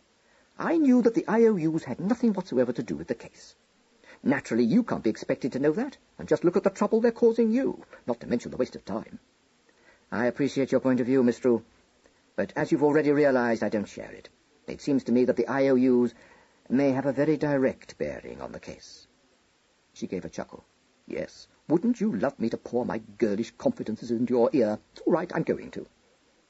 If you're toying with the notion that my sister may have been the murderess, I can put you right straight away. Setting aside the fairly evident fact that she simply hasn't got it in her to smash anyone's head in, there wasn't a trace of blood on her frock or her cloak when she came home that night. If you want me to believe that she could have done the deed and not got one drop of blood on her, you'll have to hypnotize me. Of course, I don't expect you to pay much heed to what I say, because I'm bound to stand by my sister. But you can interrogate her personal maid, can't you? She'll tell you that none of my sister's clothes have disappeared or have been sent to the cleaners during the past week. She paused, extracted the end of her cigarette from the holder and stubbed it out. But as I see it, you don't really think she did it. The man you suspect is my brother-in-law, and I'm sure I don't blame you. Only there again, I may be able to help you. You can take it from me that he doesn't know of the existence of those IOUs. I've no doubt that sounds a trifle fatuous to you, but it happens to be true, and just in case you haven't grasped this one, he doesn't suspect my sister of having had any, what you might call, improper dealings with Ernest Fletcher. She stopped and looked critically at him. I'm not making a hit with you at all. Why not? Don't you believe me? Yes, I believe you're telling me what you believe to be the truth, but it's just possible that you don't know the whole truth. If, for the sake of argument, your brother-in-law is the man I'm looking for, it must be obvious to you that he wouldn't give anything away even to you. That's perfectly true, conceded Sally fair-mindedly. But there's one other point. My brother-in-law's no fool. If he'd done it, he'd have taken darn good care to have covered up his tracks. She frowned suddenly and began to fit another cigarette into her holder. Yes, I see there's a snag there. You think that he meant to, but that Helen's getting mixed up in it gummed up the works. You may be right, but if I were you, I wouldn't bank on it. At my job, said Hannahside, one learns not to bank on anything. End of Side 7.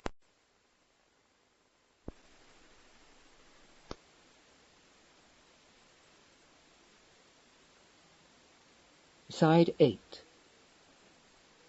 He turned, for the door had opened, and Helen had come into the room. She looked tired and rather strained, but greeted him quite calmly. Good afternoon. I'm sorry to have kept you waiting. I was lying down. I'm sorry to be obliged to disturb you, Mrs. North, he replied, but there are one or two points in your evidence which I want to go over with you again. She moved to a chair by the fireplace. Please sit down. I can't tell you anything more than I have, but of course I'll answer any questions you want to ask me. He took a seat beside a table near her and laid on it his notebook. I'm going to be perfectly frank with you, Mrs. North, for I think it will save a great deal of time and misunderstanding if you know what facts are in my possession.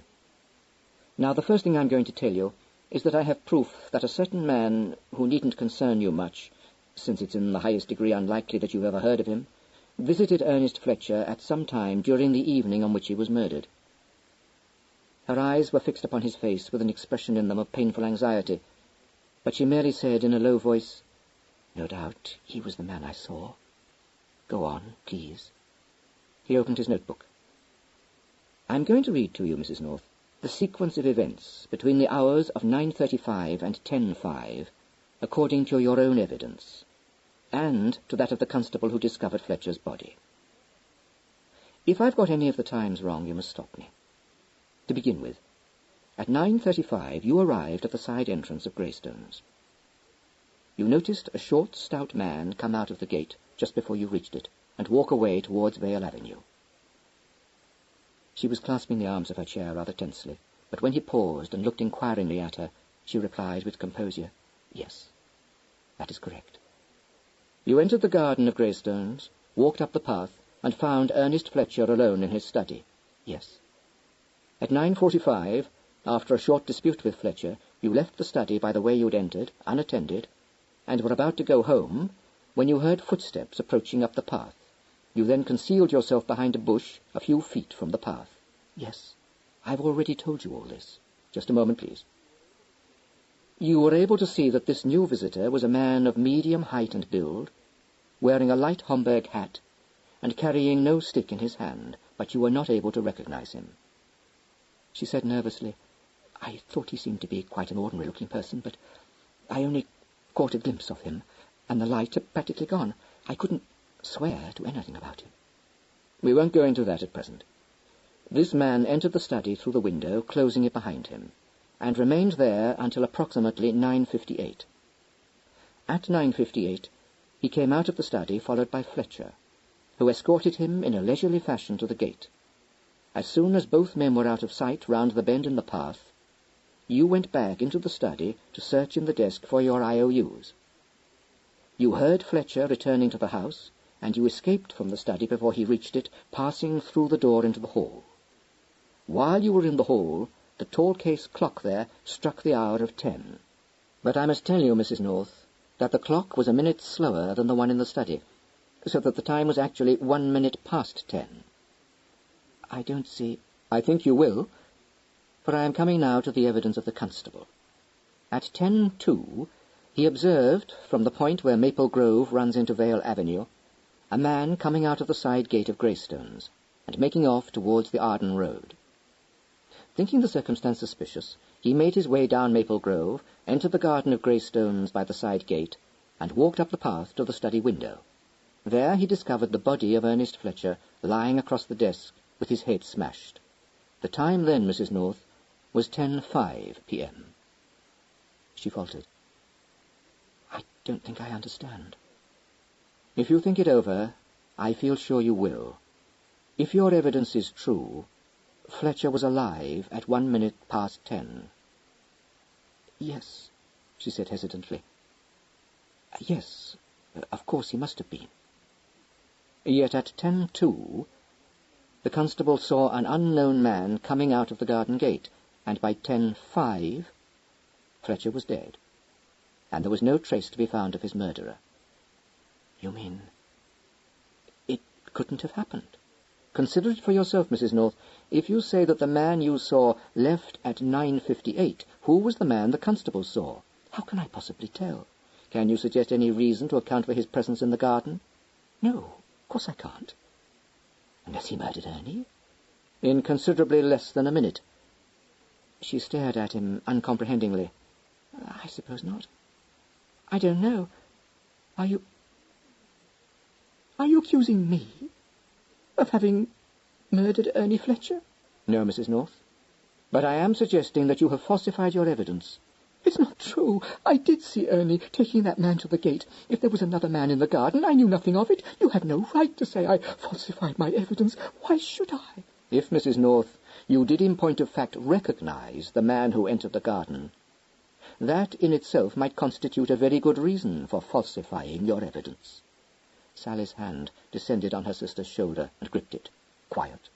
You're not obliged to answer. But I didn't. What I told you was true. I know nothing about the second man, and since I heard Ernie whistling just before I went into the hall, I presume he was alive at 1 minute past 10. You want me to say he didn't see that man out, but you won't succeed. He did. That's enough, said Sally. She looked across at Hannahside. My sister is entitled to see her solicitor before she answers any questions, I think. Well, she isn't going to say any more now. You've heard her evidence. If you can't make it fit with your constable's evidence, that's your lookout, not hers. She spoke with considerable pugnacity, but Hannahside replied, without any apparent loss of temper, Certainly she may consult her solicitor before answering me. I think she would be wise to. But perhaps she would be good enough to tell me where I may find Mr. John North. I don't know, said Helen sharply. He didn't tell me where he was going. All I can tell you is that he isn't coming back to dinner, and may be late home. Thank you, said Hannahside, rising to his feet. Then I won't detain you any longer, Mrs. North. Helen stretched her hand towards the bell, but Sally said curtly, I'll see him out, and strode to the door and opened it. When she returned to the library, she found her sister pacing up and down, a twisted handkerchief being jerked between her hands. She looked at her under frowning brows and inquired, So now what? What am I going to do?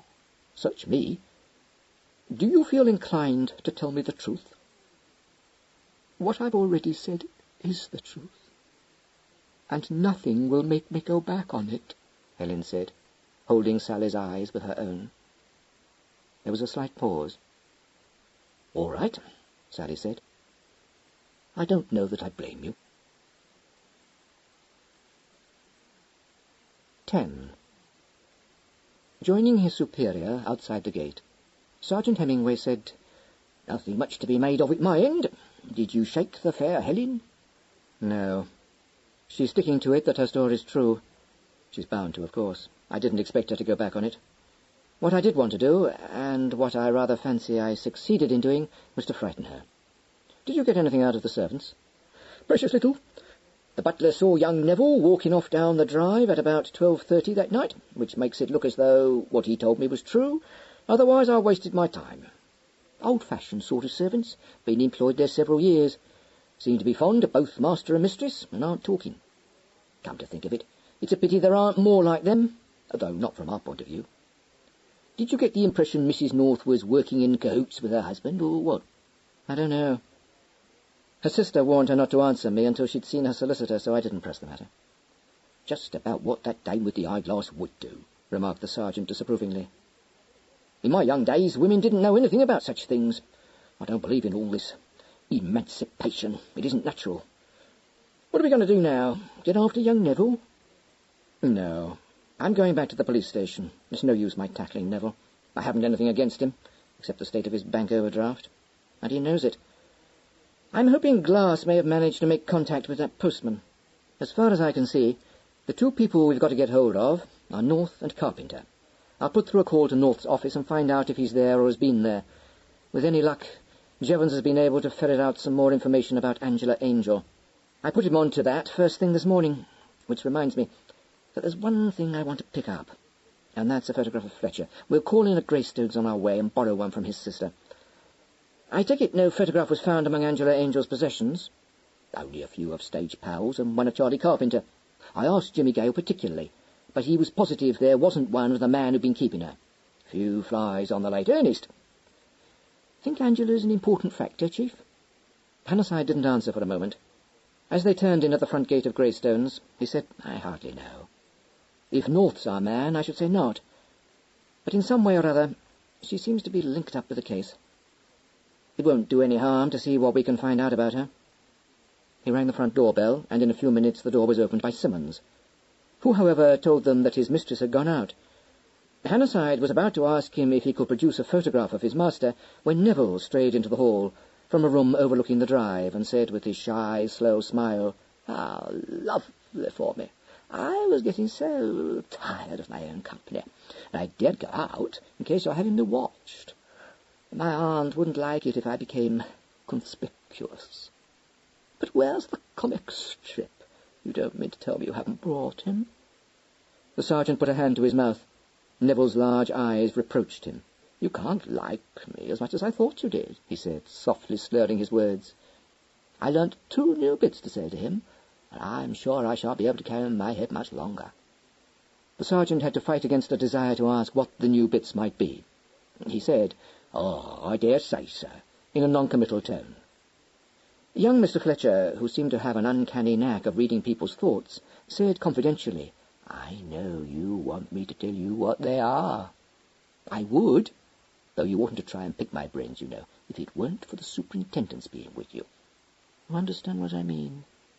They're awfully broad, not to say vulgar."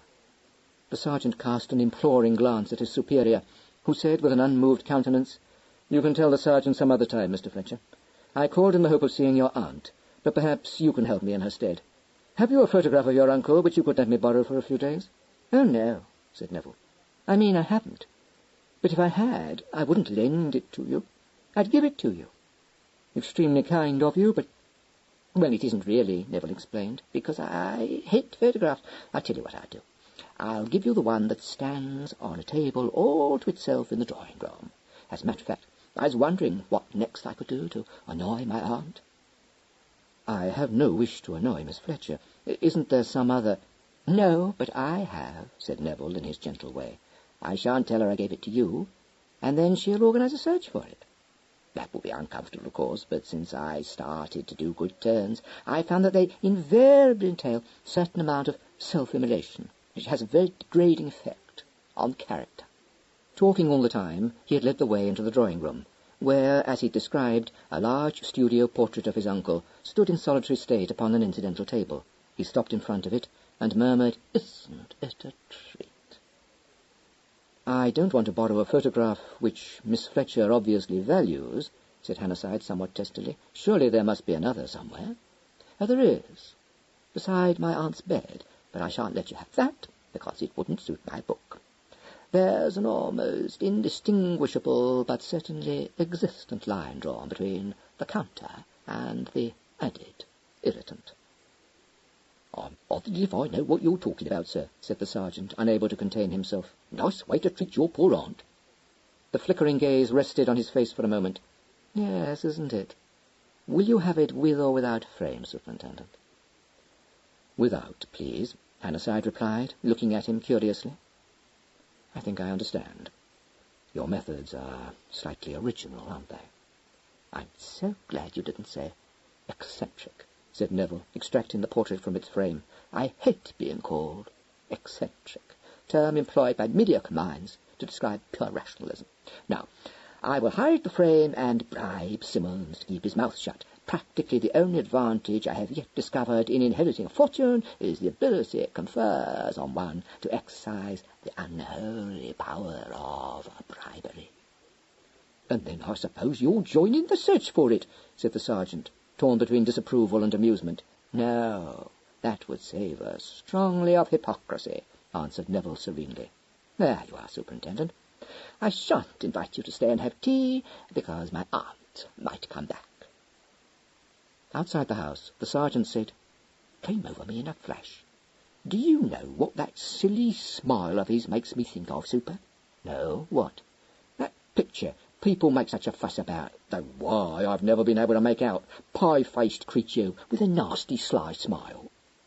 "A Mona Lisa?" Hannahside laughed suddenly. "Yes, I see what you mean. Odd young man. I can't make up my mind about him at all." "There are times," said the sergeant, "when I'd ask nothing better than to be able to pin this murder onto him. However, I'm bound to say it isn't to my way of thinking arty enough for him. My lord would go all out for something pretty subtle, if you ask me." "I shouldn't be at all surprised if you're right," said Hannahside. In another few minutes they boarded an omnibus which set them down within a stone's throw of the police station. P.C. Glass had not returned from his quest, and Hannahside, having ascertained over the telephone that North was not at his office, put through a call to Scotland Yard, and asked whether Inspector Jevons had come in. He was soon connected with the inspector, who had, however, little to report. He had discovered the block of flats in which her unknown protector had installed Angela Angel, but her apartment had been rented by a man calling himself Smith. The hall porter was sure he would recognize the gentleman if he saw him again, and described him as being slim, dark, and very well dressed. Hannahside glanced at his watch and decided to return to London, leaving the sergeant to pick up any information that Glass might bring in. He appointed a meeting time at headquarters and went off bearing the portrait of Fletcher with him. It was some little while before Glass presented himself, and when he did arrive, he appeared to be suffering from strong indignation. He no sooner set eyes on the sergeant than he said sternly, "Whoso causeth the righteous to go astray in an evil way, he shall fall himself into his own pit." "What on earth's the matter with you?" said the sergeant. "You can't have been on the jag, because the pubs aren't open yet." "Let them be ashamed and confounded together that seek after my soul to destroy it. I will turn away mine eyes from beholding vanity. I am like a green olive tree in the house of the Lord." "Look here, what the devil have you been up to?" demanded the sergeant. Glass fixed him with a sombre stare. "Mine eyes have beheld lewdness and a Babylonish woman." "Where?" asked the sergeant, suddenly interested. "In a glittering house of corruption I have seen these things. I have escaped from a horrible pit." "If you mean what I think you do, all I can say is that I'm ashamed of you. What were you doing in that kind of a house, I'd like to know? The chief told you to find the postman. Instead of obeying orders, you go and—" "I have done as I was bidden. I have found him. Well, my feet were led in the path of destruction. Now, look here, my lad, that's quite enough. There's no need to go nuts over the postman's morals. It doesn't matter to you where you found him, as long as you did find him. Though I must say I'd no idea postmen got up to those kinds of larks in the suburbs. Did you get his evidence? I summoned him forth from that place of sin, yes, and his wife also. What? Exclaimed the sergeant. Here. Where was the poor fellow? In a playhouse, which is an habitation of the devil. Do you mean to tell me all this song and dance is because the postman took his wife to the pictures in his time off? It's my belief you're crazy. Now, cut it out, and let's get down to brass tacks. Did he see Mrs. North on the night of the murder, or did he not? I have roared by reason of the disquietness of my heart, apologised Glass with a groan. But I will make my report. He produced a notebook, and with a bewilderingly sudden change from zeal to officialdom, read in a toneless voice, On the night of 17th June, having cleared the box at the corner of Glen Road at 10 p.m. precisely, the postman, by name Horace Smart, of 14 Astley Villas, Marley, mounted his bicycle and proceeded in an easterly direction, passing the gates of Greystones. Smart states he saw a woman walking down the drive. Did he notice whether she was carrying anything? He states that she carried nothing, that when he saw her, she had one hand raised to hold her hair against the breeze, with the other she held up the skirts of her dress. Did he recognise... The sergeant broke off to answer the telephone, which at that moment interrupted him. Scotland Yard, right. Put him through. Hello? Hemingway speaking. We've got Carpenter for you, announced a voice at the other end of the line. You have? Nice work. Where is he? We don't know that. But we can tell you where he will be this evening. Got it through light-fingered Alec, who says Carpenter's hanging out in a basement room at 43 Barnsley Street West. That's half a shake, said the sergeant, reaching for a pencil. 43 Barnsley Street West, basement room. Where is Barnsley Street? I'm telling you. You know the Glassmere Road? Well, Barnsley Street leads out of it into Letchley Gardens. Letchley Gardens? Classy address for friend Carpenter. It would be if he lived there, but he doesn't. Barnsley Street's not so hot. Number 43 looks like a lodging house. And you want Carpenter pulled in? I thought you said you didn't know where he was. We don't, but his landlady might. The sergeant thought for a moment, and then said, No, you never know. And we don't want to give him warning we're on to him. He'll keep till he gets home. I'm meeting the superintendent at the yard when I'll get through here. We'll go along to this Barnsley Street then, and catch his lordship unawares. Well, from what light-fingered Alec told Fenton, you won't find him till latish. He's got a job in some restaurant. Anything else we can do for you? Not that I know of. If he's working in a restaurant, the chief may decide to pick him up in the morning. Anyway, I'll be seeing you. So long. He replaced the receiver and said with satisfaction, Now we are getting on, and no mistake. He found that Glass was still waiting, open notebook in hand, and his eyes fixed on his face, and said, Oh, yes, you. What was I saying? You were about to ask me whether the man Smart recognised the woman he saw, and I answer you no. He rode on the other side of the road and saw but the figure of a female, her robe caught up in one hand, the other smoothing her hair, which the breeze ruffled. Oh, well, there doesn't seem to be much doubt it was Mrs. North anyway, said the sergeant. He collected his papers together and got up. The constable was apparently still brooding over the experience through which he had passed. But he said with a shudder, The lamp of the wicked shall be put out, for the tabernacle of the righteous shall flourish. I dare say, agreed the sergeant, bestowing his papers in his case. But if the picture you saw was wicked enough to set you off like this, all I can say is, I wish I'd seen it. I never struck a really hot one in my life. Not what I call hot, that is. How long shall thy vain thoughts lodge within thee? Demanded Glass. I tell you, when the wicked perish, there is shouting. You go off home and treat yourself to a nice aspirin, recommended the sergeant. I've had enough of you for one day. I will go, Glass replied, restoring his notebook to his pocket. I am tossed up and down as the locust. The sergeant deigned no reply, but walked out of the office. Later, when he met Superintendent Hannahside in his room at Scotland Yard, he said, You've properly put your foot into it now, Chief. Turned poor old glass into a locust. That's what you've done. You never heard such a commotion in your life. What on earth? Led his feet into a horrible pit, said the sergeant with unction. I've sent him off duty to get over it. What are you talking about? Said Hannahside impatiently. If you'd forget glass and attend to this case... Forget him? I wish I could. Thanks to you, he's been to the pictures. And what he's got to say about it will make your hair stand on end. However, he found the postman, and Mrs. North was seen about 10 o'clock, though not recognised, and she was not carrying anything. So, at any rate, she was speaking the truth about the time she left Greystones. You heard about Carpenter? Yes, I've been talking to Lawson about that. From what he could pick up from this light-fingered Alec of his, it looks as though we ought to find Carpenter at home any time after 9:30. We'll drop round to see him, Skipper. The sergeant nodded. Right you are. What time? Oh, give him half an hour's law, just to be sure of catching him. I'll meet you at the corner of Glassmere Road and Barnsley Street at 10 p.m. Meanwhile, you'll like to hear that the hall porter at Cholmondeley Mansions recognised Fletcher's photograph as soon as I showed it to him. He was Smith, all right. Well, we never had much doubt, did we? Said the sergeant. Was he able to tell you anything more? Nothing of much use to us. Like everyone else who came into contact with Fletcher, he seems to have found him invariably pleasant. He knows nothing more about the girl than he told Gail at the time of her death. I must say it looks as though Angela Angel's suicide and the late Ernest's murder do hang together, pondered the sergeant. But I'm damned if I see where North fits into it, if they do. We shall probably know more when we've heard what Carpenter has to say, replied Hannahside. What you might call the key to the whole mystery, agreed the sergeant. He arrived a little before 10 o'clock at the appointed rendezvous that evening, and found Barnsley Street to be a drab road connecting the main thoroughfare of Glassmere Road with the prim respectability of Bletchley Gardens. Glassmere Road, which the sergeant knew well, was a busy street, and at the corner of Barnsley Street, close to an omnibus stopping place, was a coffee stall. The sergeant bought himself a cup of coffee and entered into idle chat with the proprietor. He was soon joined by Hannahside, who came walking along the Glassmere Road from an underground railway station a few hundred yards distant.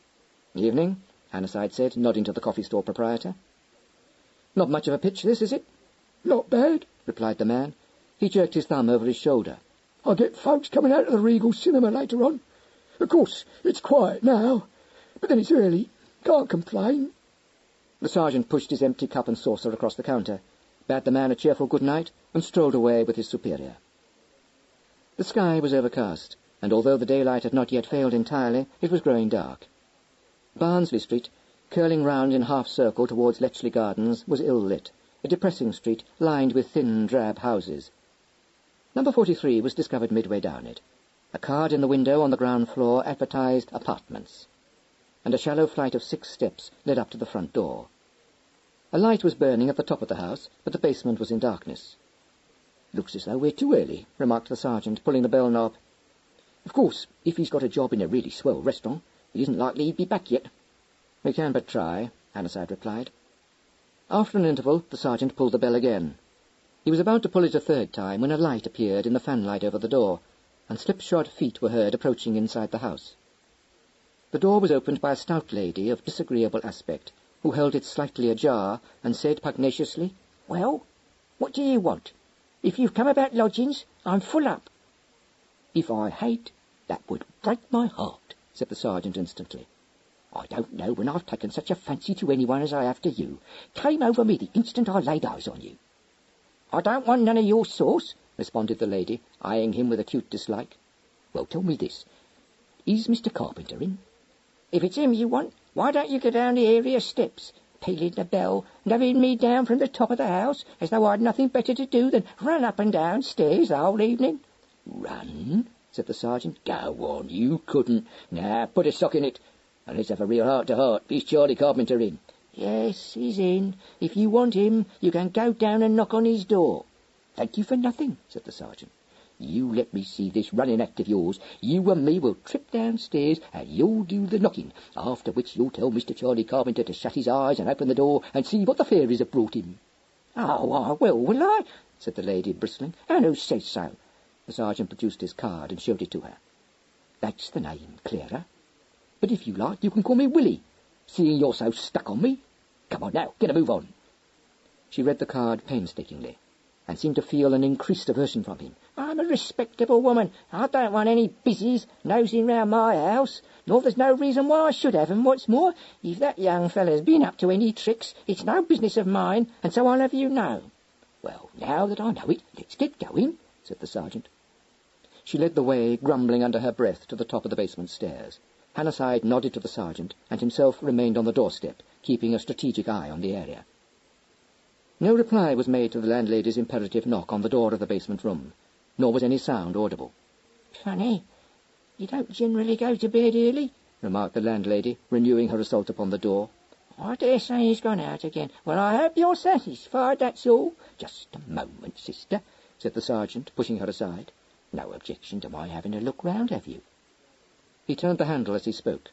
The door opened, and he groped for the light switch. "Looks as though you're right," he remarked, stepping into the room. But the landlady was not right. Charlie Carpenter had not gone out. He was lying, fully dressed, across the bed that was pushed against the wall opposite the door, and he was, as the sergeant saw at a glance, dead. The landlady, peeping over the sergeant's shoulder, gave a piercing shriek, and cowered away from the door into the gloom of the passage. "Shut up," said the sergeant curtly. He walked across the room and bent over the tumbled body, feeling its hands. They were quite warm. Hannahside's voice sounded on the stairs. "Anything wrong, Hemingway?" he called. The sergeant went to the door. "We're just a bit too late, Chief. That's what's wrong. You come and see." Hannahside descended the stairs, cast one shrewd glance at the landlady's pallid countenance, and strode into the front room. The sergeant was standing beside the bed, his bright eyes dispassionately surveying the dead man. At Hannahside's involuntary exclamation he looked up. "Something we weren't expecting," he remarked. Hannahside bent over the body, his face very grim. Carpenter had been killed as Ernest Fletcher had been killed. But whereas Fletcher had apparently been taken unawares, some struggle had taken place in this dingy basement room. A chair had been overturned, a mat rucked up, and above the dead man's crumpled collar, a bruise on his throat showed dark on the white skin. Same method, probably the same weapon. But this man knew what to expect, Hannahside muttered. He glanced over his shoulder. "Get out of the department, Hemingway, and get rid of that woman. Tell her she'll have to answer questions. Not that she's likely to know anything." The sergeant nodded and went out. Left alone in the room, Hannahside turned his attention from the body to his surroundings. These told him little enough. The room was sparsely furnished, but had been embellished by a number of photographs and coloured pictures, some framed, some pinned on the wall, or stuck into the frame of the spotted mirror over the fireplace.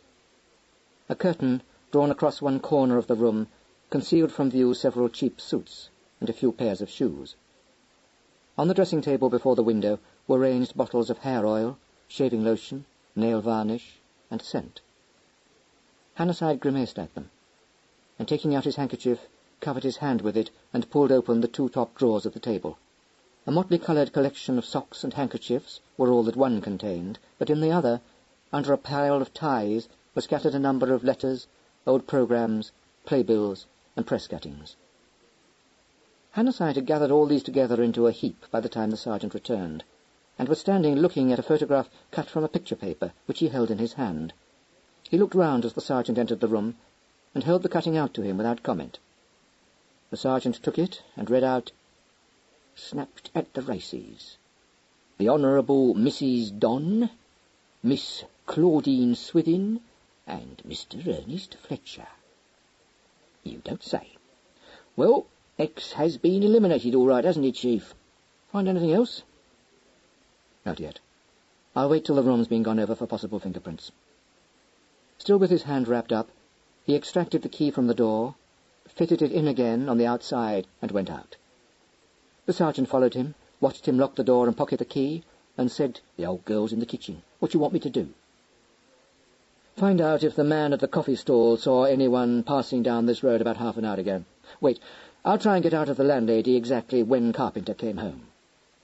He walked down the passage to the kitchen at the back of the house, where he found the landlady fortifying herself with gin. She whisked the bottle out of sight when he appeared, and broke at once into a torrent of words. She knew nothing, and her poor husband, whom the shock would kill, was upstairs in bed with the influenza. and she'd been with him for the past hour. All she could take her oath to was that Carpenter was alive at 9:30, because he'd shouted up the stairs to her, wanting to know if a parcel of shoes hadn't come for him from the cobbler, as though she wouldn't have put it in his room if it had, as she told him pretty straight. Steady. Could anyone have entered the house without your knowing it? Hannahside asked. They did. That's all I know, she said sullenly. If someone got in, it must have been by the area door, and it isn't my blame. Carpenter, he ought to have bolted it when he came in.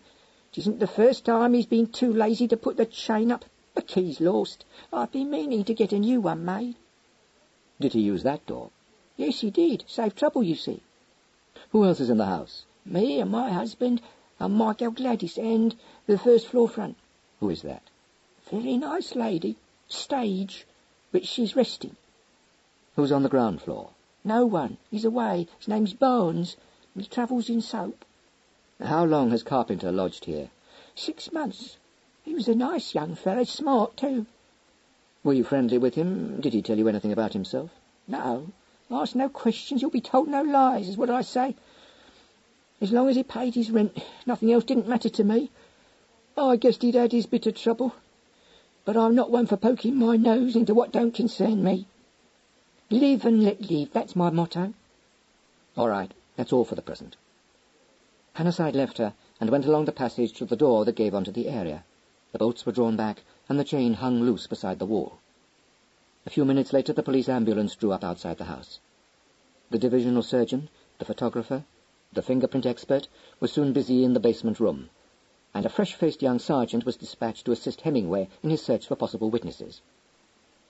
Sergeant Hemingway returned just after Carpenter's body had been removed, and joined Hannahside in the basement room, where he was engaged with the help of an inspector in searching through the dead man's possessions. "Well?" Hannahside said. "Yes, I got something," the sergeant answered. "The coffee merchant only arrived at his pitch at 9:30.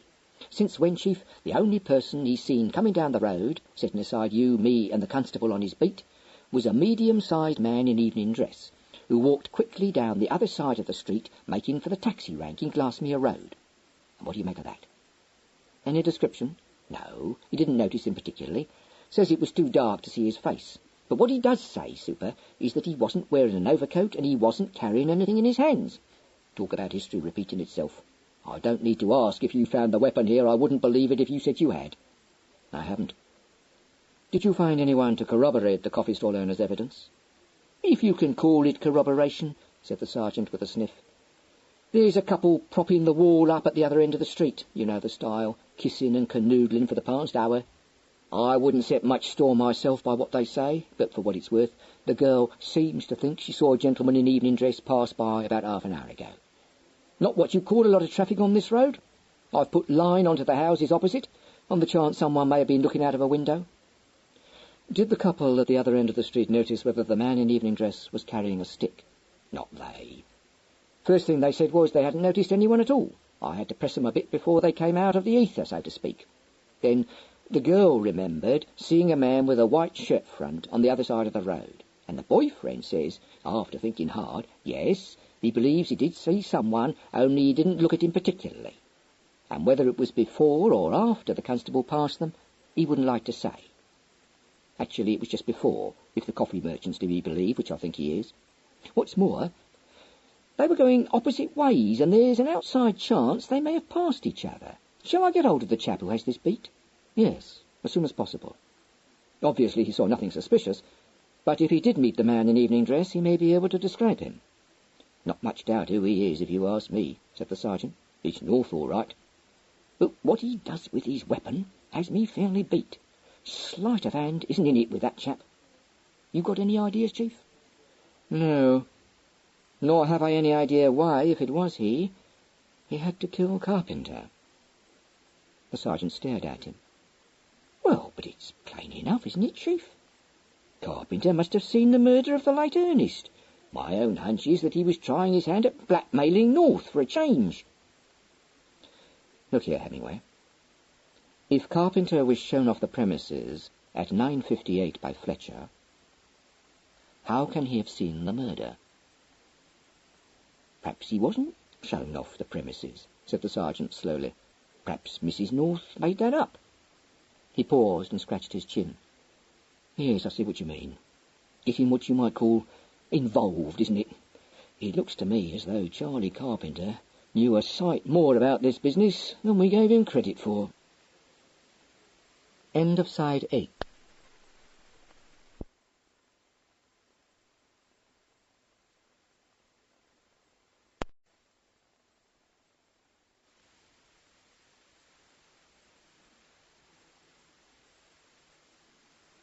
Side 9. 11. The amorous couple, interrogated at the police station by Hannahside, were eager to be of assistance. But as their evidence was vague and often contradictory, it wasn't felt that either could be considered a valuable witness. The girl, who was an under-housemaid enjoying her evening out, no sooner discovered that the fact of her having seen a man in evening dress was considered important by the police than she at once began to imagine that she'd noticed more than she'd at first admitted. "I thought he looked queer," she informed Hannahside. "Oh, I thought you do look queer. You know, funny." "In what way funny?" asked Hannahside. "Oh, I don't know. I mean, I can't say exactly, but there was something about him, the way he was walking, awfully fast, you know. He looked like a gangster to me." At this point her swain intervened. "Go on," he said. "You never." "Oh, I did see it, honest, I did." "You never said nothing to me about it." "No, but I got a feeling," said Miss Jenkins mysteriously. "You and your feelings." "Tell me this," interposed Hannahside. "Was the man dark or fair?" But Miss Jenkins refused to commit herself on this point. Pressed, she said that it was too dark to see. Mr. Sidney Potter said indulgently, "You never saw a thing." "It was this way, sir. Me and my young lady were having what you might call a chat. We didn't notice no one particularly. What I mean is not to be sure of 'em." "Did you see the man in evening dress?" Mr. Potter said cautiously. "Not to remember, I didn't. There was 2 or 3 people past, but I didn't take no notice. It was like this. I do seem to think there was a toff walking down the other side of the road, but I wouldn't like to swear to it."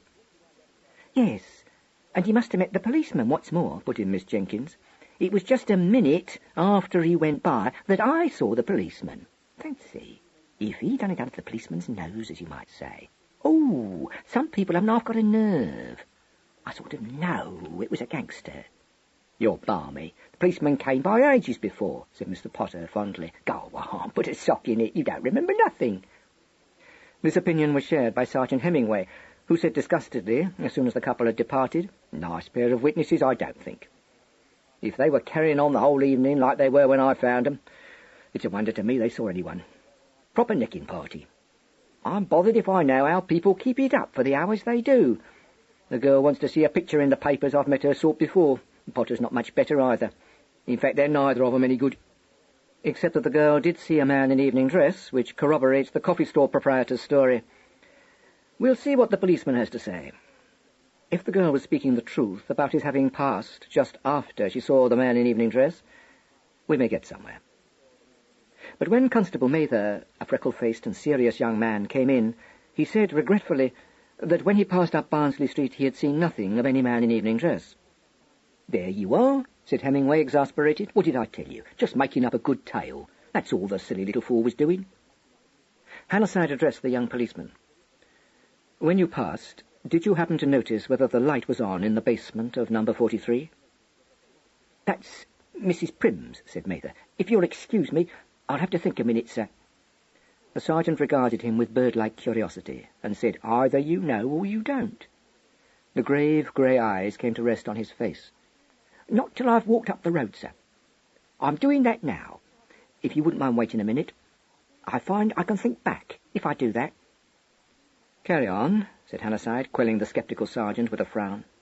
There was a pause, during which P.C. Mather apparently projected his spirit back to Barnsley Street.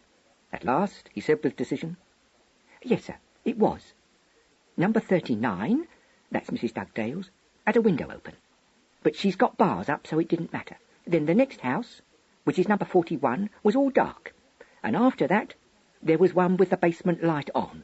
That was number 43. "I see," Hannahside said. "You feel sure of that?" "Yes, sir." "You didn't hear any sounds coming from that basement room, or notice anything wrong?" "No, sir. The blind was drawn down, and I didn't hear anything." "If the light was on, The murderer may have been there, said the sergeant. In fact, it looks to me as though he was there, having done in Carpenter, waiting till you'd passed to make his escape. The constable looked distressed. Yes, sir. I'm sure I'm very sorry.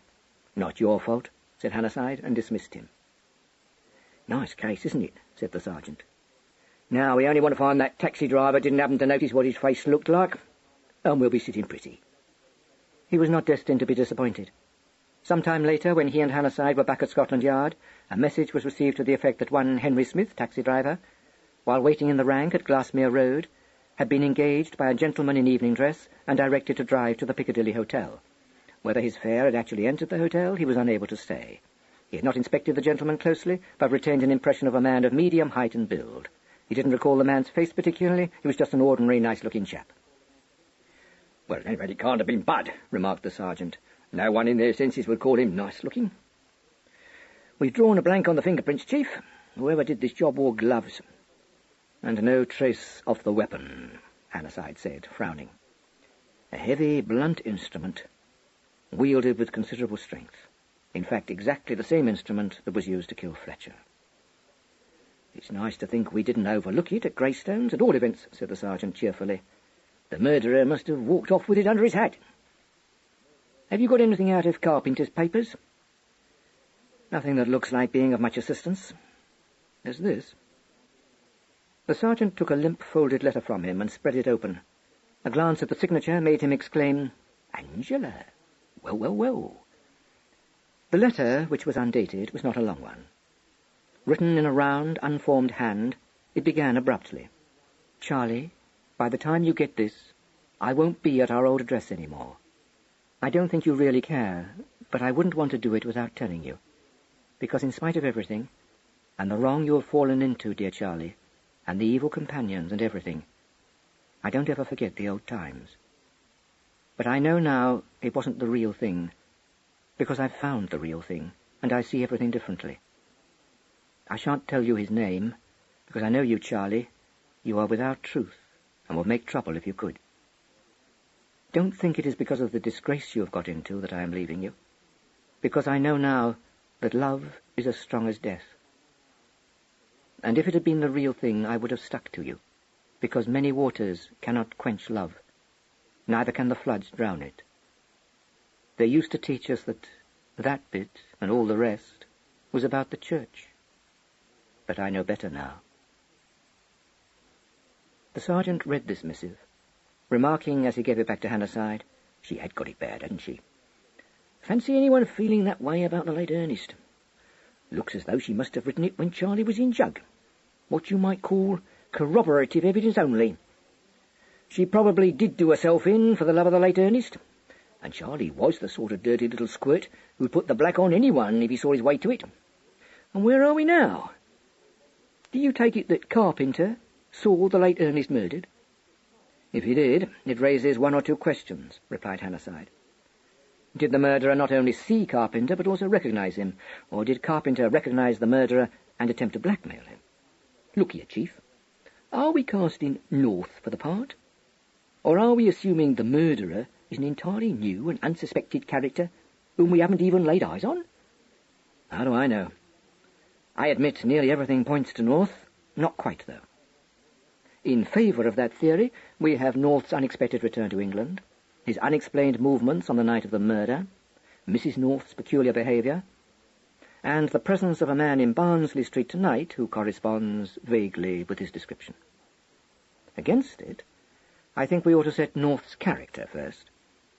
We have his sister-in-law's word for it that he's no fool, and I believe it. But what could be more blundering and foolish than to murder a second man in precisely the same way as he murdered the first? I don't know so much, interrupted the sergeant. Come to think of it, it's worrying us a bit, isn't it? If he's the smart aleck you say he is, it might strike him as a pretty fruity idea to do in his victims as clumsily as he could. Moreover, it's not as dumb as it looks. He doesn't leave his fingerprints behind him, and he's got some trick of concealing his weapon, which a conjurer couldn't better. Yes, I've thought of that, but there are other points. Where and when did a man in his position come into contact with Carpenter? At Greystones, on the night of the late Ernest's murder, replied the sergeant promptly. Look, Super, supposing you forget Mrs. North's second instalment for a moment, take it that Carpenter was hiding in the garden all the time she was with the late Ernest. What the devil would he be hiding for, if he had come to blackmail Fletcher? The sergeant thought for a moment. How about his having hidden for exactly the same reason Mrs. North did? He may have been walking up the path when he heard her open the gate behind him. Impossible. If that were so, he must have met Bud, and he didn't. All right, said the sergeant in long-suffering accents. We'll take it he was there all the time. Came in while Bud was with the late Ernest. Instead of hopping out of his hiding place the instant Bud left, he waited a moment to be sure the coast was clear. Then Mrs. North came into the garden, and he continued to lie low. When she left the late Ernest, North had just arrived. She hid, just as she told us, recognised her husband, and bunked. No, she didn't, though. The postman saw her leaving by the front entrance just after 10. Wait a bit. Yes, I've got it. North killed the late Ernest somewhere between 9:45 and 10, and left by way of the garden gate, watched by Mrs. North and our friend Charlie. Not knowing of Charlie's presence, Mrs. North slipped into the study just to see what kind of fun and games had been going on, found the late Ernest, got into a panic, and bunked through the house. Carpenter, meanwhile, made his exit by way of the garden gate, time 10:02, was seen by Ichabod, and bolted in the same direction that North had taken. He came in sight of North, followed him. Followed him where? Back to town, I suppose. He must have tracked him to his flat to have found out who he was. After that, he tried his blackmailing game on North, and North naturally had to eliminate him. How'd you like that? Not much, said Hannahside. Well, if it comes to that, I don't fancy it a lot myself, confessed the sergeant. The trouble is that, whichever way you look at it, that North dame story gums up the works. We've got to believe she hid behind the bush at some time or other because we found her footprints. Similarly, we've got to believe she went back into the house because of the postman's evidence.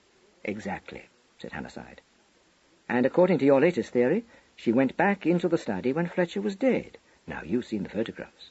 Do you seriously think that a rather highly strung woman, seeing what she must have seen from the window, deliberately went into the study? You never know what women will do when they want something badly, Chief. She wanted her IOUs. That won't do, Hemingway. She couldn't have opened the desk drawer without moving Fletcher's body. She must have known that before she set foot in the room. We can take it she didn't go in to try and render first aid, because if she had, she'd have called for help, not stolen out of the house without saying a word to anyone. She might have done that if she knew the murderer was her husband. If she knew that, I can't think she'd have gone into the study at all. Unless she and he are working together. Which hypothesis is against all the evidence we have. I don't believe she saw the murder done. Wait, Super, I've got it, the sergeant said. She couldn't see into the study from behind the bush, could she? No. Right. North leaves at 10:02. He's the man Ichabod saw. Mrs. North, not knowing what's been happening, creeps up to the study window to see. That's reasonable, isn't it? So far. Where's Carpenter? Still in ambush? That's right. Now, you say Mrs. North wouldn't have gone through the study. She had to. Why? Ichabod, said the sergeant triumphantly. By the time she was all set to do a disappearing act down the path, he must have reached the gate. She wouldn't risk hiding in the garden with the late Ernest lying dead in the study. She had to get clear somehow, and her best chance was through the house. Hannahside looked up with an arrested expression in his eyes. Good Lord, Skipper, you may be right. But what happened to Carpenter? If he was hidden behind one of the bushes by the path, he could have sneaked back to the gate as soon as Ichabod passed him on his way to the study. Must have done. Yes, possibly. But bearing in mind the fact that the other man left the garden at 10:02 and made off as fast as he could walk towards the Arden Road, and was seen by Glass to turn the corner into it, how did Carpenter manage, A, to guess in which direction he'd gone, and B, to catch up with him? There you have me, owned the sergeant. Either he had a lot of luck or it didn't happen. Then how do you account for his having known who North was? The Norths have been kept out of the papers so far. He paused, tapping his pencil lightly on the desk. We've missed something, Hemingway, he said at last. If we have. I'd like to know what it is. replied the sergeant. "We've got to know what it is." "I may find it out from North, of course, but somehow I don't think I shall. He's more likely to stand pat and say nothing." "He'll have to account for his movements last night, and the night of the late Ernest's murder." "Yes, but if he gives me an alibi he can't substantiate and I can't check up on, I shall be no better off than I am now. Unless I can trace the connection between him and Carpenter, or prove he was in Barnsley Street last night, I haven't any sort of case against him. Unless I can rattle his wife into talking. Or him through her," he added. "I suppose it's just possible North may have had a meal at that restaurant friend Charlie was working at," suggested the sergeant doubtfully. "I should think it in the highest degree unlikely," replied Hannahside. "North's a man of considerable means, and if you can tell me what should take him to a fly-blown restaurant off the Fulham Road, I shall be grateful to you. You were with me when I visited the place. Can you picture North there?" "No, but no more I can at any of those joints in Soho," said the sergeant. "But it's a safe bet he's dined at most of those." "Soho's different." Hannahside collected the scattered documents before him and put them away in his desk. "Time we both went home, Skipper. There's nothing more to be done till we've seen North. I propose to pay him a visit first thing in the morning, before he's had time to leave the house, in fact. I'll leave you to look after this end of the business. No need for you to attend the inquest. See what you can dig out of Carpenter's past history. I'll take Glass along with me to the Norths, just in case I need a man." "He'll brighten things up for you anyway," remarked the sergeant. "I'm sorry I shan't be there to hear him give his evidence at the inquest. I bet it's a good turn." Superintendent Hannahside reached Marley at 8:30 on the following morning, but he was not the first visitor to the Chestnuts. At 20 minutes to 9, as Miss Drew sat down to a solitary breakfast, a slender figure in disreputable grey flannel trousers, a leather-patched tweed coat, and a flowing tie was ushered into the room by the slightly affronted butler. "Hello," said Sally. "What do you want?" "Breakfast. At least, I've come to see if you've got anything better than we have. If you have, I shall stay. If not, not. Kedgeree at home. On this morning of all mornings." "Are you going to the inquest?" asked Sally, watching Neville inspect the contents of the dishes on the hot plate. "No, darling, but I'm sure you are. Herrings, and kidneys and bacon, and a ham as well. You do yourselves proud. I shall start at the beginning and go on to the end. Do you mind? Something rather nauseating in the sight of persons eating hearty breakfast, don't you think?" "I'm what's known as a good trencherwoman," replied Sally. "Roll or toast? And do you want tea or coffee, or would you like a nice cup of chocolate to go with all that food?" "How idly rich," sighed Neville, drifting back to the table. "Just coffee, darling." "You're one of the idle rich yourself now," Sally reminded him. "Rich enough to buy yourself a decent suit and have your hair cut as well." "I think I shall get married," said Neville meditatively. "Get married? Why?" "Aunt says I need someone to look after me." "You need someone to furbish you up," replied Sally. "But as for looking after you, I've a shrewd notion that in your backboneless way, Mr. Nero Fletcher, you have the whole art of managing your own life weighed up." He looked up from his plate with his shy, slow smile. "Art of living, no management. Is Helen a witness?" She was momentarily at a loss. "Oh, the inquest. No, she hasn't been subpoenaed so far, which means, of course, that the police are going to ask for an adjournment." "I expect she's glad," said Neville, "but it's a great disappointment to me. One of life's mysteries still unsolved. Which story would she have told?" "I don't know, but I wish to God she'd tell the true story to John and be done with it. You've no idea of the atmosphere of cabal and mystery we live in. I have to think before I speak every time I wish to make an observation." "That must come hard on you," said Neville. "Where are they, by the way?" "In bed, I should think. John didn't get in till very late last night, and Helen hardly ever appears till after breakfast. I suppose Miss Fletcher's going to the inquest." "Then you suppose wrong, sweetheart." "Really? Very sensible of her, but I made sure she'd insist on going." "I expect she would if she happened to know it was being held today." She regarded him curiously. "Do you mean you've managed to keep it from her?" "No difficulty," he answered. "Entrancingly womanly woman, my aunt. Believes what the mail tells her." "But the papers, doesn't she read them? Oh, yes, front and middle page of the Times. All cheaper rags confiscated by adroit nephew and put to ignoble uses. I hand it to you, Neville, said Sally bluntly. You've been a brick to Miss Fletcher. He gave an anguished sound. I haven't. I wouldn't know how. You shan't tack any of your revolting labels onto me. At that moment Helen came into the room. Her eyes looked a little heavy, as though from lack of sleep, and the start she gave on seeing Neville betrayed the frayed state of her nerves. Oh, you, she gasped.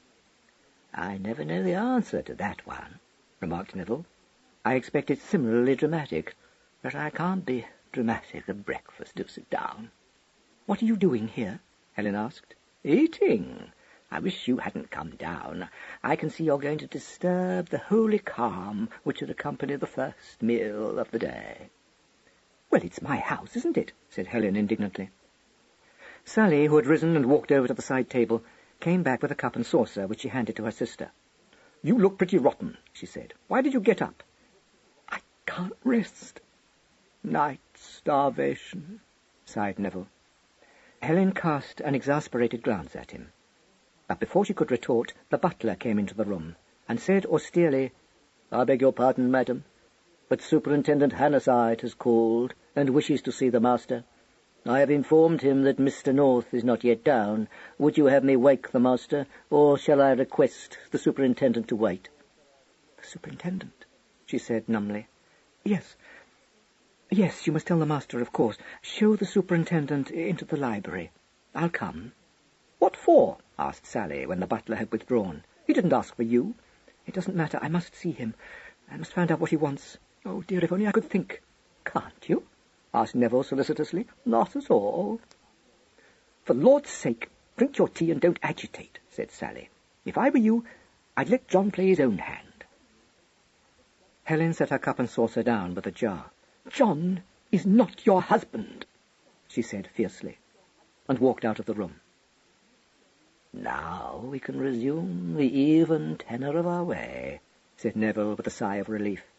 I can't, replied Sally, finishing her coffee in a hurry. I must go with her and try and stop her doing anything silly. I love people who go all out for lost causes. Are you a member of the White Rose League too? Sally didn't trouble to reply to this, but went purposefully out of the room. Her arrival in the library coincided with that of the butler, who informed Hannahside that Mr. North was shaving, but would be down in a few minutes. Helen looked at her sister, with a frown in her eyes. It's all right, Sally. I don't need you. That's what you think, said Sally. Morning, Superintendent? Why, if it isn't Malachi. Well, this is nice. Now we only want a harmonium.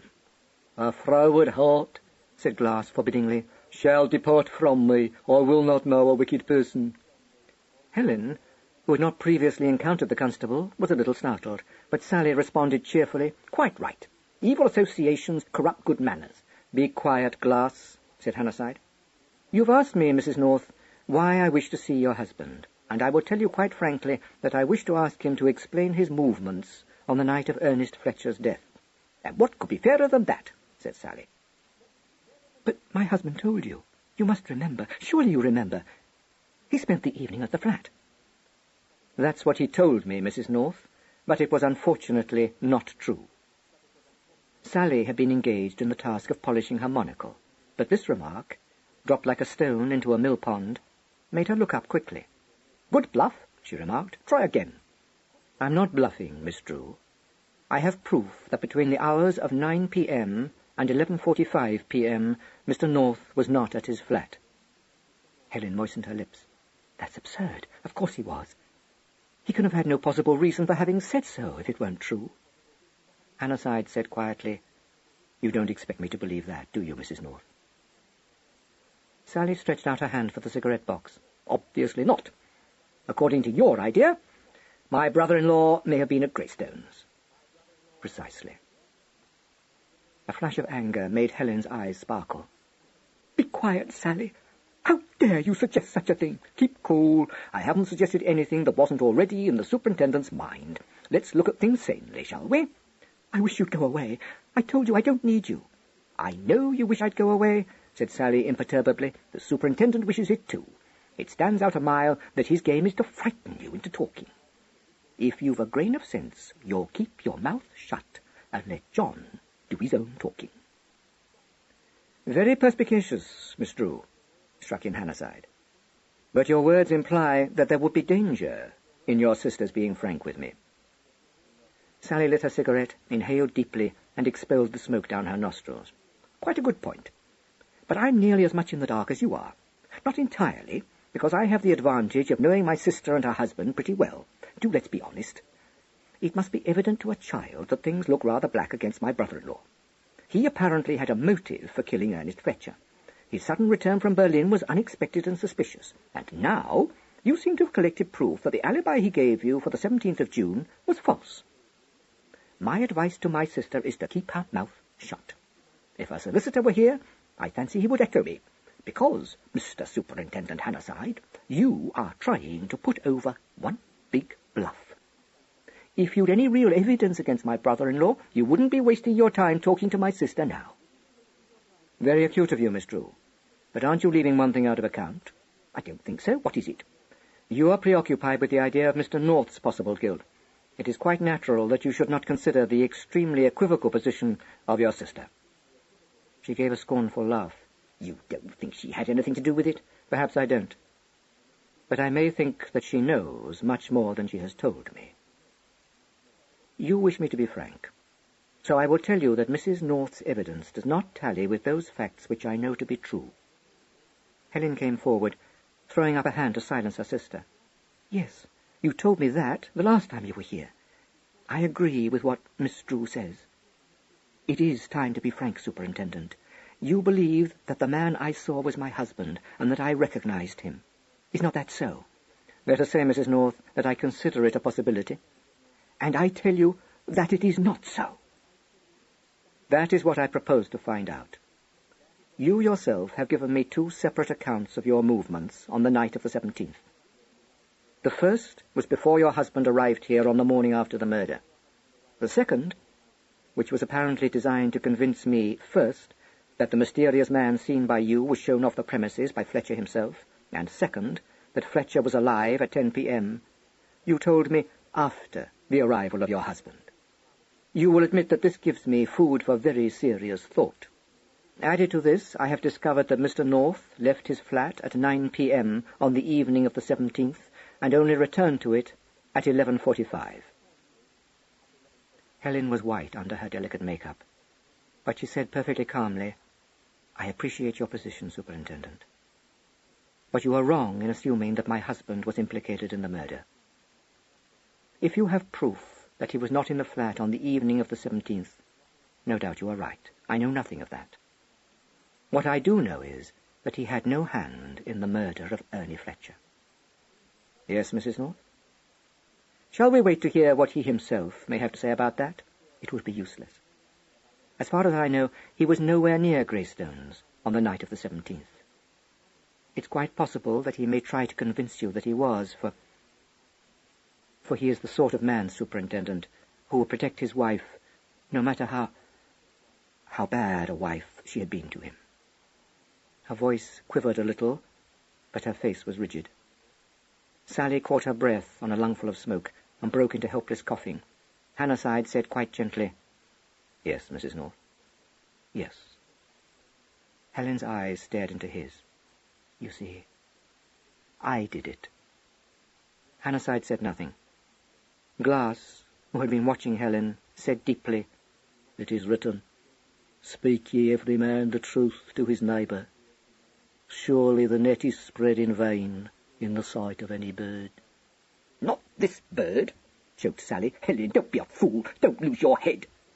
A faint smile just curved Helen's lips.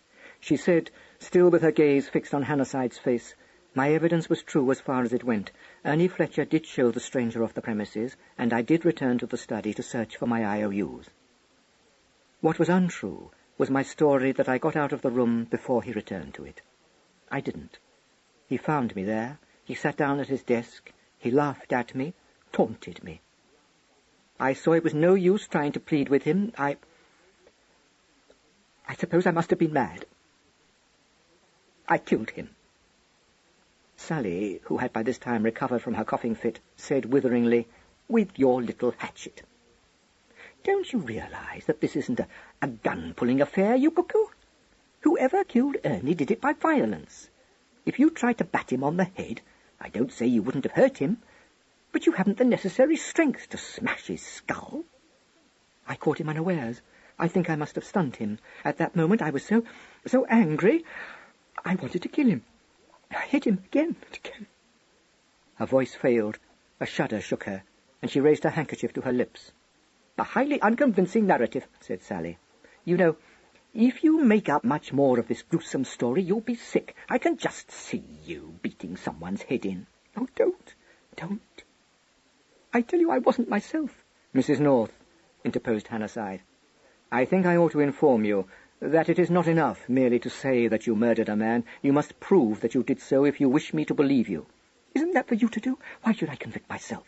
"Don't be silly," said Sally. "You've confessed to a murder, so presumably you want to be convicted. All right, let's hear some more. How did you do it? Why weren't there any bloodstains on your frock? I should have thought you must have been splashed with blood." Helen turned a ghastly colour and groped her way to a chair. "For God's sake, be quiet. I can't stand this." Glass, standing by the wall like a statue of disapproval, suddenly exclaimed, "Woman, thou shalt not raise a false report." "Be quiet," snapped Hannahside. The constable's glacial blue eyes seemed to scorn him, and turned towards Helen, who had raised her head, and was staring at him in fright and doubt. He said to her in a milder tone, "Deceit is in the heart of them that imagine evil. The fear of man bringeth a snare, but whoso putteth his trust in the Lord shall be safe." Hannahside said angrily, "Another word from you and—" "Hold on," interrupted Sally. "He has my vote. What he says is absolutely right." "That's as may be," responded Hannahside, "but he will nevertheless hold his tongue. Mrs. North, if you killed Ernest Fletcher, perhaps you will tell me what was the implement you used and what you did with it." There was a brief silence. Helen's eyes travelled from one sceptical face to another. An interruption occurred in the shape of Mr. Nero Fletcher, who at that moment appeared at the open window, a cup and saucer in one hand and a slice of toast in the other. "Don't mind me," he said with his sweet smile. "I heard your last pregnant word, Superintendent, and I'm all agog to hear the answer. Why, there's Malachi." He waved the piece of toast to the unresponsive constable and seated himself on the low window-sill. "Do go on," he said invitingly to Helen. Hannahside looked consideringly at him for an instant, and then turned back to Helen. "Yes, go on, Mrs. North. What was the implement, and what did you do with it?" "I'll tell you. You've seen the implement. A heavy bronze paperweight, surmounted by a statuette. It was on Mr. Fletcher's desk. I caught it up and struck him with it several times. Then I escaped by way of the front door, as I told you. I hid the paperweight under my cloak. When I reached home, I washed it, and later, when Mr. Nero Fletcher visited me, I gave it to him, and he restored it, as you know." Her eyes were fixed imploringly on Neville, who was staring at her with his mouth open. He blinked, shut his mouth, swallowed, and said faintly, "Oh, give Malachi permission to speak. He'll say it all so much better than I can. Something about one's sins, finding one out. Now I don't fancy this piece of toast any more. God, give me strength." Sally found her tongue. "Helen, you can't do that. Good Lord, you're trying to make Neville an accessory after the fact. It's too thick." "Thank you, darling," said Neville brokenly. "Take this cup and saucer away from me. My hand shakes like a reed. Women." "Well, Mr. Fletcher," said Hannahside, "what have you to say to Mrs. North's accusation?" "Don't worry. Chivalry has practically no appeal for me whatsoever. It's a wicked lie. I produced the paperweight to create a little diversion. I suppose Miss Drew told her sister about it. That's all." "Yes, I did," admitted Sally, "and I'm very sorry, Neville. I never dreamed Helen would use the story like this." "The ruthlessness of the so-called gentle sex. But I can disprove it." The paperweight was never on Ernie's desk. It came from the billiard room. Ask any of the servants. You might even ask my aunt." "It's true," Helen said in a strained, unnatural voice. "Neville had nothing to do with the murder, but he replaced the paperweight for me. Neville, it isn't as though anyone suspects you of killing Ernie. It just to have put a paperweight back isn't such an awful thing to admit to." "Nothing doing," said Neville firmly. "I've no doubt you think I should look noble as a sacrifice, but I've never wanted to look noble, and I won't be made to." "Neville—" "Now, don't waste your breath in arguing with me. I know I ought to be falling over myself with desire to save your husband from arrest, but strange as it may seem to you, I'm not. In fact, if it's to be his arrest for murder, or mine for being an accessory, I'd a lot rather it was his." "You are hardly to be blamed," said a cool voice from the doorway. "But may I know upon what grounds I am to be arrested for murder?" 12. At the sound of her husband's voice, Helen had started to her feet, turning an anguished face of warning towards him. He looked at her, slightly frowning, then with deliberation shut the door and came forward into the room. "You've timed your entry excellently, John," said Sally. "So it seems," he replied. His glance took in Glass and Hannahside and Neville. "Perhaps you will tell me why my house has been invaded at this singularly inappropriate hour of the day." "John," the faint cry came from Helen. "I'll tell you. Don't ask them. Oh, won't you let me speak to him alone? Superintendent, I beg of you. You must realize. Give me 5 minutes. Only 5 minutes." "No, Mrs. North." "You're inhuman. You can't expect me to break such news to him in public, like this. I can't do it. I won't do it." "If your sister and Mr. Fletcher choose to withdraw, they may do so," said Hannahside. "You too. Oh, please. I won't run away. You can guard the door and the window." "No, Mrs. North." "Gently, Helen." North walked across the room to where she was standing and held out his hand. "You needn't be afraid to tell me. Come, what is it?" She clasped his hand with both of hers, looked up into his face with dilated eyes full of entreaty. "No, I'm not afraid. Only of what you'll think.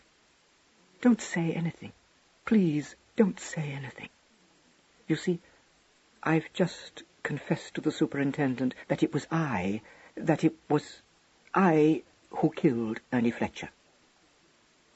A silence succeeded her words. North's hold on her hand tightened a little. He was looking down at her, his own face rather pale and set in grim lines. "No," he said suddenly. "It's not true." Her fingers dug into his hand. "It is true. You don't know. You weren't there. You couldn't know. I struck him with a heavy paperweight that stood on his desk. There was a reason." His free hand came up quickly to cover her mouth. "Be quiet," he said harshly. "You're demented. Helen, I order you to be quiet." He turned his head towards Hannahside. "My wife doesn't know what she's saying. There's not a word of truth in her story." "I need more than your assurance to convince me of that, Mr. North," replied Hannahside, watching him. "If you think she did it, you must be insane," North said. "What evidence have you? What possible grounds for suspecting her?" "Your wife, Mr. North, was the last person to see Ernest Fletcher alive." "Nonsense. My wife left the garden of Greystones while an unknown man was in Fletcher's study with him." "I'm afraid you're labouring under a misapprehension," said Hannahside. "Mrs. North, on her own confession, did not leave the garden while that man was with Ernest Fletcher." North's eyelids flickered. "On her own confession," he repeated. He glanced down at Helen, but her head was bowed. He led her to a chair and pressed her gently down into it, himself taking up a position behind her, with one hand on her shoulder. "Just keep quiet, Helen." "I should like the facts, please, Superintendent." "Yes, Mr. North. But I, too, should like some facts. At my previous interview with you, you informed me that you spent the evening of the 17th at your flat. I have discovered this to have been untrue. Where were you between the hours of 9 p.m. and 11:45 p.m.? "I must decline to answer that question, Superintendent." Hannahside nodded, as though he'd been expecting this response. "And yesterday evening, Mr. North, where were you between the hours of 9:15 and 10? North was regarding him watchfully. "What is the purpose of that question?"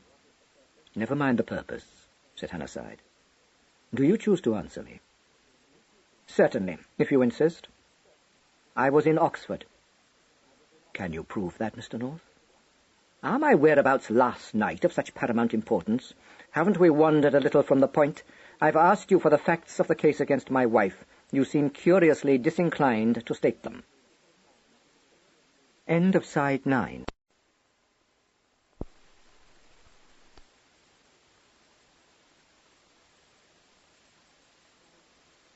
Side 10. Sally, who had retreated to the big bay window and was listening intently, became aware of Neville's soft voice at her elbow. "What a lovely situation. Shall you use it?" Hannahside took a minute to reply to North. When he at last spoke, it was in his most expressionless voice. "I think perhaps it would be as well if you were put in possession of the facts, Mr. North. Your wife has stated that at 9:58 on the night of the murder, Ernest Fletcher escorted this unknown visitor to the garden gate. While he was doing this, Mrs. North re-entered the study with the object of obtaining possession of certain IOUs of hers, which were in Fletcher's possession. According to her story, Fletcher returned to find her there. A quarrel took place, which terminated in Mrs. North's striking Fletcher with the paperweight, which she informs me stood upon the desk. She then escaped from the study by the door that leads into the hall, leaving her fingerprints on one of the panels. The time was then 1 minute past 10. At 5 minutes past 10, Constable Glass here discovered the body of Ernest Fletcher. From the window, Sally spoke swiftly. "Leaving out something, aren't you? What about the man whom Glass saw leave the garden at 10:02? "I've not forgotten him, Miss Drew. But if either of your sister's stories is to be believed, he can hardly have had anything to do with Fletcher's murder." "Either?" protested Neville. "You've lost count. She's told 3 to date." "I think we need not consider Mrs. North's first story. If her second story, that she left the study at 10:01, just before Fletcher returned to it, was correct, the man seen by the constable cannot have had time to commit the murder. If, on the other hand, it's true that she herself killed Fletcher—" Helen raised her head. "It's true. Must you go on? Why don't you arrest me?" "I warn you, I shall strenuously deny my alleged part in your unprincipled story," said Neville. "I never suggested that you were my accomplice," Helen said. "You didn't know why I wanted you to take the paperweight back?" "Oh, no, and I wouldn't guess, would I?" said Neville. "And to think that in a misguided moment I told the sergeant I was your accomplice. I can almost feel the cruel prison bars closing round me. Sally, I appeal to you. Did your unspeakable sister give me a paperweight on that memorable night?" "Not in my presence," replied Sally. "She would hardly have done so in your presence, Miss Drew," said Hannahside. "Good God, you don't believe that story!" Sally exclaimed. "Are you suggesting that Mr. Fletcher was in it too? Next you'll think I had a hand in it. Is no one immune from these idiotic suspicions of yours?" "No one who was in any way concerned in the case," he replied calmly. "You must know that." "How true. How very true," said Neville. "There isn't one of us who doesn't suspect another of us. Isn't that delightfully succinct?" "It is so." Glass, who had been silently listening and watching, spoke in a voice of righteous wrath. "I have held my peace, reading the thoughts you harbour. How long will ye imagine mischief against a man? Ye shall be slain, all of ye. As a bowing wall shall ye be, as a tottering fence." "I'm like a tottering fence already," said Neville. "But as for you, you're like an overflowing scourge. Isaiah 28:15. Why isn't the sergeant here?" "Oh, for God's sake," Helen cried out. "I've told you what happened, Superintendent. Can't you put an end to this?" "Yes, I think so," he said. Just a moment, North interposed. Before you take a step which you will regret, Superintendent, had you not better inquire a little more fully into one thing that seems to have been left out of your calculations? And what is that, Mr. North? My movements on the night of Fletcher's murder, said North. Helen twisted round in her chair. No, John, no. You shan't, I beg of you. Don't say it. John, you don't want to break my heart. Her voice broke piteously. She caught at his hands and gripped them hard in hers, tears pouring down her face. "Now, look what you've done," said Neville. "You know, this will have to go down in the annals of my life as a truly memorable morning." "Helen," North said. "Helen, my dear, what were your movements on the night of the 17th, Mr. North? Does it matter? I killed Fletcher. That's all you want to know, isn't it?" "No," panted Helen. "He's only saying it to save me. You can see for yourself he is. Don't listen to him." Hannahside said, "It is by no means all I want to know, Mr. North. At what hour did you arrive at Greystones?" "I can't tell you. I didn't consult my watch." "Will you tell me just what you did?" "I walked up the path to the study, entered it, told Fletcher why I'd come." "Why had you come, Mr. North?" "That I do not propose to tell you. I then killed Fletcher." "With what?" "With the poker," said North. "Indeed." "Yet no fingerprints or bloodstains were discovered upon the poker. I wiped it, of course. And then?" "Then I left the premises." "How?" "By the way I came." "Did you see anyone in the garden or the road?" "No." "What took you to Oxford yesterday?" "A business conference." "A business conference of which your secretary knew nothing?" "Certainly. A very confidential conference." "Did anyone besides yourself know that you were going to Oxford?" "Both my partners." "What proof can you give me that you actually were in Oxford last night?" "What the devil has my visit to Oxford got to do with Fletcher's murder? Of course I can bring proof. I dined at my college, if you must know, and spent the evening with my old tutor." "When did you leave your tutor?" "Just before midnight. Anything else you'd like to know?" "Nothing else, thank you. I shall ask you presently to give me the name and address of your tutor, so that I can just check up on your story." Helen got up jerkily. "You don't believe all he's told you. It isn't true. I swear it isn't." "No, I only believe that your husband was in Oxford yesterday evening, Mrs. North. But I think you had better not swear to anything more. You have already done your best to obstruct the course of justice, which is quite a serious offence, you know. As for you, Mr. North, I'm afraid your account of the murder of Fletcher doesn't fit the facts. If I am to believe that you killed him, I must also believe the story your wife told me at the police station on the day I first interviewed you both. Your wife did leave Greystones by way of the front drive just after 10 o'clock, for she was seen. That means that you murdered Fletcher, cleaned the poker with such scrupulous care as to defy even the microscope, and reached the side gate all within the space of 1 minute. I sympathize with the motive that prompted you to concoct your fairy story, but I must request you to stop trying to hinder me." "What? Didn't he do it after all?" said Neville. "You don't mean to tell me we're right back at the beginning again? How inartistic, how tedious. I can't go on being interested. It's time we reached a thrilling climax." "There's a catch in it somewhere, and I can't spot it," said Sally, frowning at Hannahside.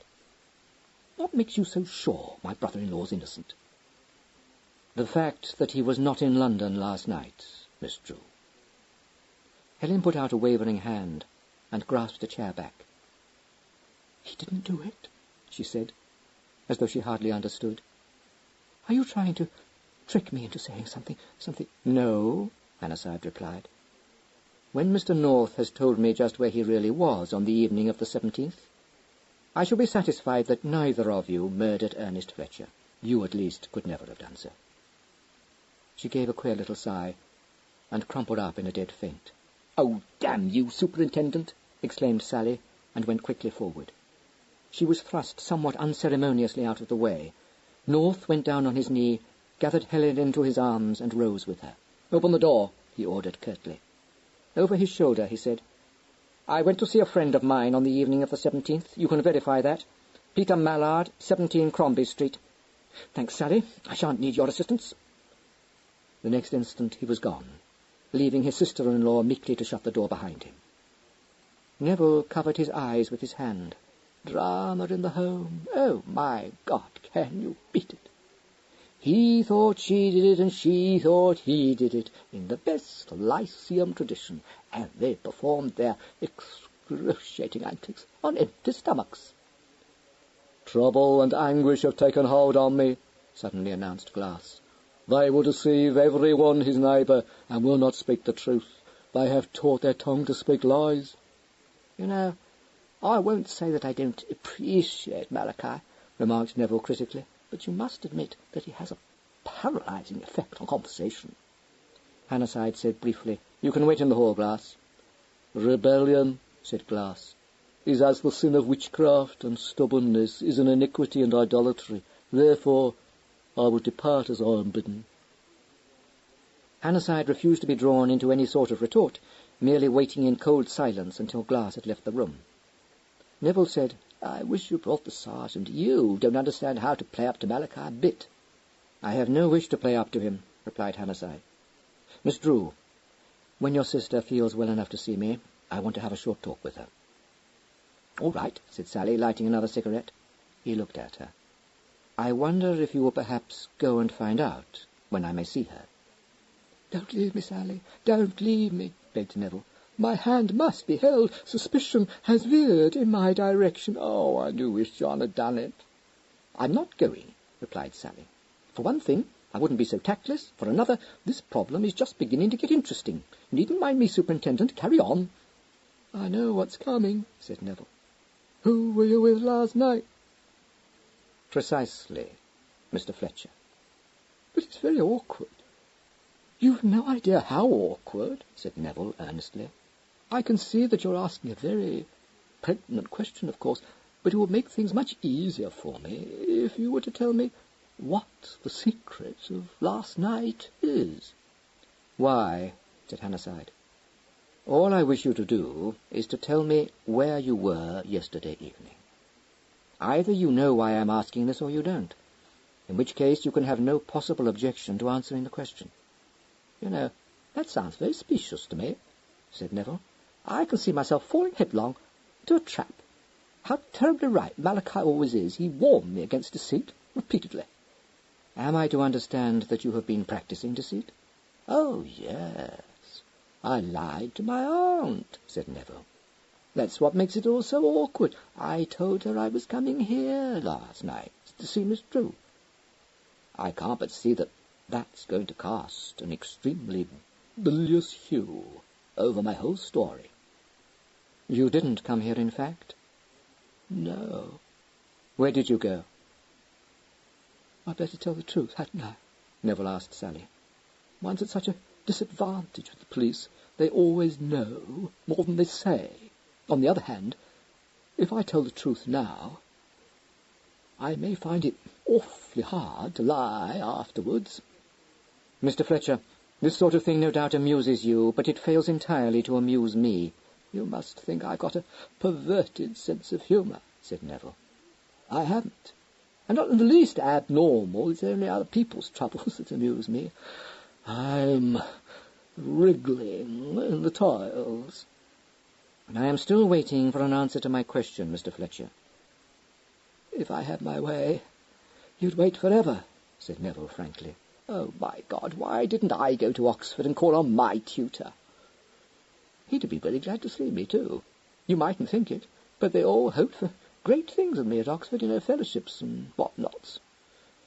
I was thought to have an intellect." "That doesn't surprise me at all," said Hannahside dryly. "Yes, but doesn't it all go to show that a classical education is so much dross? Double firsts, yes, I did really, are of no practical use whatsoever. Oh, let's end this ghastly suspense. I was in London last night." "Intrigue," said Sally, her eyes dancing. "He lied to his aunt, and went to the great wicked city. Spill it, Neville." What haunt of vice did you visit? I didn't. I wish I had. All I sought was rational companionship. Beast? You could have found that here. Oh, no, darling, no, really. Not with Helen and laughing. Where did you find this rational companionship? Interrupted Hannahside. I didn't. I went to call upon one Philip Agnew, who lives in Queensgate and pursues a delightfully scholarly and ineffective career at the South Kensington Museum. But he was out. Indeed? So what did you do? I wandered lonely as a cloud, trying to think of anyone besides Philip whom I could bear to consort with. But I couldn't, so I came home and went to bed. Thank you. At what hour did you leave Greystones? Oh, well, I don't know. After dinner, I expect it was somewhere between 8:30 and 9. How were you dressed? God, I can see the pit yawning at my feet. You could get the answer to that one out of my aunt, or Simmons, couldn't you? Black tie, Superintendent. Rather a nice one, too. Even my aunt was pleased. Did you wear an overcoat? What, in the middle of June? No, of course not. Hat? Yes. What sort of a hat? A black felt hat. What, that thing? Exclaimed Sally. It's a very good hat. Besides, I haven't got another. Forgive the interruption, said Sally to Hannahside, but if you're trying, as I gather you are, to convict Mr. Fletcher of having murdered his uncle, do you mind telling me how you account for the man Malachi saw leaving Greystones at 10:02? I have an idea, Miss Drew, replied Hannahside deliberately, that man is dead. Neville blinked at him. Did I kill him? He asked in an anxious voice. Someone killed him, said Hannahside, looking searchingly at him. Who was he? Sally demanded. His name was Charles Carpenter. He was present at Greystones on the night of the murder, and was murdered yesterday evening between the hours of 9:30 and 10. How do you know he was present at Greystones? His fingerprints were discovered, Miss Drew. Oh. Known to the police, was he? How acute, said Neville admiringly. I should never have thought of that. Yes, he was known to the police, said Hannahside. But before the police could interrogate him, he was killed, as Ernest Fletcher was killed. Can't we pretend he murdered my uncle? Begged Neville. No, Mr. Fletcher, we cannot. Killed because he knew too much, said Sally, getting up and beginning to walk up and down the room. Yes, I see. Not Neville, though. Any weapon discovered? No. In both cases, the murderer contrived to conceal his weapon with, let us say, extraordinary ingenuity. Oh. Sally threw him a somewhat scornful smile. You think that points to Mr. Fletcher, do you? There's a difference, Superintendent, between ingenuity of mind and practical cleverness. Neville, practically speaking, is half-witted. I suppose I ought to be grateful, murmured Neville. What was my weapon, by the way? Do you know, I don't want to upset the only theory left to you, but I doubt very much if I could nerve myself to commit an act of such repulsive violence, let alone two of them. Just a moment, Sally intervened. My sister's evidence now becomes of vital importance. I'd better go and see if she's fit enough to see you, Superintendent. I shall be very grateful to you if you would, said Hannahside. I will. But I don't suppose I shall be frightfully popular, said Sally, going to the door. Tell her a man's life is at stake, recommended Neville, swinging his legs over the windowsill and stepping into the room. That'll appeal to her morbid mind. Sally went upstairs to her sister's bedroom. She entered to find that Helen, having recovered consciousness, was indulging in a comfortable fit of weeping on her husband's shoulder, gasping at intervals, "You didn't do it. You didn't do it." "No, darling, of course I didn't do it. If you'd only told me." Sally paused for a moment in the doorway, and then came in and shut it behind her. "Delicately nurtured female, suffering from a fit of strong hysterics?" she inquired. "Come on, Helen, snap out of it. You're wanted downstairs." She walked into the adjoining bathroom, discovered a bottle of sal volatile in the medicine chest, mixed a ruthless dose of it, and returned to the bedroom, and put the glass into North's hand. "Push that down her throat." "Come, Helen, drink this," North commanded. Helen gulped some of the mixture and choked. "Oh, filthy stuff. I'm all right, really I am. Oh, John, tell me it's true. And I'm not dreaming. It wasn't you I saw that awful night. Of course it wasn't. Is that what you've been thinking all this time? I've been so much afraid. Then that ghastly superintendent told me you weren't in your flat that evening, and it seemed to make it quite certain. I hoped you'd get away while I was talking to the police. That's why I sent Baker up to tell you. I hoped you'd understand it was a warning. Was that why you told the superintendent you had committed the murder? He asked. Yes, of course. I couldn't think of anything else to do. I was too unhappy to mind what happened to me. It didn't matter. He took her hands and held them. You cared as much as that, Helen? John, I've always cared. You thought I didn't, and I know I behaved like a beast. But I never meant to let this awful gulf grow between us. It was my fault. I didn't try to understand.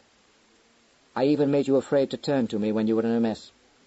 Yet, Helen, believe me, I never meant to lose your trust like that. I would have got you out of it no matter what it cost me. Oh, no. It was all my utter folly. Oh, John, forgive me. Sally polished her monocle. Don't mind me, she said. North raised his head. Oh, Sally, do go away. I would if I could. Don't think it's any pleasure to me to watch a couple of born idiots dripping all over one another, said Miss Drew with brutal frankness. I'm here on a mission. The superintendent wants to see Helen. Do you think you could pull yourself together, sister? Helen sighed, still clinging to North's hand. I never want to set eyes on the superintendent again. I dare say, but you happen to be an important witness. Now that you aren't labouring under the delusion that John's a murderer, the police would like to hear your evidence all over again. Take another swig of sal volatile. Tell me, John, why did you come back from Berlin in such a hurry? It doesn't matter any longer, he said. Sally opened her eyes at that. What a lurid thrill. Did you get an anonymous letter about Helen's goings-on? No, not anonymous. Helen swallowed some more sal volatile. Who? She asked, flushing. Never mind. It wasn't what your somewhat vulgar sister thinks. In fact, it was a metaphorical kick in the pants for me. So I came home. Very helpful you were, said Sally. You spread such a blight all over everywhere that even I began to think Helen might be wise not to tell you all. It was a little difficult, he replied. Helen was so obviously dismayed at seeing me, and so obviously afraid of my finding out the nature of her dealings with Fletcher. That, said Sally, was your cue, and you missed it. If you'd gone the right way to work, she would have told you the whole story. Yes, said North, but I wasn't sure that I wanted to hear it. An ostrich act? You? Well, I wouldn't have thought it of you, said Sally. Helen pulled his hand to her cheek. I'm thinking that you tried to get yourself arrested to save me. Oh, John. I'm sorry, Helen. We seem to have lost one another. Sally took the empty glass away from her sister. Look here, do you mind postponing all this? You've got to come down and tell the superintendent exactly what did happen on the fatal evening. At the moment, he looks like pinching Neville for the murder, which I'm not at all in favour of. I don't know whether your evidence will be any good to him, but it might be. Shove some powder on your nose and come downstairs. Helen got up and went rather wearily to her dressing-table. All right, if I must. Though why you should care, I don't know. I thought you had no use for Neville. I have never, said Miss Drew, inaccurately, but with dignity, allowed vulgar prejudice to influence my judgment. Moreover, I don't share your conviction that as long as John isn't pinched for the murder, it doesn't matter who is. Are you ready? Helen passed a comb through her hair, patted the waves into place, critically surveyed her profile with the aid of a hand mirror, and admitted that she was ready. Hannahside was awaiting them in the library, still with Neville. North said to him, with a slight rueful smile, "We owe you an apology, Superintendent. I rather think we've rendered ourselves liable to criminal prosecution." "Yes, you've been thoroughly obstructive," replied Hannahside, but with a twinkle. "Now, Mrs. North, will you please tell me exactly what did happen while you were at Greystones on the 17th?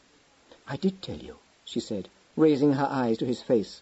"It was quite true, my story, really it was." "Which one?" inquired Neville. "The one I told the superintendent at the police station that day. I did hide behind the bush, and I did go back into the study to look for my IOUs. And the man you saw enter the study? You're quite sure that Fletcher saw him off the premises before 10 p.m.? Yes, absolutely. And you heard Fletcher returning towards the house just before you left the study? She nodded. Yes, and he was whistling. I heard his steps on the gravel path. He was strolling, I think, not hurrying at all. I see. Thank you. Sally saw that he was frowning a little, and said shrewdly, You don't like my sister's evidence, Superintendent? I wouldn't say that, he answered evasively.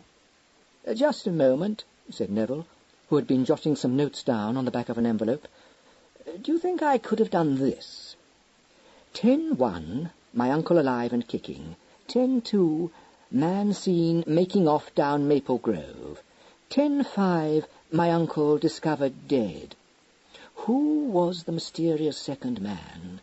Did he do it? Was I he? And if so, why?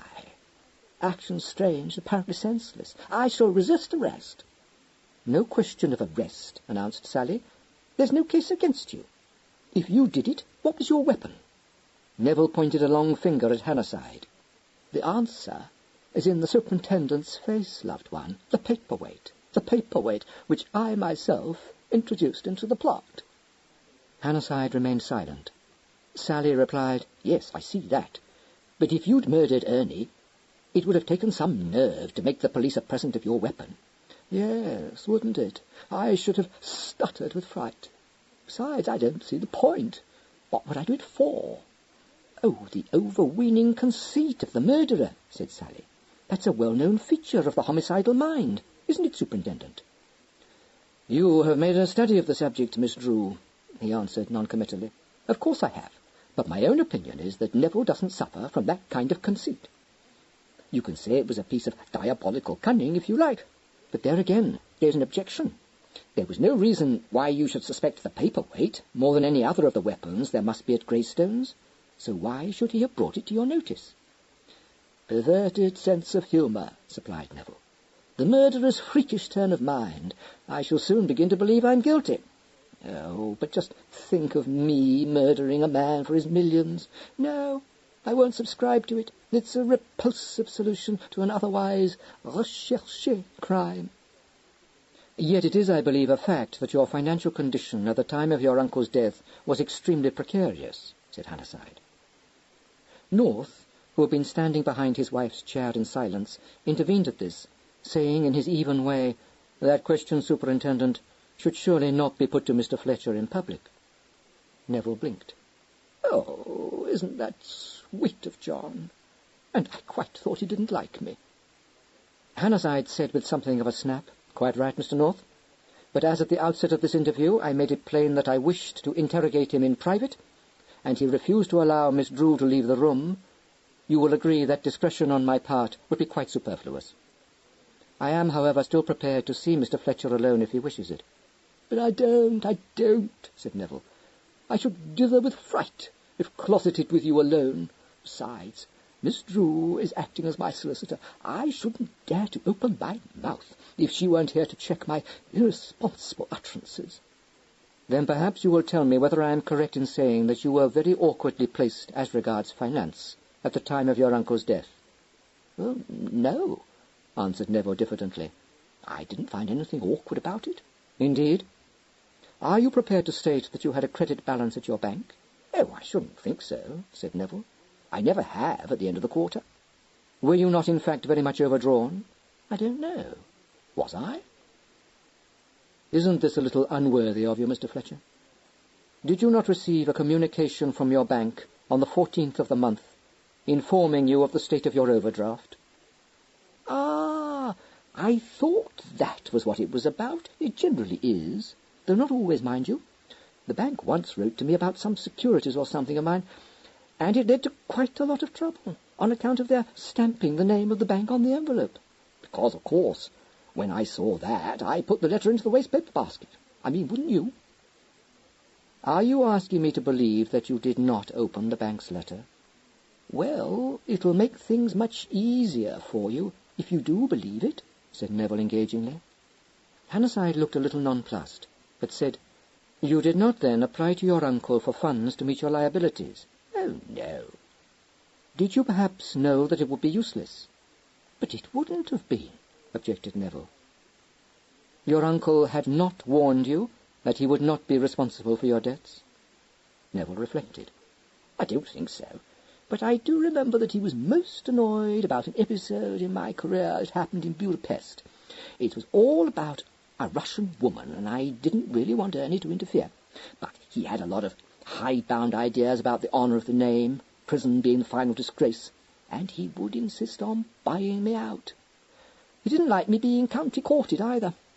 I've always thought it would probably save a lot of bother to be declared bankrupt, but Ernie couldn't see it in that light at all. However, I don't want to speak ill of the dead, and I expect he meant well. Unpaid bills do not worry you, Mr. Fletcher? Oh, no. One can always fly the country, said Neville, with one of his sleepy smiles. Hannahside looked rather searchingly at him. I see. A novel point of view. Is it? I wouldn't know, said Neville innocently. Helen, who had been leaning back in her chair as though exhausted, suddenly said, "But I don't see how it can have been Neville. It isn't a bit like him. And anyway, how could he have done it in the time? He wasn't anywhere in sight when I left the house." "Peeping at you over the banisters, darling," explained Neville. "When you think that Helen was in the study at 10 p.m. and my dear friend Malachi at 10:05, I had a lot of luck, hadn't I? What do you think, Superintendent?" "I think," said Hannahside, "that you had better consider your position very carefully, Mr. Fletcher." 13. "What do you suppose he meant by that?" asked Neville, as the door closed behind Baker, ushering Superintendent Hannahside out. "Trying to rattle you," replied Sally briefly. "Well, he's succeeded," said Neville.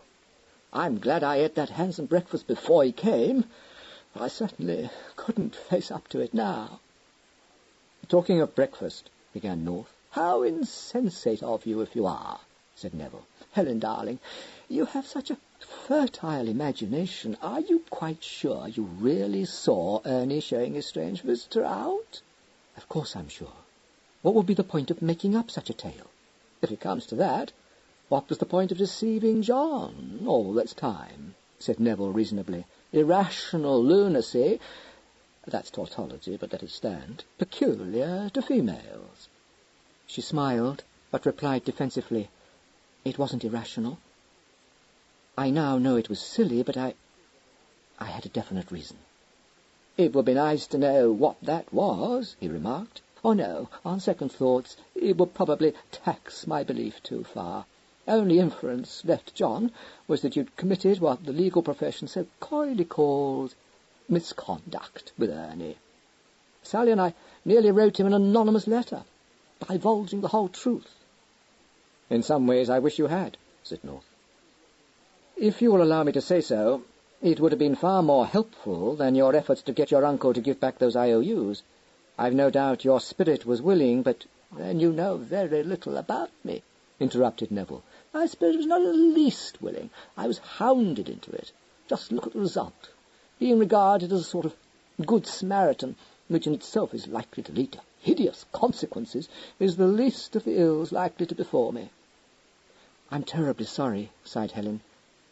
"But even though you didn't get my notes back and we did land ourselves in a mess, my bringing you into it did lead to good. If I hadn't, John and I might never have come together again." Neville closed his eyes, an expression on his face of acute anguish. "What a thought! How beautifully put! I shall not have died in vain." "Ought I to be glad?" "Look here," Sally interposed. "It's no use regretting what you've done. You've got to think about what you're going to do next. It's obvious that the police suspect you pretty hotly. On the other hand, it's equally obvious that they haven't got enough evidence against you to allow of their applying for a warrant for your arrest. The question is, can they collect that evidence?" Neville opened his eyes and looked at her in undisguised horror. "Oh, my God! The girl thinks I did it." "No, I don't. I've got an open mind on the subject," said Sally bluntly. "If you did it, you must have had a darn good reason, and you have my vote." "Have I?" Neville said. "And what about my second victim? As I see it, replied Sally, the second victim, we won't call him yours just yet, knew too much about the first murder and had to be disposed of. Unfortunate, of course, but given the first murder, I quite see it was inevitable. Neville drew a deep breath. The weaker sex. When I recall the rubbish that has been written about women all through the ages, it makes me feel physically unwell. Relentless, primitive savagery, inability to embrace abstract ideas of right and wrong, utterly disruptive to society, preoccupation with human passions, nauseating, terrifying. Sally replied calmly, I think you're probably right.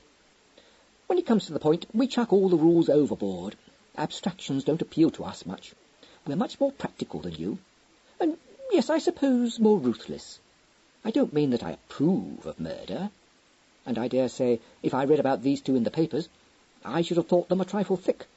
But it makes a difference when you know the possible murderer. You'd think me pretty rotten if I shunned you, just because you'd killed one man I loathed and another whom I didn't even know existed. I'm afraid, Sally, you're proving Neville's point for him, said North, faintly smiling. The fact that he's a friend of yours should not influence your judgment. Oh, that's absolute rot, said Sally. You might just as well expect Helen to have hated you when she thought you were the murderer. So I might, he agreed, apparently still more amused. Well, we've wandered from the point anyway, she said. I want to know whether the police can possibly discover more evidence against you, Neville. There isn't any evidence. I keep telling you I had nothing to do with it, he said. Who had then? Who could have had? Oh, the mystery man, he said airily. With what motive? Same as John's. Crime passionnel. What, more IOUs? No, jealousy, revenge, all the hallmarks of a passionate murder, don't you think? It's an idea, she said, knitting her brows. Do you happen to know if he'd done the dirty on anyone? Naturally I don't. I should have spilt the whole story, dear idiot. But lots of pretty ladies in Ernest's life. You think some unknown man murdered him because of a woman? It sounds quite plausible, but how on earth did he manage to do it in the time? Not having been there, I can't say. You work it out. The point is, will the superintendent be able to work it out? She said. Much more important point to me is, will he be able to work out how I could have committed both murders? Retorted Neville. Both points were exercising the superintendent's mind at that moment. Having told P.C. Glass in a few well-chosen words what he thought of his conduct in condemning the morals of his betters, he set off with him towards the police station. The Lord, announced Glass severely, said unto Moses, Say unto the children of Israel, Ye are a stiff-necked people. I will come up into the midst of thee in a moment, and consume thee. Very possibly, replied Hannahside. But you were not Moses. Neither are these people the children of Israel. Nevertheless, the haughtiness of men shall be bowed down. They are sinners before the Lord. That again is possible, but it's no concern of yours, said Hannahside. If you'd pay more attention to this case, and less to other people's shortcomings, I should be the better pleased. Glass sighed. I have thought deeply. All is vanity, and vexation of the spirit. There I agree with you, said Hannahside tartly. With the elimination of both Mr. and Mrs. North, nearly everything points now to Nero Fletcher, and yet I don't like it. He is not guilty, Glass said positively. I wonder. How do you arrive at that conclusion? He has not seen the light. He has a naughty tongue, and by his scorning will bring a city into a snare. Yet I do not think him a man of violence. No, he doesn't give me that impression either. But I've been wrong in my summing up of men too often to set much store by that. But whoever murdered Fletcher must also have murdered Carpenter. Perhaps it was young Fletcher. But I'd give a year's pension to know what he did with the weapon. Is it so certain that the same weapon was used? Asked Glass in his painstaking way. It seems extremely probable, from the surgeon's report on the injuries in each case. What of the man whom I saw? He was not Nero Fletcher. Perhaps Carpenter. Glass frowned. Who, then, was the man seen by Mrs. North? I can't tell you, unless again it was Carpenter. You would say that he returned, having been sent away? For what purpose? Only he could have answered that, I'm afraid. But it seems to me that the matter is thus made darker. Why should he return? Unless to do Fletcher a mischief. Yet since he himself is dead, that was not so. I think the man Fletcher had many enemies. That theory is not borne out by what we know of him. There was always the possibility that North might have been the murderer, but no one else, except Bard, who doesn't correspond with the description of the man in evening dress seen last night, has come into the case. And we'd been into Fletcher's past fairly thoroughly. A nasty case.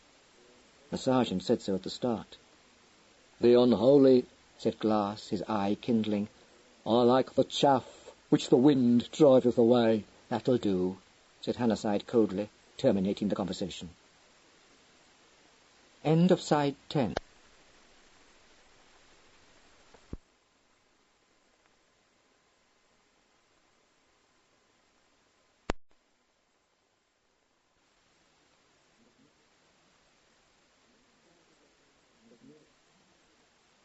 Side 11.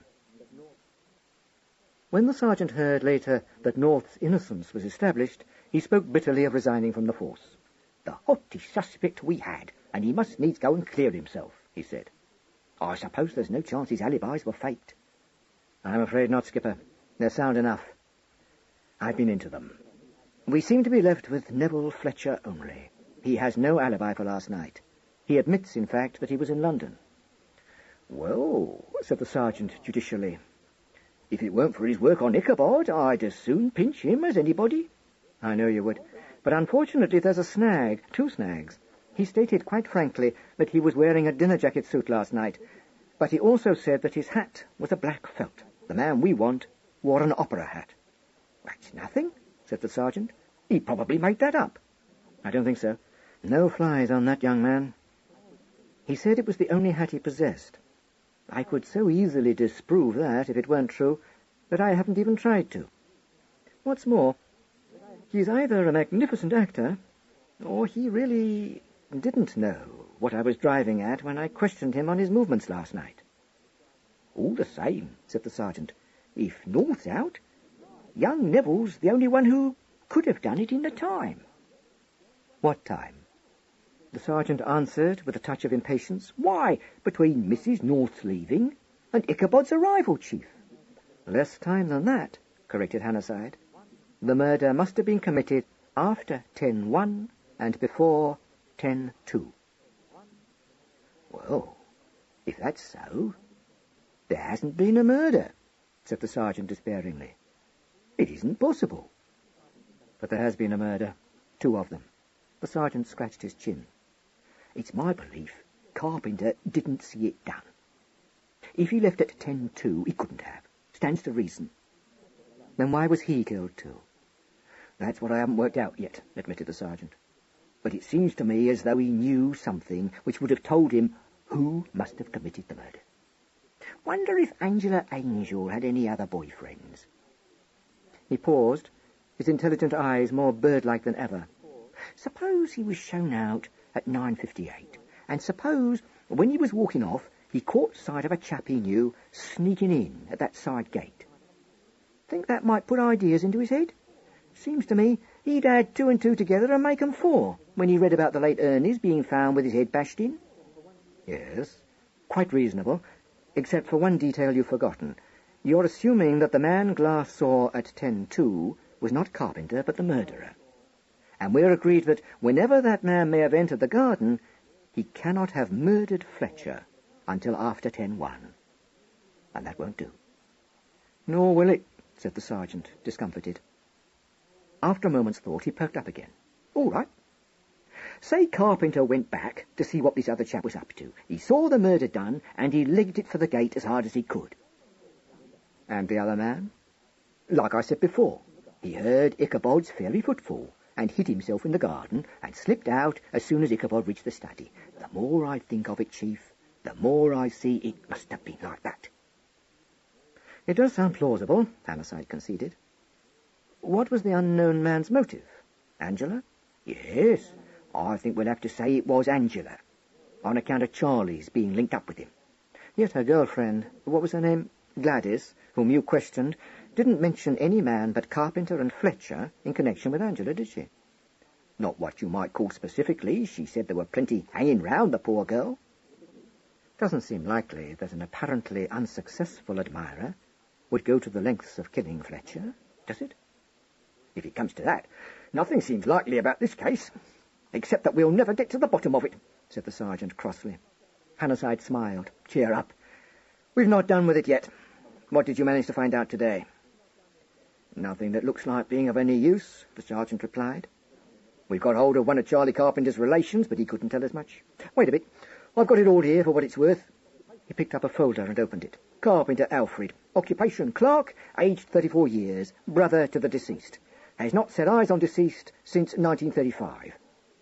Did he know anything about Angela Angel? No, only hearsay.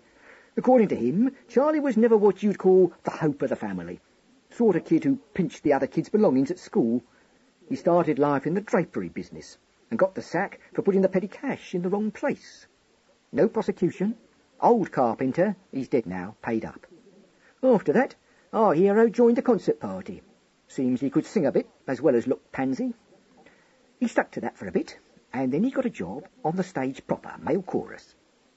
By that time, what with one thing and another, his family had got a bit tired of him, and they gave him the order of the boot from home, and no mistake. Then he went and got married to an actress, name of Peggy Robinson. The next thing the family knew was that he'd waltzed off into the blue, and his wife was on their doorstep, calling out for his blood. Alfred didn't take to her. Said that was one thing he didn't blame brother Charlie for, leaving a wife that was more like a raging tigress than a decent woman.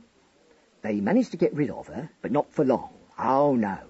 She went off on tour, and though Alfred says they had news that she was properly off with another fella, that didn't stop her coming back to tell Charlie's people how she'd heard that he was in town again, and living with a girl he'd picked up somewhere in the Midlands. Seems he'd been on tour likewise. What the rights of it was, I don't know, and nor does Alfred. But there doesn't seem to be much doubt about it, that the girl was none other than Angela Angel. Where is the wife now? Interrupted Hannahside. Pushing up daisies, replied the sergeant. Died of pneumonia following influenza a couple of years ago.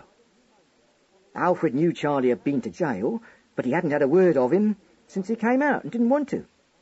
He never saw Angela, but he says he was pretty sure she wasn't on the stage when Charlie picked her up. From what the wife told him, he gathered it was a regular village maiden story. You know, the sort of thing. Romantic girl, brought up very strict, falls for wavy-haired tenor and elopes with him. Well, poor soul, she paid for it in the end, didn't she? Did Alfred Carpenter remember what her real name was? No, because he never knew it. But taking one thing with another, it looks to me as though one mystery's solved at least, which is why no one ever turned up to claim Angela when she did herself in. If she came from a straight-laced sort of home, you may bet your life she was cast off, same as Charlie was.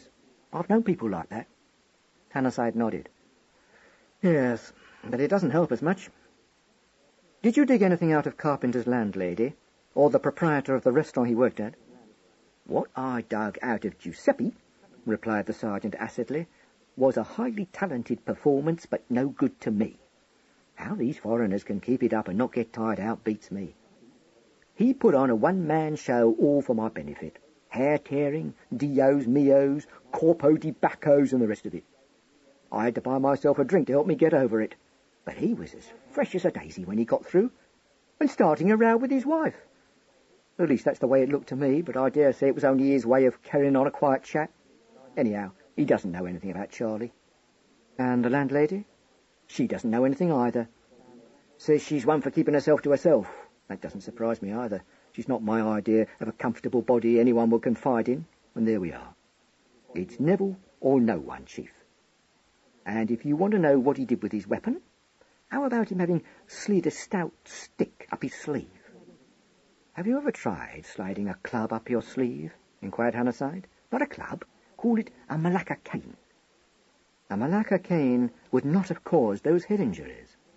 The weapon was heavy, if a stick, a very thick one, more like a cudgel. The sergeant pursed his lips. If it's Neville, we don't have to worry about the weapon he used to do in his uncle. He had plenty of time to get rid of that, or clean it, or whatever he did do with it. As far as the second murder's concerned, I suppose he couldn't have got that paperweight into his pocket, could he? Not without its being very noticeable. The head of the statue on top must have stuck out. Might not have been noticed in the bad light. I'll get on to Brown again. He's the chap with the coffee wagon, and that taxi driver. Not but what I'm bound to say I questioned them pretty closely before. Still, you never know. And the hat? The hat's a nuisance, declared the sergeant. If he hasn't got an opera hat, perhaps he borrowed the late Ernie's, just because he knew no one would expect him to wear one. He could have carried it shut up under his arm without the butler's noticing it when he left the house. When he changed hats, he must have stuffed his own into his pocket. 2 bulging pockets now, observed Hannahside dryly. Yet 2 witnesses, we won't commit the girl, she was too vague, said there was nothing out of the ordinary about him, and that raises another point. The taxi driver, who seemed to me quite an intelligent chap, described his fare's appearance as that of an ordinary, nice-looking man. He didn't think he would know him again if confronted with him. When I pressed him, he could only repeat that he looked like dozens of other men of between 30 and 40. Now, if you met Nero Fletcher, do you think you'd recognize him again? Yes, said the sergeant reluctantly. I would. No mistaking him. For one thing, he's darker than most, and not what I'd call a usual type. He's got those silly long eyelashes, too, and that smile which gets my goat. No one in their senses would say he's like dozens of others. Besides, he's younger than 30 and looks it. Well, what do we do now? Hannahside drummed his fingers lightly on the desk, considering. The sergeant watched him sympathetically. Presently, he said in his decided way, Angela Angel, it comes back to her. It may sound far-fetched to you, Skipper, but I have an odd conviction that if only we knew more about her, we should see what is so obstinately hidden now. The sergeant nodded. Sort of a hunch. I'm a great believer in hunches myself. What do we do, advertise? Hannahside thought it over. No, better not. I must say I'm not keen on that method. What's more, if her people didn't come forward at the time of her death, it isn't likely they will now. I don't want to precipitate another tragedy, Hannahside said grimly. The sergeant sat up with a jerk. What? More head bashings? You don't think that, do you? I don't know.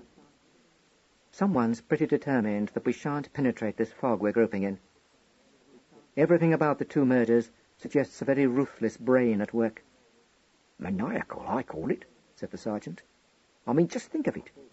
You can understand a chap cracking open another chap's head if he was worked up into a white-hot rage. At the same time, you'd expect him to feel a bit jolty by what he'd done, wouldn't you? I don't reckon to be squeamish, but I wouldn't like to have done the job myself. No, nor to have seen it done.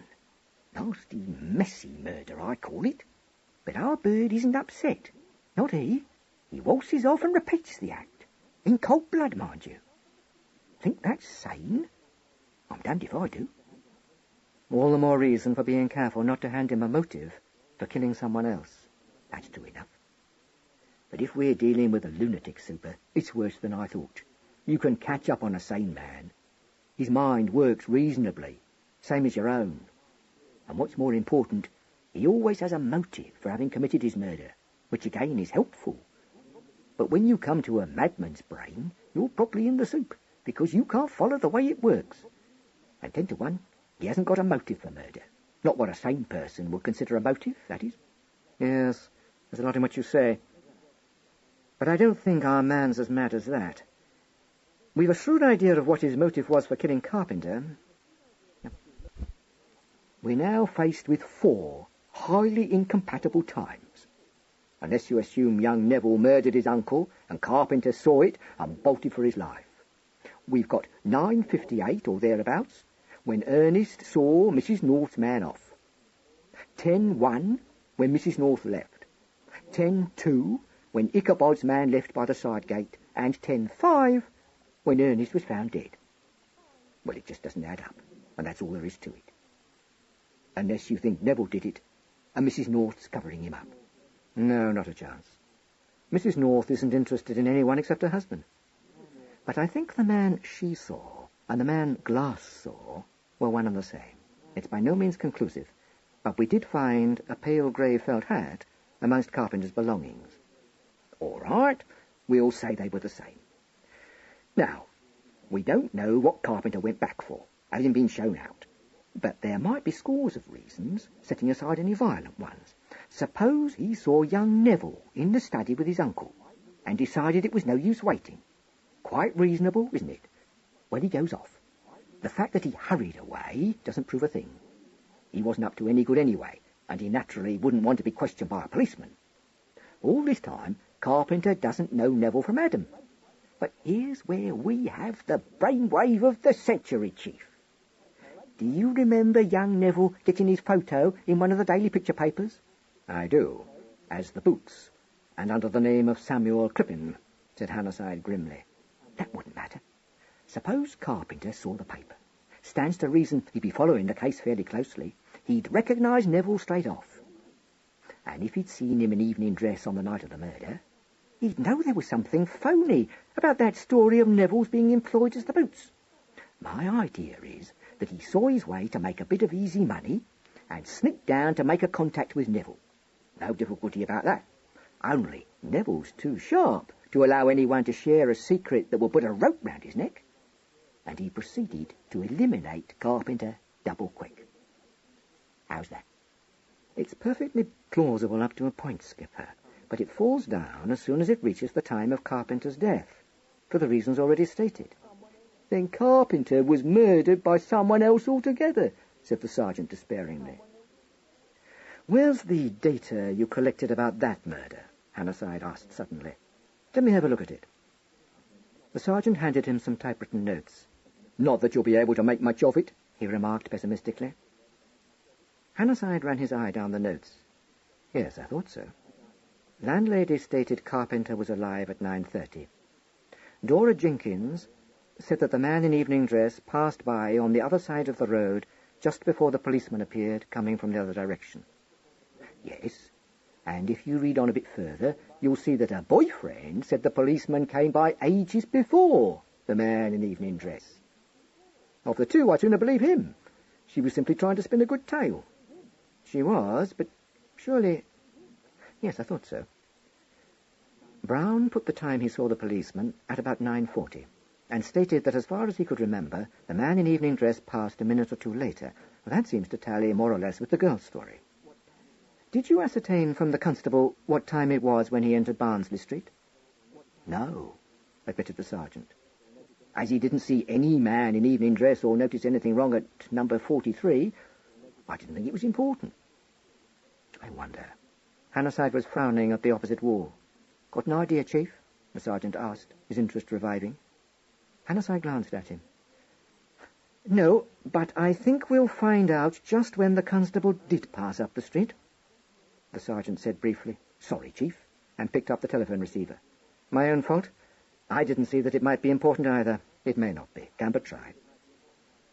While the sergeant waited to be connected with the Glassmere Road police station, Hannahside sat reading the notes on both cases, his brows knit.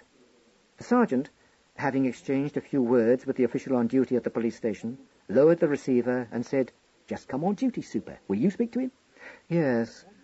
Tell them to bring him to the phone, said Hannahside absently. The sergeant relayed this message, and while Constable Mather was being summoned, sat watching his superior with a puzzled but alert expression on his face. A voice speaking in his ear distracted his attention. Hello, is that Mather? Hold on. Detective Superintendent Hannahside wants a word with you. Here you are, Chief. Hannahside took the instrument from him. Hello. This is with reference to last night, Mather. I want you to clear up a point which seems to have been left in the air. Yes, sir, said P.C. Mather dutifully. Do you remember at what hour you reached Barnsley Street on your beat? There was a slight pause. Then the constable said rather anxiously, I don't know to the minute, sir. No, never mind that. As near as possible, please. Well, sir, when I passed the post office in Glassmere Road, the clock there said 9:10, so by my reckoning it would be just about 9:15, when I got to Barnsley Street. What? Hannahside said. Did you say 9:15? Yes, sir. But I wouldn't want to mislead you. It might have been a minute or so more or less. Are you quite certain that it wasn't after 9:30? Yes, sir, quite. It wouldn't take me all that time to get to Barnsley Street from the post office. There's another thing too, sir. Brown, the man with the coffee stall, hadn't taken up his pitch when I passed. But Brown stated when questioned that he'd seen you shortly after he arrived at 9:30. Said he saw me last night? Repeated Mather. Yes, quite definitely. Well, sir, said Mather, in a voice of slowly kindling suspicion, I don't know what little game he thinks he's playing, but if he says he saw me last night, he's made a mistake. If I may say what I think, sir. Yes, go on. Well, sir, I suppose for a matter of 6 or 7 days he has seen me, for I've been down Barnsley Street sometimes at one time and sometimes at another each evening, but always after 9:30. Only, as it so happens, I took Barnsley Street and Letchley Gardens early last night. It seems to me Brown was making that up, sir. Kind of banking on what he thought probably did happen, if I may say so. All right, thanks. That's all. Hannahside replaced the instrument on its rest and turned to find the sergeant regarding him with newly awakened interest. You needn't tell me, Super. I gathered it all right. Mather passed up the street at 9:15 and Brown never saw him at all. Well, well, well. Now we do look like getting somewhere, don't we? What you might call opening up a new avenue. Who is Mr. Brown? And what has he got to do with the case? Come to think of it, he did answer me remarkably pat. But what he's playing at, unless he killed Carpenter, I don't see. Alfred Carpenter, said Hannahside, disregarding these remarks. What's his address? I want the name of that travelling company Carpenter joined. Back on to Angela, said the sergeant, handing over Alfred Carpenter's deposition. She wasn't one of the members of the company, if that's what you're thinking. No, I'm not thinking that. What I want is a list of the towns visited by that company. Holy Moses, you're never going to comb the Midlands for a girl whose name you don't even know. Hannahside looked up, a sudden twinkle in his deep-set eyes. No, I'm not as insane as that. Quite. The sergeant said suspiciously. What do you mean by that, Chief? Pulling my leg? No, and if the notion that has occurred to me turns out to be as far-fetched as I fear it is, I'm not going to give you a chance to pull mine either, replied Hannahside. Yes, I see Alfred Carpenter's on the telephone. Get his house, will you? And ask if he knows the name of that company, or failing that, a possible agent's name. He ought to be home by now. The sergeant shook his head in a somewhat dubious manner, but once more picked up the telephone. After a few minutes, he was able to inform his superior that Mr. Carpenter, denying all knowledge of the companies his brother had toured with, did seem to remember hearing him speak of an agent. It might have been Johnson, or Jackson, or even Jamison, said the sergeant sarcastically. Anyway, he feels sure the name began with a J. Isn't that nice?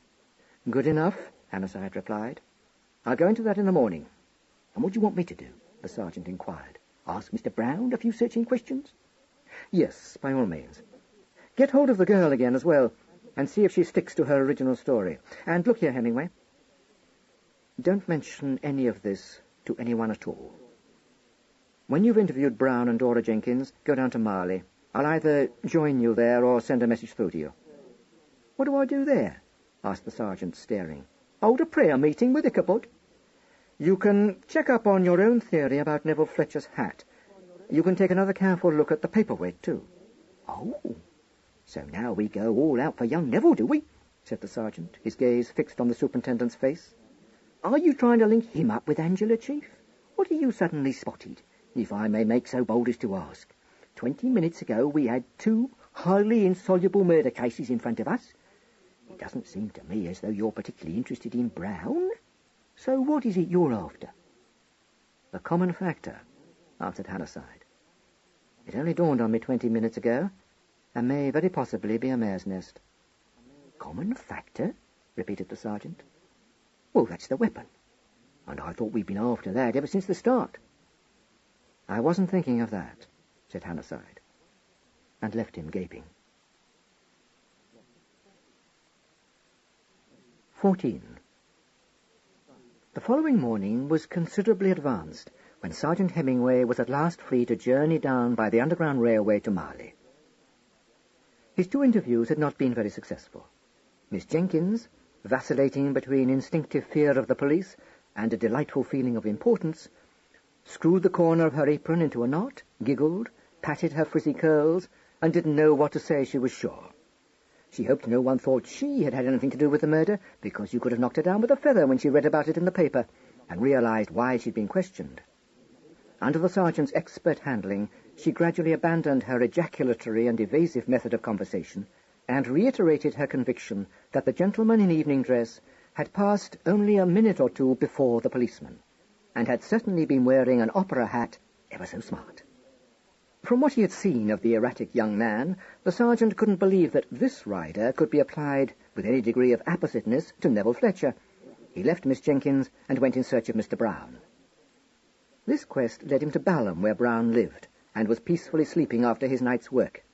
His wife, alarmed, like Miss Jenkins, by the sight of the sergeant's official card, volunteered to go and waken him at once, and in due course Mr. Brown came downstairs, bleary-eyed and morose. He looked the sergeant over with acute dislike, and demanded to know why a man was never allowed to have his sleep out in peace. The sergeant, who felt a certain amount of sympathy for him, disregarded this question and propounded a counter one. But Mr. Brown replied testily that if the police thought they could wake a working man up just to ask him what he'd already told them, they were wrong. What he had said, he was prepared to stand by. Confronted with P.C. Mather's own statement, he stared, yawned, shrugged, and said, "All right, have it your own way. It's all the same to me." "So you didn't see the constable, eh?" said the sergeant. "No," retorted Mr. Brown. "The street's haunted. What I saw was a ghost." "Don't try and get funny with me, my lad," the sergeant warned him. "What were you doing at 9:40? "Cutting sandwiches. What else would I be doing?" "That's for you to say. Ever met a chap called Charlie Carpenter?" Mr. Brown, recognizing the name, turned a dark beetroot colour and invited the sergeant to get out before he was put out. Rebuked, he defied the whole of Scotland Yard to prove he had ever laid eyes on Carpenter, or had left his coffee stall for as much as a minute the whole evening. There was little more to be elicited from him. The sergeant presently departed and made his way down to Marley. Finding Glass awaiting his orders at the police station, he said somewhat snappishly that he wondered he could find nothing better to do than hang about looking like something out of a bad dream. Glass replied stiffly, "He that uttereth slander is a fool. I have held myself in readiness to do the bidding of those set over me. Wherein have I erred?" "Oh, all right, let it go," said the exasperated sergeant. "You haven't erred." "I thank you. I see that your spirit is troubled and ill at ease. Are you no nearer the end of your labour on this case?" "No, I'm not. It's a mess," said the sergeant. "When I've had my lunch, I'm going up to make a few inquiries about Master Neville's doings. He's about the only candidate for the central role we got left. I don't say it was easy when North was a hot favourite, but what I do say is that it's a lot worse now he's out of it. When I think of the way he and that silly wife of his have been playing us up, I'd as soon arrest him for the murders as not." "They have told lies, and it is true that lying lips are an abomination to the Lord. But it is also written that love covereth all sins." The sergeant was quite surprised. "Whatever's come over you?" he demanded. "You better be careful. If you go on like that, you'll find yourself growing into a human being." "I, too, am troubled and sore broken. But if you go to seek out that froward young man, Nero Fletcher, you will waste your time. He's a scorner, caring for nothing, neither persons nor worldly goods. Why, then, should he slay a man?" "There's a lot in what you say," agreed the sergeant. "But all the same, his latest story will bear sifting. You go and get your dinner. I shan't be wanting you up at Greystones." An hour later he presented himself at the back door of Greystones, and after an exchange of compliments with Mrs. Simmons, a plump lady who begged him to get along, retired with her somewhat disapproving husband into the butler's pantry. "Tell me this now," he said. "How many hats has young Fletcher got?" "I beg pardon?" said Simmons blankly. The sergeant repeated his question. "I regret to say, Sergeant, that Mr. Neville possesses only one hat. Is that so? And not much of a hat either, from the look on your face. It is shabbier than one cares to see upon a gentleman's head, said Simmons, but added rather hastily, For man looketh on the outward appearance, but the Lord looketh on the heart. Here, said the sergeant dangerously, you can drop that right away. I hear quite enough of that sort of talk from your friend Glass. Let's stick to hats. I suppose your late master had any number of them? Mr. Fletcher was always very well dressed. What's been done with his hats? Packed up? Or given away or something? No, replied Simmons, staring. They're in his dressing room. Under lock and key? No, indeed. There is no need to lock things up in this house, Sergeant. All right, said the sergeant. Just take me along to the billiard room, will you? The butler looked a little mystified, but raised no objection, merely opening the pantry door for the sergeant to pass through into the passage. A writing table, set in one of the windows in the billiard room, bore upon it a leather blotter, a cut-glass inkstand, and a bronze paperweight, surmounted by the nude figure of a woman. The sergeant had seen the paperweight before, but he picked it up now and inspected it with more interest than he had displayed when Nero Fletcher had first handed it to him. The butler coughed. Mr. Neville will have his joke, Sergeant. Oh, so you heard about that joke, did you? Yes, Sergeant. Very remiss of Mr. Neville. He is a light-hearted gentleman, I'm afraid. The sergeant grunted and began to coax the paperweight into his pocket. He was interrupted in his somewhat difficult task by a soft, slurred voice from the window which said, But you mustn't play with that, you know. Now they'll find nothing but your fingerprints on it, and that might turn out to be very awkward for you. The sergeant jumped, and turned to find Nero Fletcher lounging outside one of the open windows, and regarding him with the smile he so much disliked. Oh, said the sergeant, so it's you, is it, sir? Neville stepped over the low window-sill into the room. Oh, didn't you want it to be? Are you looking for incriminating evidence?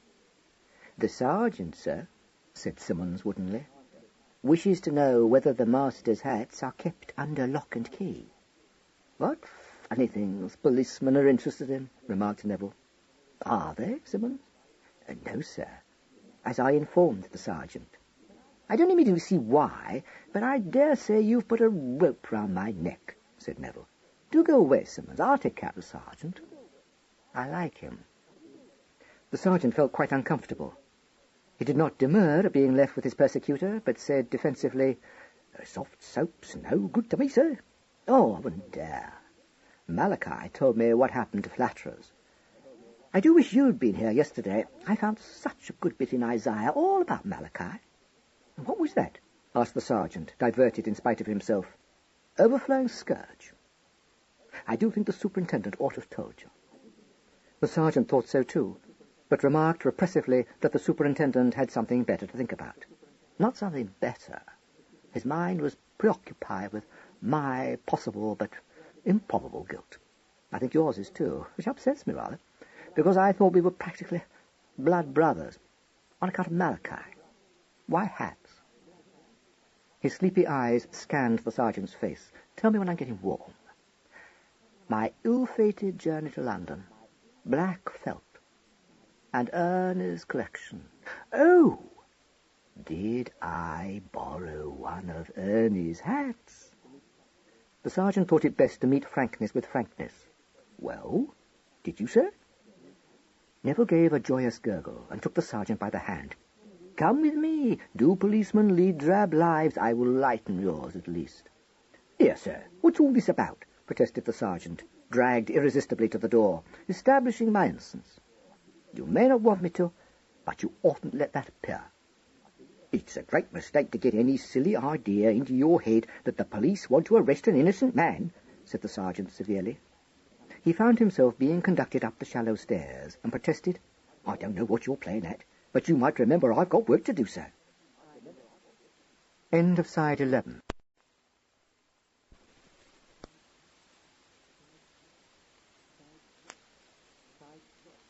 Side 12. Neville opened the door into an apartment furnished in heavy mahogany. My uncle's dressing room. not so far haunted, so don't be frightened. To my way of thinking, said the sergeant, the things you say aren't decent. Neville opened a large wardrobe, disclosing a view of a shelf of hats ranged neatly in a line. Very often not, he agreed. These are my uncle's hats. Theoretically, do you feel that private possession is all wrong? What sort of hat was I wearing? According to you, sir, you were wearing a black felt.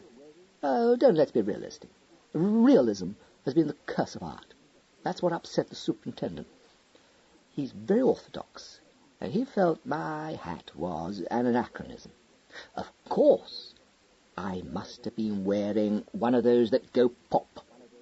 Irresistible to children and other creatures of simple intellect, but too reminiscent of patent cigarette boxes and other vulgarities.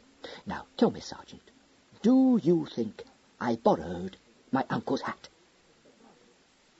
The sergeant, gazing at the spectacle of Mr. Nero Fletcher in an opera hat quite 3 sizes too small for him, fought with himself for a moment and replied in choked accents, "No, sir, I'm bound to say I do not. You'd have to have a nerve to go about in that." "Yes, that's what I thought," said Neville. "I like comedy, but not farce. I can see by your disgruntled expression that the hat lets me out.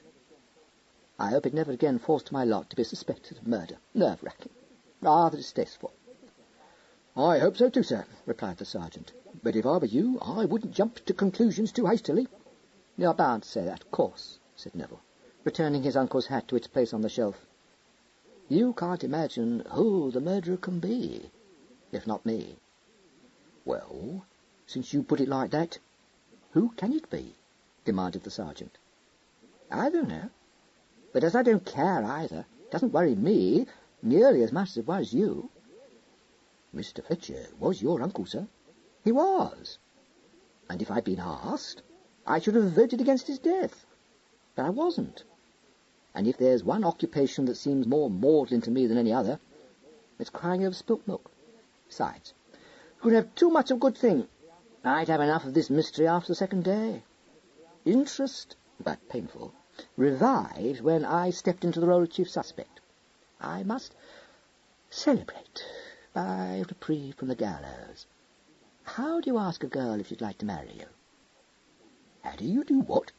repeated the sergeant, faint but pursuing. "Don't you know? I made sure you would."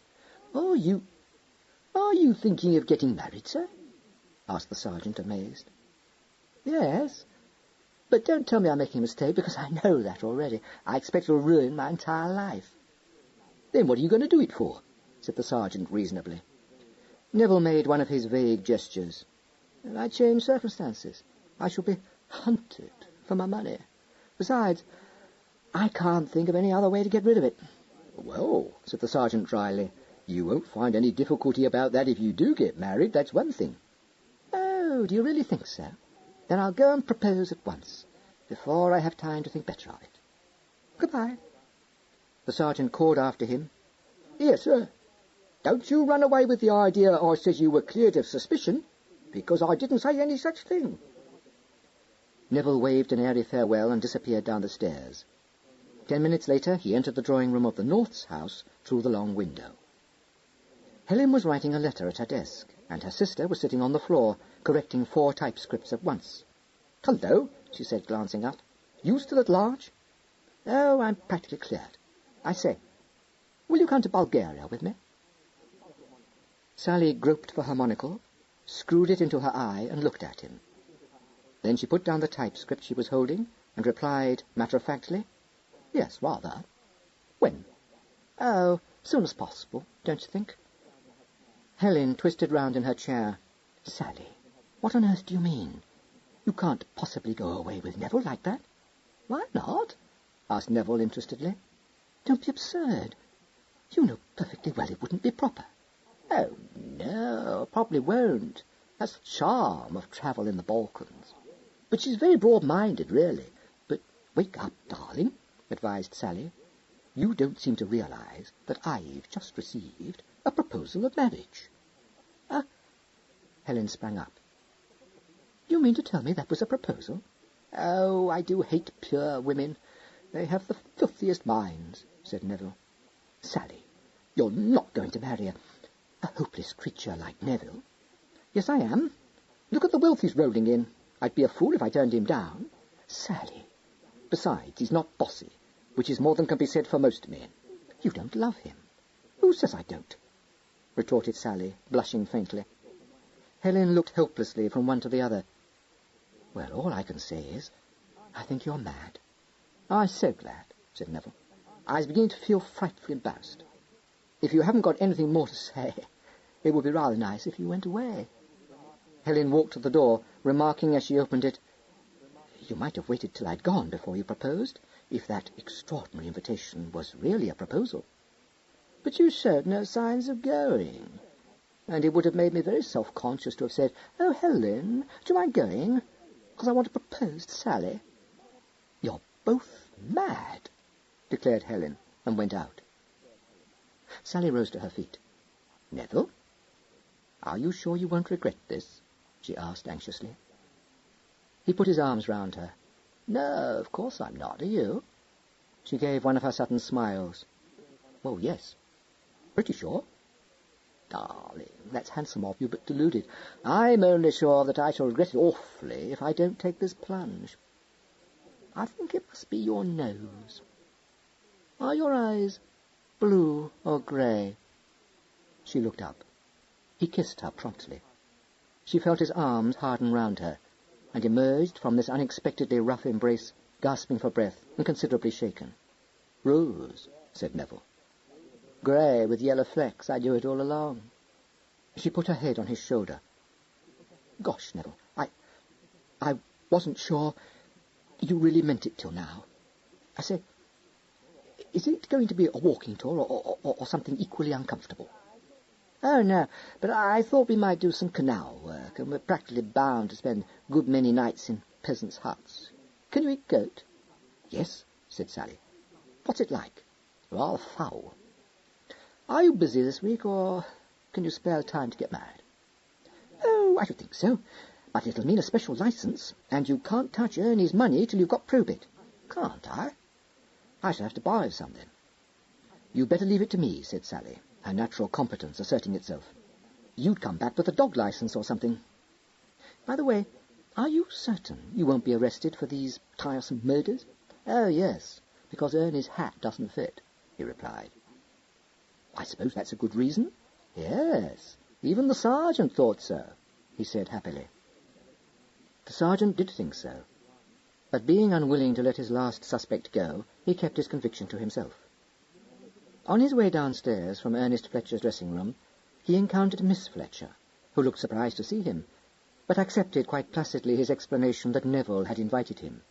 She said vaguely, "Dear boy, so thoughtless, but men very often are, aren't they? I hope you don't think he had anything to do with this dreadful tragedy, because I'm sure he would never do anything really wicked. One always knows, doesn't one?" The sergeant made a non-committal sound. "Yes, exactly," said Miss Fletcher. "Now, what can have become of Neville? He ought not to have left you alone upstairs. Not that I mean... because, of course, that would be absurd." "Well, madam," said the sergeant, "I don't know whether I'm supposed to mention it, but I fancy Mr. Fletcher has gone off to get engaged to be married." "Oh, I'm so glad," she said, a beaming smile sweeping over her face. "I feel he ought to be married, don't you?" "Well, I'm bound to say it looks to me as though he needs someone to keep him in order," replied the sergeant. "You're so sensible," she told him. "But how remiss of me. Would you care for some tea? Such a dusty walk from the police station." He declined the offer, and succeeded bit by bit in escaping from her. He walked back to the police station in a mood of profound gloom, which was not alleviated on his arrival there by the sight of Constable Glass still awaiting his pleasure. He went into a small private office, and once more spread his notes on the case before him, and cudgelled his brain over them. Glass, following him, closed the door, and regarded him in a melancholy fashion, saying presently, "Fret not thyself because of evildoers. They shall soon be cut down like the grass, and wither as the green herb." "A fat lot of withering they'll do if I don't fret over them," said the sergeant crossly. Thou shalt grope at noonday, as the blind gropeth in the darkness. I wish you'd shut up, snapped the sergeant, exasperated by the truth of this observation. The cold blue eyes flashed. I am full of the fury of the Lord, announced Glass. I am weary of holding in. I haven't noticed you doing much holding in so far, my lad. You go and spout your recitation somewhere else. If I have to see much more of you, I'll end up a downright atheist. I will not go. I have communed with my own soul. There is a way which seemeth right to a man, but the end thereof are the ways of death. The sergeant turned over a page of his typescript. Well, there's no need to get worked up about it, he said. If you take sin as hard as all that, you'll never do for a policeman. And if you're going to stay here, for goodness sake sit down, and don't stand there staring at me. Glass moved to a chair, but still kept his stern gaze upon the sergeant's face. What said Nero Fletcher? He asked. He talked me nearly as silly as you do. He is not the man. Well, if he isn't, he may have a bit of a job proving it, that's all I can say, retorted the sergeant. Hat or no hat, he was in London the night Carpenter was done in, and he was the only one of the whole boiling who had motive and opportunity to kill the late Ernest. I grant you he isn't the sort you'd expect to go around murdering people, but you've got to remember he's no fool, and he's very likely taking us all in. I don't know whether he did in Carpenter, but the more I look at the evidence, the more I'm convinced he's the one man who could have done his uncle in. Yet he is not arrested? No, he's not. But it's my belief that when the superintendent thinks it over, he will be. The superintendent is a just man according to his lights. Where is he? I don't know. He'll be down here soon, I dare say. There shall be no more persecution of those that are innocent. My soul is tossed with a tempest, but it is written, yea, and in letters of fire, Whoso sheddeth a man's blood, by man shall his blood be shed. That's the idea, agreed the sergeant. But as for persecuting the innocent... Forsake the foolish and live. Glass interrupted, a grim, mirthless smile twisting his lips. Woe to them that are wise in their own eyes. Know that judgments are prepared for scorners, and stripes for the back of fools. All right, said the sergeant, nettled. If you're so clever, perhaps you know who really is the murderer. Glass's eyes stared into his, queerly glowing. I alone know who is the murderer. The sergeant blinked at him. Neither he nor Glass had noticed the opening of the door. Hannahside's quiet voice made them both jump. No, Glass. Not you alone, he said.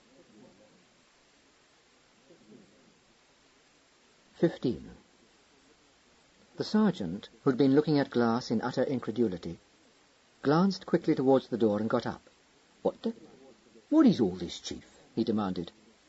Glass turned his head, regarding Hannahside somberly. Is the truth known then to you? He asked. If it be so, I am content. For my soul is weary of my life. I am as Job. My days are swifter than a post. They flee away. They see no good. Good Lord, he's mad, exclaimed the sergeant. Glass smiled contemptuously. The foolishness of fools is folly. I am not mad. To me belongeth vengeance and recompense. I tell you, the wicked shall be turned into hell. Yes, all right, said the sergeant, keeping a wary eye on him. Don't let's have a song and dance about it. That'll do, Hemingway, said Hannahside. You were wrong, Glass.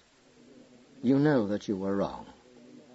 Though hand join in hand, the wicked shall not be unpunished. No, but it was not for you to punish. Glass gave a sigh like a groan. I know not. Yet the thoughts of the righteous are right. I was filled with the fury of the Lord. The sergeant grasped the edge of the desk for support. Holy Moses! You're not going to tell me Ichabod did it? He gasped. Yes. Glass killed both Fletcher and Carpenter, replied Hannahside. Glass looked at him with a kind of impersonal interest. Do you know all, then? Not all, no. Was Angela Angel your sister? Glass stiffened and said in a hard voice, "I had a sister once who was named Rachel, but she is dead, yea, and to the godly, dead long before her sinful spirit left her body. I will not speak of her. But to him who led her into evil, and to him who caused her to slay herself, I will be as a glittering sword that shall devour flesh." "Oh, my God," muttered the sergeant. The blazing eyes swept his face. "Who are you to call upon God, who mock at righteousness? Take up that pencil and write what I shall tell you, that all may be in order. Do you think I fear you? I do not, nor all the might of man's law. I have chosen the way of truth." The sergeant sank back into his chair and picked up the pencil. "All right," he said somewhat thickly. "Go on." Glass addressed Hannahside. "Is it not enough that I say it was by my hand that these men died?" "No. You know that's not enough. You must tell the whole truth." Hannahside scanned the constable's face and added, "I don't think your sister's name need be made public, Glass, but I must know all the facts. She met Carpenter when he was touring the Midlands and played for a week at Leicester, didn't she?" "It is so. He seduced her with fair words and a liar's tongue, but she was a wanton at heart. She went willingly with that man of Belial, giving herself to a life of sin. From that day she was as one dead to us, her own people. Even her name shall be forgotten, for it is written that the wicked shall be silent in darkness. When she slew herself, I rejoiced, for the flesh is weak, and the thought of her, yea, and of her image, was as a sharp thorn." "Yes," said Hannahside gently. "Did you know that Fletcher was the man she loved?" "No, I knew nothing. The Lord sent me to his place where he dwelt, and still I did not know." His hands clenched on his knees till the fingers whitened. "When I have met him, he has smiled upon me with his false lips, and has bidden me good evening, and I have answered him civilly." The sergeant gave an involuntary shiver. Hannahside said, "When did you discover the truth?" "Is it not plain to you?" "Upon the night that I killed him, when I told you that at 10:02 I saw the figure of a man coming from the side gate at Greystones. I lied." His lip curled scornfully. He said, "The simple believeth every word, but the prudent man looketh well to his going." "You were an officer of the law," Hannahside said sternly. "Your word was considered to be above suspicion." "It is so, and in that I acknowledge that I sinned. Yet what I did was laid upon me to do, for none other might wreak vengeance upon Ernest Fletcher. My sister took her own life, but I tell you, he was stained with her blood. Would the law have avenged her? He knew himself to be safe from the law, but me he did not know." "We won't argue about that," Hannahside said. "What happened on the evening of the 17th? "Not at 10:02, but some minutes earlier did I see Carpenter. At the corner of Maple Grove did I encounter him face to face." "Carpenter was the man Mrs. North saw?" "Yes. She was not lying when she told of his visit to Fletcher, for he recounted all to me, while my hand was still upon his throat." "What was his object in going to see Fletcher? Blackmail?" "Even so. He too had been in ignorance, but once, before he served his time, he saw Fletcher at that gilded den of iniquity where my sister displayed her limbs to all men's gaze in lewd dancing. And when he was released from prison and my sister was dead, there was none to tell him who her lover was, except only one girl who recalled to his memory the man he had once seen. He remembered, but he could not discover the man's name until he saw a portrait of him one day in a newspaper. Then, finding that Ernest Fletcher was rich in this world's goods, he planned in his evil brain to extort money from him by threats of scandal and exposure. To this end he came to Marley, not once, but several times, at first seeking to enter by the front door, but being repulsed by Joseph Simmons, who, when he would not state his business with Fletcher, shut the door upon him. It was for that reason that he entered by the side gate on the night of the 17th, but Fletcher laughed at him and mocked him for a fool and took him to the gate and drove him forth. He went away, not towards the Arden Road, but to Vale Avenue, and there I met him. He paused. Hannahside said, "You recognised him?" I recognised him, but he knew not me until my hand was at his throat, and I spake my name in his ear. I would have slain him then, so great was the just rage consuming me. But he gasped to me to stay my hand. For my sister's death lay not at his door. I would not heed, but in his terror he cried out, choking, that he could divulge the name of the guilty man. I hearkened to him, still holding him. I bade him tell me what he knew. He was afraid with the fear of death. He confessed everything, even his own evil designs.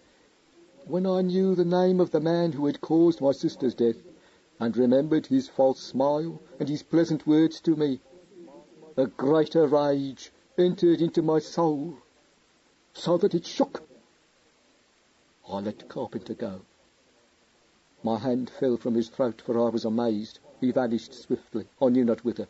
I cared nothing for him, for at that moment I knew what I must do. There was none to see. My mind, which had been set whirling, grew calm, yea, calm with the knowledge of righteousness. I went to that gate, and up the path to the open window that led into Fletcher's study. He sat at his desk, writing. When my shadow fell across the floor, he looked up. He was not afraid. He saw only an officer of the law before him. He was surprised, but even as he spoke to me, the smile was on his lips. Through a mist of red, I saw that smile, and I struck him with my truncheon, so that he died. The sergeant looked up from his shorthand notes. "Your truncheon? Oh, my lord." "The time?" Hannahside asked. When I looked at the clock, the hands stood at 7 minutes past 10. I thought what I should do, and it seemed to me that I saw my path clear before me. I picked up the telephone that stood upon the desk and reported the death to my sergeant.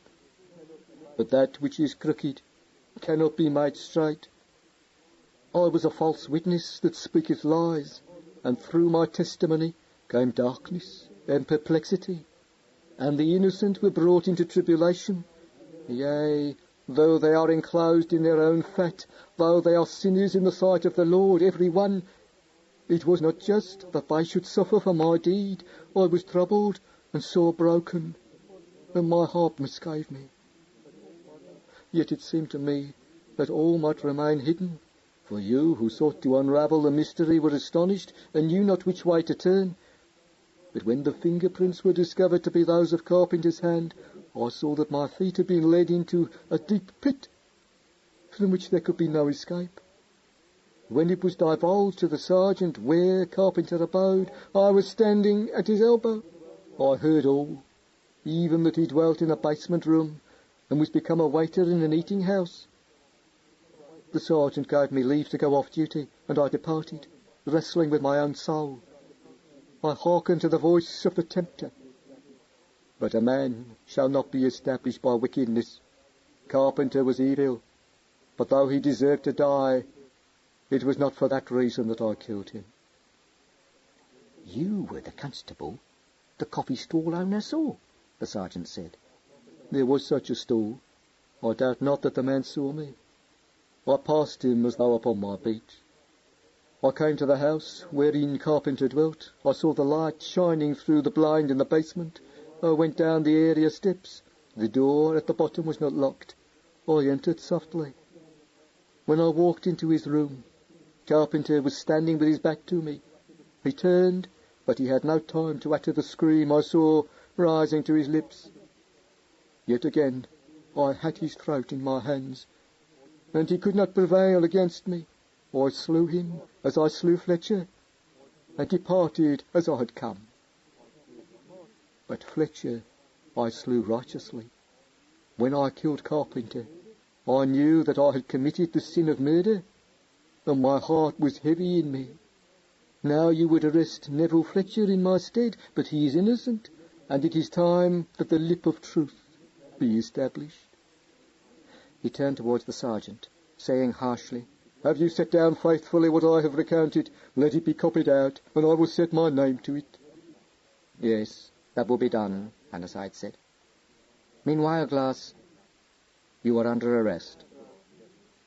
He stepped back a pace to the door and opened it. All right, Inspector. Do you think I fear you? Glass said, standing up. You are puny men both. I could slay you as I slew the others. I will not do it, for I have no quarrel with you, but set no handcuffs about my wrists. I will be free. A couple of men who had come in at Hannahside's call took him firmly by the arms. You come along quiet, Glass, said Sergeant Cross gruffly. Take it easy now. Sergeant Hemingway watched Glass go out between the two policemen, heard him begin to declaim from the Old Testament in a fanatical sing-song, and mopped his brow with his handkerchief, bereft for once of all power of speech. Mad, Hannahside said briefly. I thought he was verging on it. The sergeant found his voice. Mad? A raving, homicidal lunatic, and I've been trotting around with him as trusting as you please. My God, it gave me goose flesh just to sit there listening to him telling his story. Poor devil. Well, that's one way of looking at it, said the sergeant. What about the late Ernest and Charlie Carpenter? Seems to me they got a pretty raw deal. And all for what? Just because a silly bit of fluff, who was no better than she should be, ran off with one of them and was fool enough to kill herself because of the other. I don't see what you've got to pity Ichabod for. All that'll happen to him is that he'll be sent to Broadmoor and expense to everybody and have a high old time preaching death and destruction to the other loonies. And you call yourself a psychologist, said Hannahside. I call myself a flatfoot with a sense of justice, super, replied the sergeant firmly. When I think of the trouble we've been put to, and that maniac ticking us off right and left for being ungodly, well, I daren't let myself think of it for fear I'll go and burst a blood vessel. What was it first put you onto it? Constable Mather saying that Brown hadn't taken up his pitch when he passed up Barnsley Street. That, coupled with the conflicting evidence of the pair at the other end of the street, made me suddenly suspicious. The presence of a policeman on the occasions of both murders was the common factor I spoke of. But I admit it did seem to me in the wildest degree improbable, which is why I didn't tell you anything about it until I'd worked it out a bit more thoroughly. As soon as I began to think it over, all sorts of little points cropped up. For instance, there was the letter from Angela Angel, which we found in Carpenter's room. Do you remember the quotations from the Bible in it? Do you remember when we discovered Angela's photograph in Fletcher's drawer that Glass wouldn't look at it, but said something in rather an agitated way about her end being as bitter as wormwood? The more I thought about it, the more certain I felt that I'd hit on the solution. When I traced Carpenter's old agent this morning and got a list of the towns Carpenter visited on that tour his brother spoke of, all I did was to inquire of the police at each one whether a family of the name of Glass lived or had ever lived there. As soon as I discovered some Glasses living at Leicester, and heard from the local superintendent that there had been a girl attached to the family who had run off with an actor some years ago, I knew I was right onto it. All things considered, I thought it wisest to come straight down here and confront Glass with what I knew, before he took it into his head to murder you, he added, twinkling. Well, that was nice of you, Chief, said the sergeant, with exaggerated gratitude. And what about me getting myself disliked by Brown and wasting my time watching young Neville try on his uncle's hats? Sorry, but I didn't dare let Glass suspect I might be getting onto his trail. I must notify Nero Fletcher that the mystery is cleared up. You needn't bother, replied the sergeant. He's lost interest in it. Hannahside smiled, but said, all the same, he must be told what's happened. I wouldn't mind betting he'll think it's a funny story. He hasn't got any decency at all, let alone proper feelings. However, I won't deny he dealt with Ichabod better than any of us. You tell him I'm expecting a bit of wedding cake. Whose wedding cake? Not his own? Yes, said the sergeant. Unless that girl with the eyeglass has got more sense than I give her credit for. He was interrupted by the entrance into the room of the constable on duty, who announced that Mr. Nero Fletcher wanted to speak to him. Talk of the devil, exclaimed the sergeant. "Show him in," said Hannahside. "He's on the phone, sir." "All right, put the call through." The constable withdrew. Hannahside picked up the receiver and waited. In a few moments Neville's voice was wafted to him. "Is that Superintendent Hannahside? How lovely. Where can I buy a special license? Have you got any?"